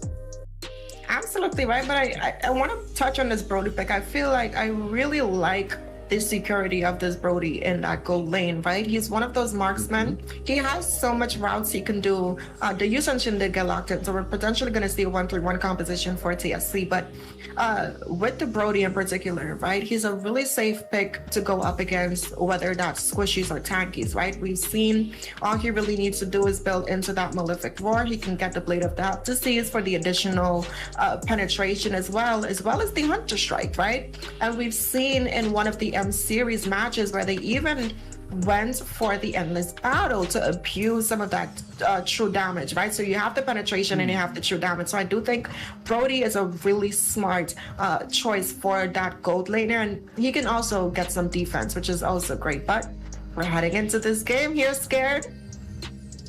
Absolutely, and you basically mentioned each and everything. This composition totally is an early game damage mid snowball versus a mid damage and late snowball. So we'll have to see which one of them actually comes out on top. Will it be the Ohio brothers who are basically on a roll at this point, or will it be Sacred Cardinals to stop the pursuit of victory? Let's jump in the Land of Dawn right away to figure that out.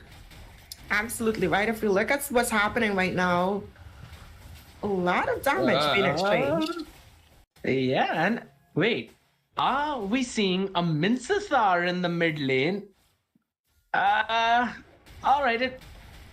Wait a minute. That's a Benny's engage still going in. They actually want to take the first blood. Sloth, not quite slow. Actually gets the hook in. Sir Benny seems to be in trouble now. He bit more than what he could do and will be taken down. That's the first pick right away in the hands of Sacred Cardinals, and what a way to play. And also, there was like 4 total battle spells was used in that engage, 2 on each side, right? So you can tell what these teams are on here. Best player already securing his level 4, and we saw him already putting that pressure onto Ben there, and that's what he has to consistently do throughout this game. But in the top side, we're seeing a lot of pressures from Ohio brothers. Oh, and that's another amazing hook coming in from Sloth. And talk about stealing the kill from a wall. That's the way Grok rolls. He literally stole that kill. I would not even stop saying that. That was the kill of Sloth. But nonetheless, we're going to see yet another engage coming in. And this time, Ben QTT seems to be in trouble as Blessed Player wants to finish him off. Quick finger, Blessed Player definitely showing some amazing skill. Oh my gosh. Blue gets that hook in and finishes things off in style. Both the teams are just relying on these outplay after outplay. My throat is in trouble for this match. It's funny that it's funny you mentioned the name outplay, but I'm not going to get into that right now. I love what I'm seeing from the side of Sacred Cardinals right now, right? They have a scaling composition, but they're really playing their cards right. And if you look in the top side, looking for yet another punish. Absolutely. ML players, he's been more than he could show. I don't think so he's going to survive that. But wait a minute. He goes in for the consecration, still trying to survive, still getting the HP back. That's the Astral Echo coming in along with the Wild Charge. And Noir seems to be the one who has to run away. But finally, Appraiser's Wrath connecting. And that's going to be the Rough Waves deleting greedy Kenzo right there. And the King's calling in the top side, though. Sloth seems to be in trouble as he will be chased down by Zia QT. And that's going to be another hook landing in, but that's Sir Benezia. One more hit, and he does finish things off in style. And that's going to be the turtle secured by best player. Zia just going to take a few of those tower gold, but whoa, that's actually a pretty good wall coming in from Nor. And all right. That's going to be Zia dashing out of the harm's way. Both the teams are just so very proactive around the map that you always have to keep a constant eye on what's happening. Absolutely right. And if we look at the economy right now, the gold lead is in favor of Ohio Brothers at this moment, but it's only a few hundred. Just a few more pickoffs, even just one, and Sacred Cardinals would be able to get it pretty much to be evened up across the board. But a good snipe there coming in, stopping that recall, and that's going to potentially give them an advantage up there in the gold lane. Man. Let's talk about potential advantage, and Sloth just brings in the King's calling to finish things off. That's just, again, both the teams are so very proactive, and whenever you're playing a Minsathar, you're playing a Franco, yes, you definitely rely on their kit, but the most important part of their kit is going to be their hooks. And he is landing them so very perfectly. I mean, I used to think that my Minsathar hooks were pretty good, but seeing the way Sloth is playing, oh man, teach me, Senpai. That's just what I have in mind. But that's going to be ML player yet again. Block one exit from the Grog's wall, but he still have enough time now. No one's going to have... Oh, Ling? What about his Ling? But that's going to be Senshin taken down. Best player just having the awareness around the map, will be able to run away as well. Oh no, that's actually a pretty good wall, but no follow-up onto that. And they still have the Finch Post to run away. And that's just Uranus making sure to do the Uranus things. And I like that he's actually putting some pressure in the mid lane rather than cutting his EXP, right? Looking at how Sacred Cardinals, he might be in trouble. Yeah, but does the Appraiser Wrath connect? No, it does not. And ML player again is gonna just taunt worst boyfriend out. And look at that, he's back to his full HP, and that is the most annoying part of Uranus. That if you're not able to finish him off in one burst, he's gonna jump back in the next 2 seconds with the full HP and ready to go again. And your skills will be on a 50 seconds cooldown, but nonetheless, that's Turtle secured a good way of the dragon, and that's a knockup. That's it for Grog. He would not be able to survive that. And that is yet another pick-off for the Ohio Brothers. And now we're going to see a goal lead being built up. A 1.5k goal lead, and Zia QT now secures the Blade of Despair. Yes, going 1-3, but should be about time for him to come online and show some presence around the map. And speaking of presence right now, ML player. He is still in between 4 people. Consecration along with the Purify. He runs out of the harm's way while best player goes in for the Tempest of Blades. Astralico comes in. That's a full-fledged engage. A shutdown coming in onto the Kadita. That's going to be Essential taken down, but a good ball coming in to stop the exits of ML player to finally shut things down for him. The blue buff still surviving, would be stolen away by BenQTT, but I wouldn't call it stealing away. He probably secured or saved his own buff, and that's the Demon Hunter's sword picked up by Sloth. Absolutely right. Not only did the Demon Hunter sword get picked up, looking at Zia on this Brody, who taken 3 deaths actually, but is still able to secure that Blade of Despair. And we saw the chip damage that he's being able to have at his disposal, right? If you look at Ohio Brothers, they have some poke damage, but they also have a lot of burst potential. But when you look at Sacred Cardinals, they're mostly a poke inducing composition, right? They have the Novario with the snipes, and then you have the overtime damage coming in from slot there on the Minsathars. But we're seeing some recall spams happening here from Sorbene, boosting his team's momentum right now. But yeah, if we look at what they have going for them, Sacred Cardinals, they have a good draft. They just have to wait for some of these counterplays. And speaking of counterplays, That's going to be Salamanca going in for the rough waves right on towards Boyfriend, who just flickers out of the harm's way along with the King's Calling, and they pick Salamanca off. Talk about giving them a taste of their own medicine. You're like, all right, you want to go for the rough phase? You want to pick one of us off? Here we go.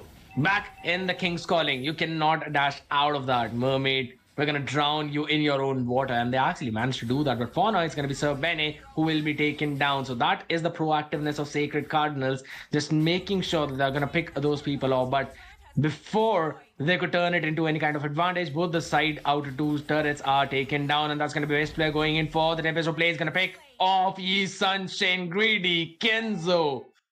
He's just not being able to take his own buff and survive. That's the way Ohio Brothers are playing. They know who they need to shut down, and that's ML player with the consecration yet again gonna get that healing back. If there's no Yi Sunshine available, you would not be able to burst him down unless he's in the tower and there's a King's Calling in your foot.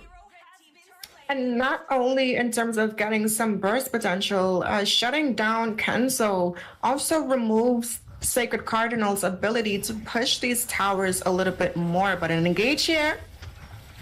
Absolutely, another one way of the dragon, this time of Greedy Kenzo back in his own tower. So Sir Bene would be the one who would be taking a lot of damage, and everyone, the slow on HP ML player, gonna have that poke happily. He's just gonna get his stats reset up, so he'll be happily taking that poke away. 1-4-0 pick off, and it's gonna go in favor of Sacred Cardinals. Absolutely right. And looking at the gold lead right now, is just above 500. No way ML player survives this. Please do not survive this. Please someone take him down. That's the chain CC. Finally, thank God he falls. Had he survived this one, it would have been a major blow. But for now, the blow is going to go in the form of rough waves. That's a double kill for Salamanca. And Worst Boyfriend follows up, finished off Zia QT along with best player, finishing things off. It's just Ben QTT and Grok remaining. Tempest of Blaze used up. Cannot get the knock up in, but that's going to be the flick away of the dragon coming in and a wipeout. The Ohio Brothers take the inhibitor and probably the game. It's still 2 more seconds for Greedy to come back, but he would not be able to defend it as the crystal will fall and the Ohio Brothers continue their victory.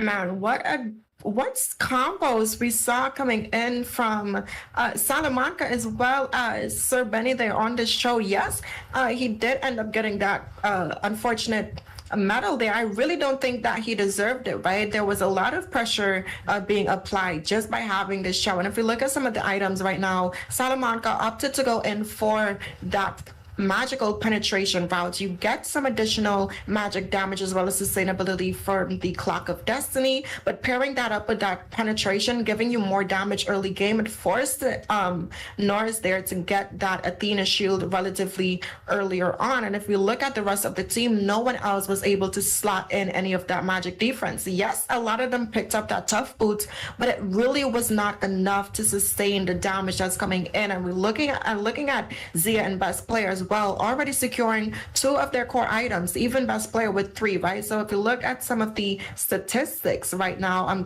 expecting to see a lot of push coming in from Zia on this Brody, right? We saw him just taking these objectives while the Survey Corps, yes, they were getting some outplays in other stages of the map. Zia was really focused on opening up the side for them and pushing some of these towers. So really good game being played for the side of TOB, but also an equally good response coming in from the side of TSC as well. So I think it's a really good game played from both sides, from the drafting to the execution to the outplays. Like they did their thing, Scared. I think so. Indeed, I was enjoying that game, and I told you that's going to be a challenge in my throat for continuing going for that high. But nonetheless, it was amazing to watch both of these teams go back and forth every now and then. But one thing that the Ohio Brothers did was that getting those towers on those side lanes. If they were losing a member on towards those mid fights, they made sure to turn it into some kind of objective. And you know, actually gave them the opening for that. That was ML player on Uranus. Just jumping between 4 people every now and then. It took 4 people to even stop burst them down. Yeah. He survived all of that. And then you see on the map, there's Zia who's taking down your towers on those sidelines. That's the reason why Ohio brothers were getting those openings and were winning in those trade-offs, even though it was the Minnesota who got the highest grade in that middle. So I really enjoyed that match. What about you, Weezy? Man, I enjoyed that for a couple of reasons. First of all, that Minnesota was going crazy. Even though they weren't able to close that game out, that has to be the best Minnesota gameplay I think I have seen in a while. Honestly, that may be the best I've ever seen, ever. So I gotta give credit over there to the Sacred Cardinals to be able to pull that off. They didn't just go up against like your average team, right? That was up against all superstars in North America. And to be able to play like that with some micro, that is insane. And I look forward to seeing them compete in future tournaments. But the Ohio brothers doing the Ohio brothers things. We'll be able to move on forward on to the top 8 for our amazing Nighthorde and Mobile Saiyans tournament. And that leaves only one more match for today to finish off the top 16 down to the top 8. One more seat for the top 8 position. 2 teams ready to go head to head. Ignis Esports versus the Revolutions. Don't go anywhere. We'll be right back with you guys for the final game. Talents, Tier 2. At Tier 2, you will also have 8 standard talents to choose from. The Tier 2 talents trigger or work under different circumstances. We still recommend choosing one that matches the role of your hero. But if you're an advanced player, you are free to choose any of the talents to fit your playstyle. For example, if you're playing the core hero on your team and want to focus on gearing up fast, you can choose the Bargain Hunter talent regardless of how your hero deals damage. And heroes who rely on their skills for sustained damage, whether it be a mage or fighter, can use the Festival of Blood talent for more spell vamp. Core talents, Tier 3. Finally, let's talk about the most important talents, the core talents. There are 8 core talents available in the game, and each provides a unique and powerful effect. We recommend choosing the core talent to match your hero's role and only use core talents from other emblems for advanced or unconventional tactics. The revamped Weakness Finder talent is no longer reserved for ranged heroes. This talent is now a viable option for any hero that relies on basic attacks and wants better laning and the ability to slow enemies. The Lethal Ignition talent now deals adaptive damage, making it a prime choice for any hero that has heavy-hitting combos. While the revamped emblem system still uses the existing talents, we have removed the restrictions between emblems and talents, opening up new possibilities for many heroes. We look forward to seeing players discover new ways to play their favorite heroes on their way to becoming a legend. Arclight Outlaw, Ixia. Passive, Siphon Starlium. Ixia's basic attacks and skills apply a Starlium charge to targets on hit. When using a basic attack on an enemy with 2 Starlium charges, all charges will be consumed to increase the attack's physical damage, while healing Ixia for the same amount of HP. Siphon Starlium can trigger on all enemies in front of Ixia that are within her attack range. First skill, Dual Beam. Ixia fires 2 energy beams along the ground that deal physical damage and slow enemies within a rectangular area, while increasing her movement speed for a duration. Enemies hit by both beams will take double damage. Second skill, Star Helix. Ixia unleashes a canister of Starlium energy in the target direction and knocks back nearby enemies. After a short delay, the released energy pulls enemies to the middle line and deals physical damage. Ultimate, Full Barrage. Ixia reassembles her weapon into 6 small weapons and enters the Barrage state for a period of time. In Barrage state, Ixia's skills can only be cast within the Ultimate's fan-shaped area, but they gain much more range, and her basic attacks can simultaneously hit up to 6 targets, prioritizing heroes within the same area. When in Barrage state, the damage of Siphon Starlium is also increased. In the laning phase, Ixia can initiate by using her second skill to pull enemies together, then use her first skill to deal double damage to the lined up targets. Use the extra movement speed from her first skill to chase and finish off enemies with basic attacks. In teamfights, Ixia should get to a safe position that can cover the most enemies within the range of her ultimate. Then use enhanced basic attacks together with her second and first skill to CC enemies and crush down her enemies. Ixia is strong in 1v1 situations and is also exceptional in teamfights by providing CC and AoE damage. Kite enemies with her skills in the early and mid game and wait for a good opportunity to unleash her ultimate in teamfights. Upgrade Ixia's first skill at level 1. Then continue to prioritize upgrading her first skill as the main source of her damage. Ixia's first skill deals double damage to enemies in the center. So, use her second skill to pull enemies together before unleashing her first skill to maximize the damage.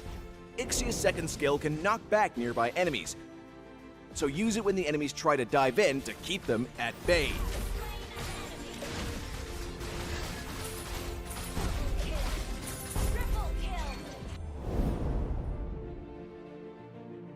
Corrosion Scythe and Demon Hunter's Sword are Ixia's core pieces of equipment because the high attack speed and basic attack bonuses fit her playstyle. Get Windtalker to further enhance Ixia's sustained damage, and Malefic Roar in the late game to increase her damage against tanks. We recommend the Flicker Battle spell for Ixia to make up for her lack of mobility.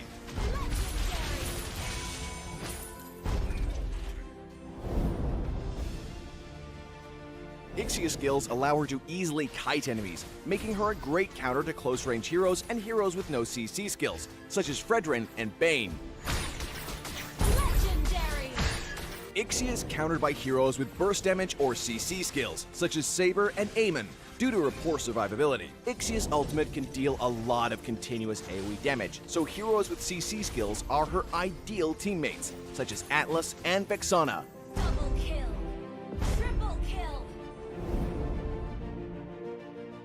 Ixia is great at kiting enemies, but her damage is not high in the early game, so make good use of her second skill CC and the movement speed bonus of her first skill to poke and kite enemies.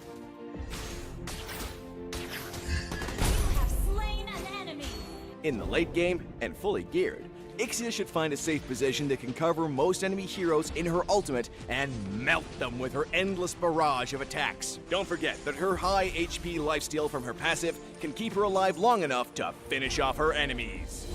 Project Next was born from your passion, fueled by your hopes and expectations.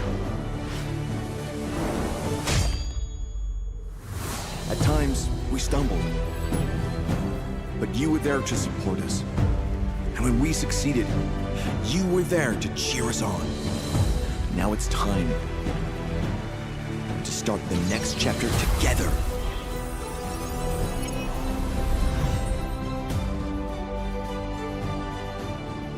Creating bigger and better experiences.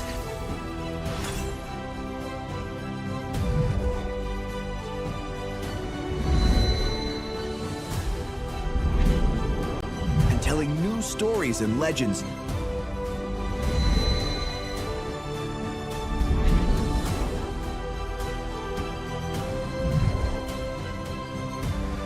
Let's treasure every moment together. Celebrate every accomplishment. Your love and dedication is what makes all this possible. Together, let's shape the future of Mobile Legends Bang Bang. Next for you. In the world of esports, every battle is a chance to prove oneself. Every moment holds the potential for greatness. It's not just about winning, but the spirit of competition that drives us forward. NACT 2023 Fall Season is where dreams are realized, where champions are crowned, and where legends are made. In the arena, we face our rivals head-on with unwavering focus and unwavering resolve. We leave no stone unturned, no opportunity wasted.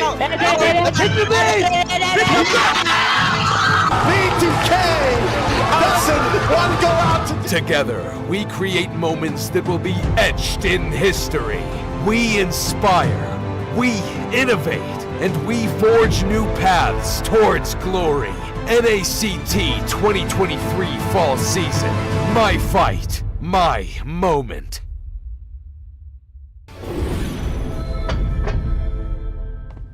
Look who finally showed up. Unload your weapon and return the goods. And if you ask nicely, Ladies and gentlemen, welcome back to the Nighthorde Mobile Saiyans tournament. Currently, we are on the top 16 teams fighting it out for a place in the top 8. The number 1 team for this entire event will get an $1,000 cash prize sent to split between their entire team and $100,000 provided by Moonton to the top 16. What more could you ask for, as the House of Pisces was able to provide that amazing cash prize, and Nighthorde Mobile Saiyans, the MLSA, all able to collaborate on this amazing event. Speaking of amazing things, we are now moving on to match 8, the final game of today, best of 1. It will be Ignis Esports, who we've seen win the Cyberpunk tournament. They came in first place, dominating against everybody, going up against Revolutions, who will be able to take this victory and claim their seat in the top 8, and who will be sent home. Let's go ahead and swing on over to our amazing casters desk to meet up with, all the way in Trinidad, Master Rim, and then on the opposite side of the world, Scared Yet from India. Let's go ahead and stop on by. What's goody? I'm just happy about the fact that now my video will not lag. So yeah, people are gonna see my face moving properly this time in this game, but nonetheless, Rem, how are you doing? I'm doing good, you know. I'm excited to see both these teams. I'm really good friends with both of them, so I'm excited to see how they're gonna kind of match up against each other. You know, I feel like Revolution has the potential to put up a really good fight up against Ignis Esports, but man, when it comes to tournaments, you have to put some respect on Ignis, as well, as they are our Cyberpunk champions. That is true. Now, I'm just looking at the names right now, and it's meow meow meow meow and ha ha ha. So I don't think I'll be exactly pronouncing them in that way, but nonetheless, yes, it's just as you mentioned, Ignis Esports are like a different team whenever they're playing in a tournament. So Revolution would definitely have some kind of pressure coming into this match, but it totally depends if they would be able to take it on easily or not. If they give up on the pressure, it's going to be a troublesome game for them. It will require them to get in some of those outplays coming in. But nonetheless, we will see what kind of game style both of these are going to have. As first, we'll be looking into the draft. Both of the majors being banned out. I'm expecting them to take away even the Valentina. Absolutely right. And I think for Revolution, banning out the Eve, it's understandable, right? She can apply a lot of pressure. She has the zoning. She also has, you know, the utility at her disposal. And not to mention, when she picks up that ice cream wand, it just gets worse. You can't even move at that point. But speaking of having some points here, I can count on one hand how much times I've seen this Leslie be banned out in the first phase, and it's not common. So I'm not exactly scared, just that amount. So very interesting bans coming in from the side of Ignis here. I guess, I mean, Weezy, are you playing in one of those accounts? Alright, jokes apart. I guess they just want to keep the draft open at this point because they've got the first pick. So taking away the Leslie as well as the Claude, it also gives a little more breathing room in their goal lane. They might as well want to pick the Beatrix up. But again, we're going to see the Fanny as well as the Valentina being taken away by Revolution. So Ignis might want to prioritize picking up on probably the Arlott if they want to. They would have a breathing room in the XP. We're talking about breathing room. We are seeing a Uranus yet again. Now, the marksman bans that they did decide to go for does definitely make sense. I feel like when you look at Leslie, the true damage can definitely kind of make it harder for Uranus to do his job and sustain damage, right? It's instant burst, and whether he does have that defense, you can only do so much when it comes to, you know, that true damage, right? And when you look at Claude, one of his core items being that Demon Hunter sword, really gonna shred through heroes that can sustain and also has that high HP pool, which Uranus does have. So I do think it not only makes it easier for whatever they decide to draft in the gold lane, but it makes it easier for him to do his job. And Scared, this, I see the Florin. I love this Florin pick. I love it so much. Do Ignis actually want to go in for that unlimited heal kind of composition? You've got a Uranus who will be entirely relying on that heal. Then there's a Florin who's basically got a universal heal, the Bloom, and I guess maybe pick up a Beatrix with a Heart's Claw. No, never mind. We're gonna pick a mage who's got healing in her passive. That's going to be the Kadita with an instant burst. So Sato would have to play it safe. Running with the Purify already, I really like that battle spell. And now they're going to secure their EXP as well. That's going to be the Arlet. Now we've seen it time and time again. Uranus will have the advantage over the Arlet unless Arlet's level 4. And even after that, I believe Uranus would have enough tankiness to actually sustain through all of that damage. Thank you, Steel Leg Plates, for that defense. Absolutely right. And if we look at what's been slotted in for the first 3 picks on both sides, I think the potential of this Florin pick is so overlooked, right? Yes, you can have sustainability on your team, but it's easily countered out. You have the Sea Halberd, you have Necklace for the mages, and you also have Dominance Ice. But what I love about the Florin pick, especially into the Minotaur, right? I mean, and with the Uranus, sorry. He is going to potentially build in the Oracle at one point, which is going to boost his sustainability. And when you look at this Florin, when she pops her ultimate, she gives everyone on the team immunity to heal cutting and shield regeneration effects for a few seconds. So at some point in the team fight, there is not going to be a counter to the sustainability. And I feel like that's where they're really going to capitalize, and we're going to see the strength of their composition. Absolutely, and it's probably a 2-second immunity if I'm not wrong. I'd have to give it. I think it's 3. I'm pretty sure it's 3 seconds. Yep, even worse. 3 seconds.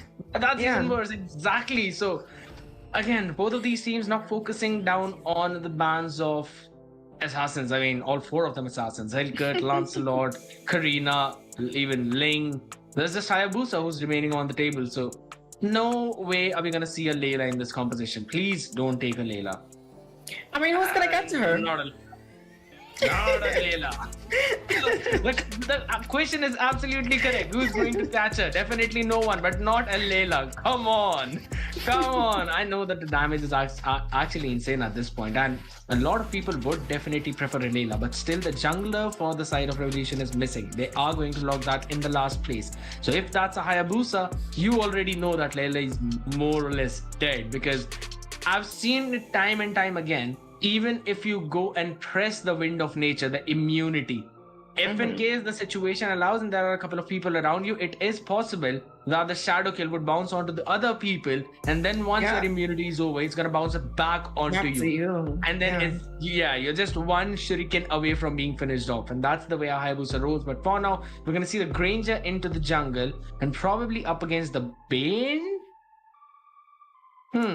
No, I know why they showed the Odette for a brief second there. Definitely know I'm casting this game. They know my love for it. I'm literally global 7 Odette right now. So they knew what they were doing with that Odette swap. But they're going to go ahead and secure the Bane for the jungle. And I like it. You know, going up against the Granger, I do think they have pretty even matchups in terms of jungle play. But Scared, I want to ask you, man, whose draft are you in favor of here? That was a hard choice, huh? A very tough question. Okay, so the draft for the side of Revolution, it relies on that crowd control. You have got the Kaja who will be going in with those Divine Judgment initiations, plus you've got the Arlet who will try to give the setups in the form of that final slash. While for Ignis, it's totally on that heal, unlimited heal. Florin, you've got you have got the Bloom. You're gonna give the heal, a lot of heal to your own team, and Uranus would be the one who would be opening up the map. So in terms of tankiness, yes, they lack it a lot. But if in case they can compensate for it using that amount of healing, I guess they would have enough to get that opening in. But we would have to see how it actually is gonna roll out in the game. But if you're asking me, the draft of Revolution is a little bit above Ignis Esports, but I would really love to see Ignis's draft work out. You always want to see those outplays. And talking about that, we'll be jumping in the land of dawn, everyone. Ignis Esports on the blue side. rather call them healing esports at this point, up against Revolutions on the red side. So we're going sustain versus damage for the final game of day 3 in the Nighthorde X Mobile Saiyans tournament. And I think it's going to be such a thrilling match to end off on.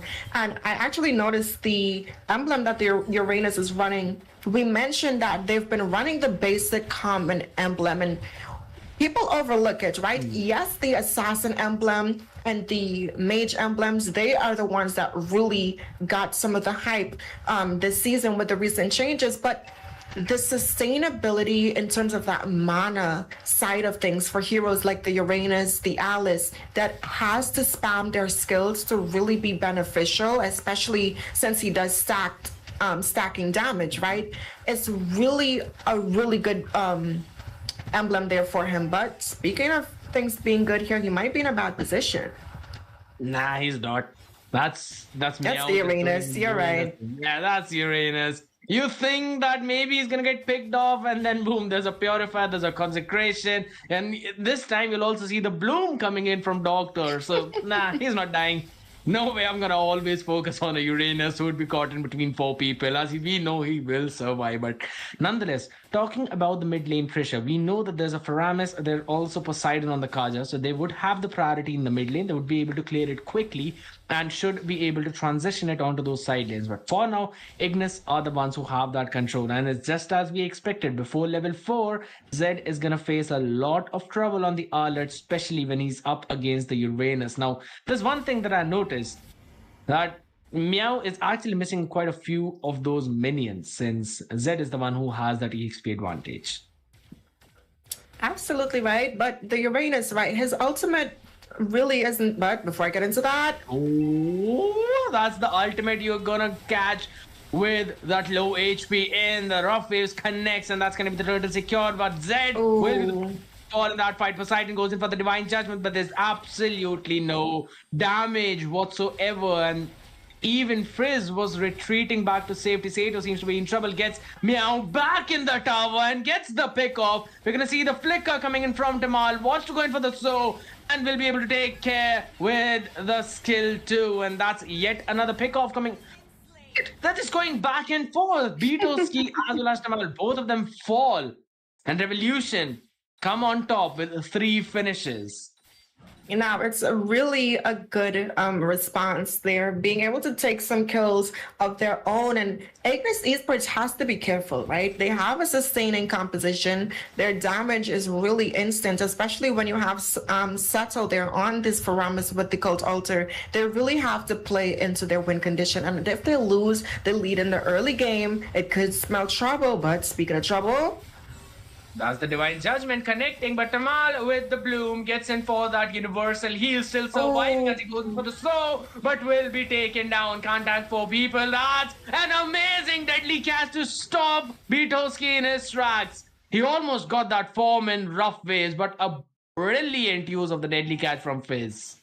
You know what that reminded me of, Scared? You know that one scene in The Little Mermaid when Ariel swims into the abandoned ship that her father always tells her not to go into, and the shark kind of caught her and she escaped by using the mirror to frighten the shark? You know, that's what that just reminded me of there. Really good outplay coming in with that deadly catch from the Bane, and it's one of the reasons why I really liked the pickup as well. You're going up against the dive composition essentially, or in terms of the mid lane matchup, Kadita, she has to dive you to get that damage being done. But speaking of damage being done here, Santino having to almost recall back to the base due to the poke damage coming in from this Melissa. But Turtle picked up for the side of Ignis.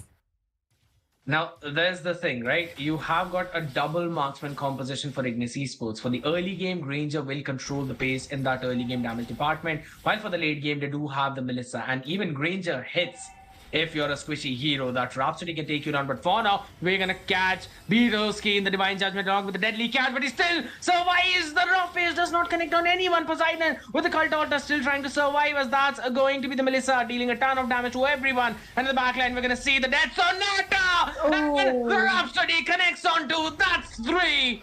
Get a triple! Probably a maniac Fizz will be able to run back in his own tower, and we will see them tanking it. We'll see a maniac coming in. Ignis Esports on the roll.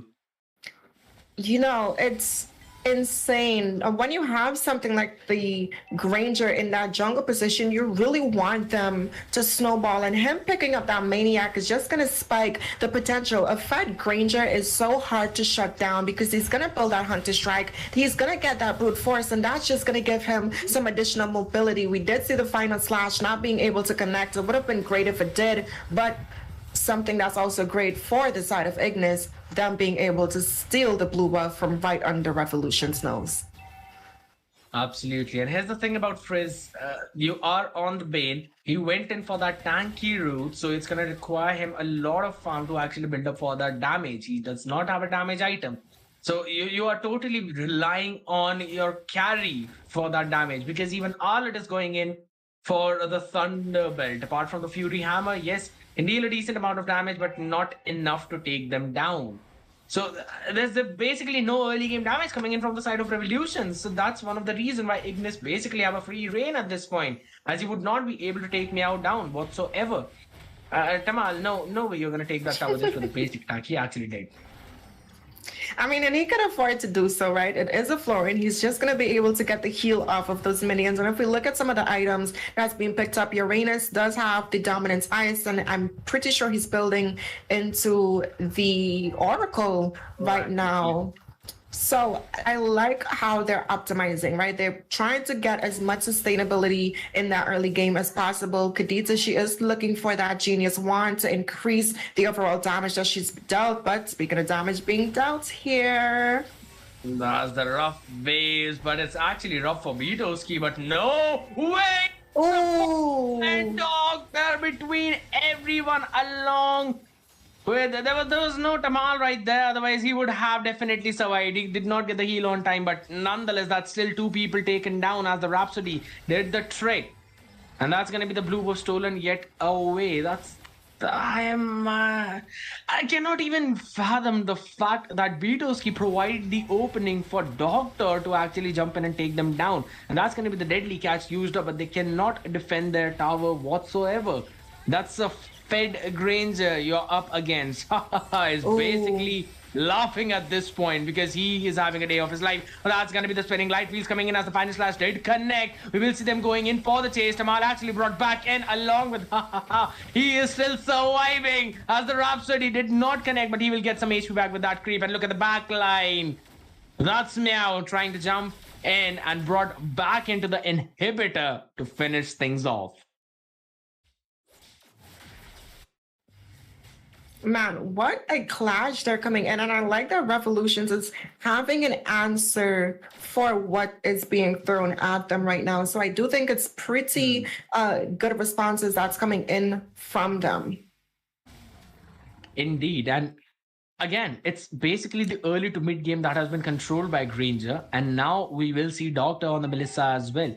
With the go away, there's no one who would be able to close in that gap. Yes, you can get that AoE in, but you still would be getting hit with the Inspire as well as the Cuddles and Muddles combination. So that is where the trouble would begin. Plus, I've not even started to talk about Tamal with that healing, using the So as well as the Bloom.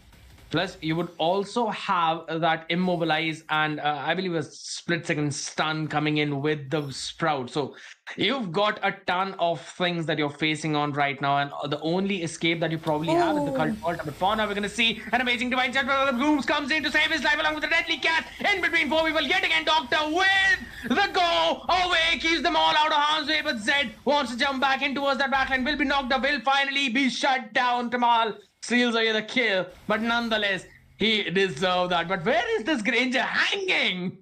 What? I mean, he was hanging by his neck right there, the way he got snatched with that Divine Judgment. And it's just to tell you, because of the lead right now, they are still going to start up on this Lord, but we are seeing a contest coming in from Revolutions. I don't think so they should actually go in for the Lord. It's probably just a bait for Frizz to come out in the harm's way, as he is being chunked down low by Meow.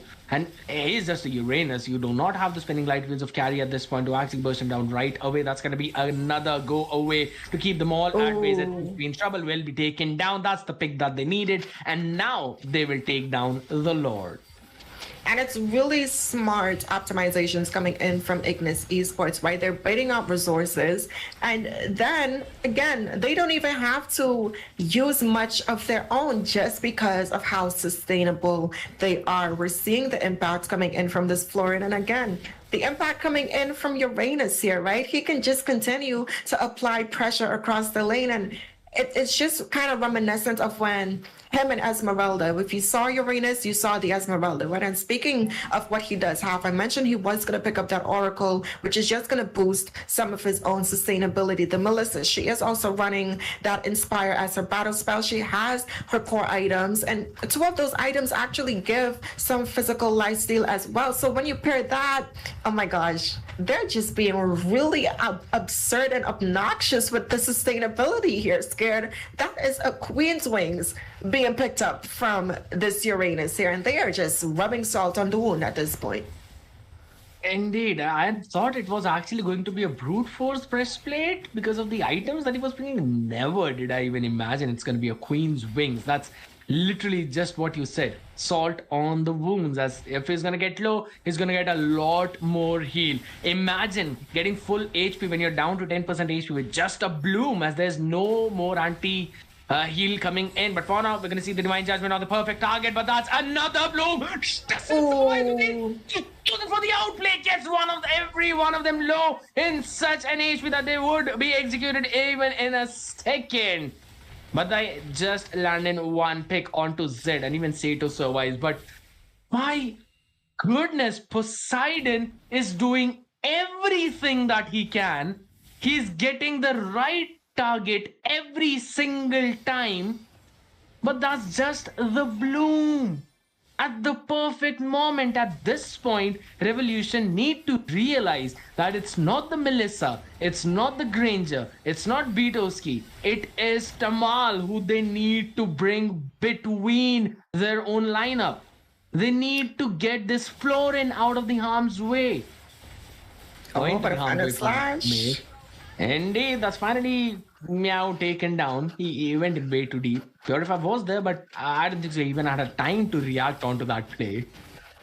Absolutely right. And again, they have to continue to try to find some pickoffs like this if you are the side of Revolution right now. Ignis Esports, they have the economy, they have the map pressure, and they also have the items. If we're looking at Granger, he's building into that Blade of Despair for his final item right now. He does have his damage as well. And looking at the Kadita, I'm pretty sure she's also going to try to go in for that Divine Glaive. We've been seeing them prioritizing going in for that full magic penetration before they slot in some additional items, right?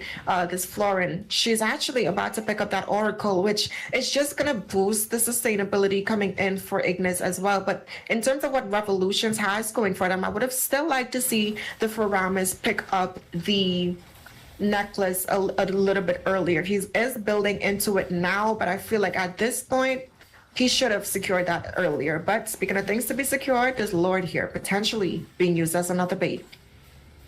I don't think so. It seems like they're actually going in for that full contest, but yes, it is possible. I believe they themselves are in the predicament that should we use it as a bait or should we just take it down? So they find the opening, they took it down entirely. Now, again, the main target for Revolution should be Tamal on the Florin. If they catch Tamal, they win the fight.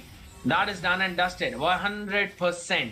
If they cannot find Tamal, they're going to be bursted down just like this. The cult order to bait things out. The Death Sonata. Melody is not enough to finish off Santino, and that's going to be the full engage going in. Melissa just auto-attacking like anything.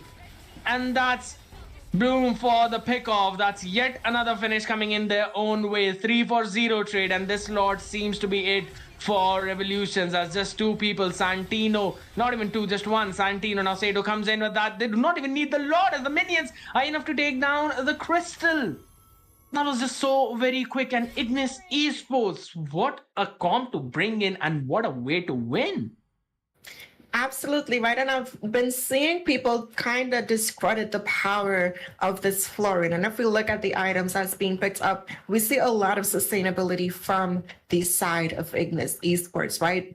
And on top of that, Kadita, she had the damage. She did opt in to go in for the magical penetration route, which is great, right? In combination with Doctor being able to get his full build just 15 minutes into the game, essentially, we saw the combination of the poke damage with models, and then you pop that Inspire on top of that. It's just, like I said before, rubbing salt in the wound, right? If we look at what Revolution has going for them, Sato didn't even get time to build in some of that heal cutting items, right? There's one dominance ice coming in from the side of Revolution. So I think they really needed to prioritize that. I feel like something safer for Sato to do. He could have gotten the Enchanted Talisman if he wanted the additional cooldown, as well as that necklace for some additional utility for his scene, because Florence, she doesn't have any items such as the fleeting time to reduce that ultimate cooldown, right? So there would have been moments where they could have capitalized. But if we look at the statistics coming in, heavy team fight participation for the side of Ignis right now, the damage to towers coming in from Doctor, really being objective focused in this game to open up the map. We saw the early rotations coming in once he was able to secure his tower there in that gold lane. And man, I just have to say, you have to respect Mia, right? Usually when you see a kitten, you really wanna pet it, right? It's a really safe one of those animals, you know. You can pet them, you can caress them, but not Meow. He was a tiger breed in this game. Indeed, there's one small kitty and then there's the king of the jungle. That's exactly what he was in this situation. But nonetheless, it's just as you mentioned, it all came down to the itemizations. Had they itemized a little bit more better, they would have had that damage as well as the anti-healing time. Yeah. The reason why Faramis actually did not go in for a necklace early on was because of the fact they only had carry with a damage build. Yeah. Everyone else, a full tank. You see the alert, yes, a Fury Hammer, but that's just for the first 2 minutes, so probably a 3-minute mark. Not after that. You need a solid item after that. And then you see Bane, the Thunderbelt, a Brute Force Breastplate, no damage at all. You only have a Faramis and a carry, Santino and Sato, only people with that damage. So that was the reason why they did not go in for that necklace. I personally feel that if in case the jungler as well as the EXP were going in for that tanky build, they should have been the ones to build the dominance ice. Yep. Yeah, they delayed it a little longer, or they could have gone in for one damage item and then would have gone in for that sustain, so that Sato would have built in the necklace of durance before the glowing wand. That might have helped them out, but again, they needed to cast Tamal in that divine judgment. That was the only way, and you called it the Florent pick. It worked out perfectly. Yeah, that healing was amazing. Amazing indeed, and some excellent breakdowns from Rim and Scared Yet, all the way from Trinidad and also from India. And now, from the state of Florida, welcome back to the host desk. My name is Steph Wheezy, and man, that was an exciting game, right? We got to see Ignis Esports go up against Revolutions. Ignis Esports, who won the Cyberpunk tournament in its entirety, fought their way through 32 teams, won an $1,000 cash prize, and also had the biggest portion of those 100,000 diamonds. Now back at it again, wreaking havoc and able to take down Revolutions with fashion. So that is going to conclude today's matches. Guys across the land of Dawn and girls, thank you so much for spending your time with us today. It has been a pleasure to be able to also host and cast these games alongside this amazing caster panel. We had Rim in the building, Scared Yet, Kronos. Make sure you guys shout them out as well on painting those perfect pictures for all these insane games. It's such a pleasure to be able to have such a great team behind us. So that is going to conclude everything. I will not be here next week, guys. This will be ran by Talon, but you will still be able to see some amazing casters and some amazing games. You've officially made it to the top 8, and it only gets harder from here, right? You've seen some amazing teams climb to the top, but the question is, who can keep on that pressure, who can keep that momentum going, and who will push through to the top 4? We'll find all that out next week, live at 7 p.m. Eastern Time.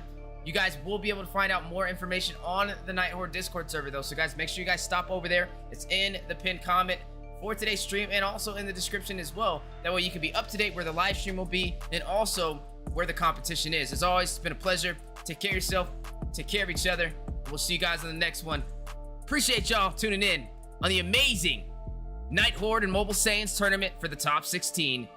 Shout out to all the teams that competed, and we'll see you guys later. Peace and love. Talents provide mostly straightforward bonuses to heroes. Of the 8 talents, Thrill and Swift are good on almost any hero, while other talents are more catered to certain roles. Standard talents, Tier 2. At Tier 2, you will also have 8 standard talents to choose from. The Tier 2 talents trigger or work under different circumstances. We still recommend choosing one that matches the role of your hero. But if you're an advanced player, you are free to choose any of the talents to fit your playstyle. For example, if you're playing the core hero on your team and want to focus on gearing up fast, you can choose the Bargain Hunter talent regardless of how your hero deals damage. And heroes who rely on their skills for sustained damage, whether it be a mage or fighter, can use the Festival of Blood talent for more spell vamp. Core talents, Tier 3. Finally, let's talk about the most important talents, the core talents. There are 8 core talents available in the game, and each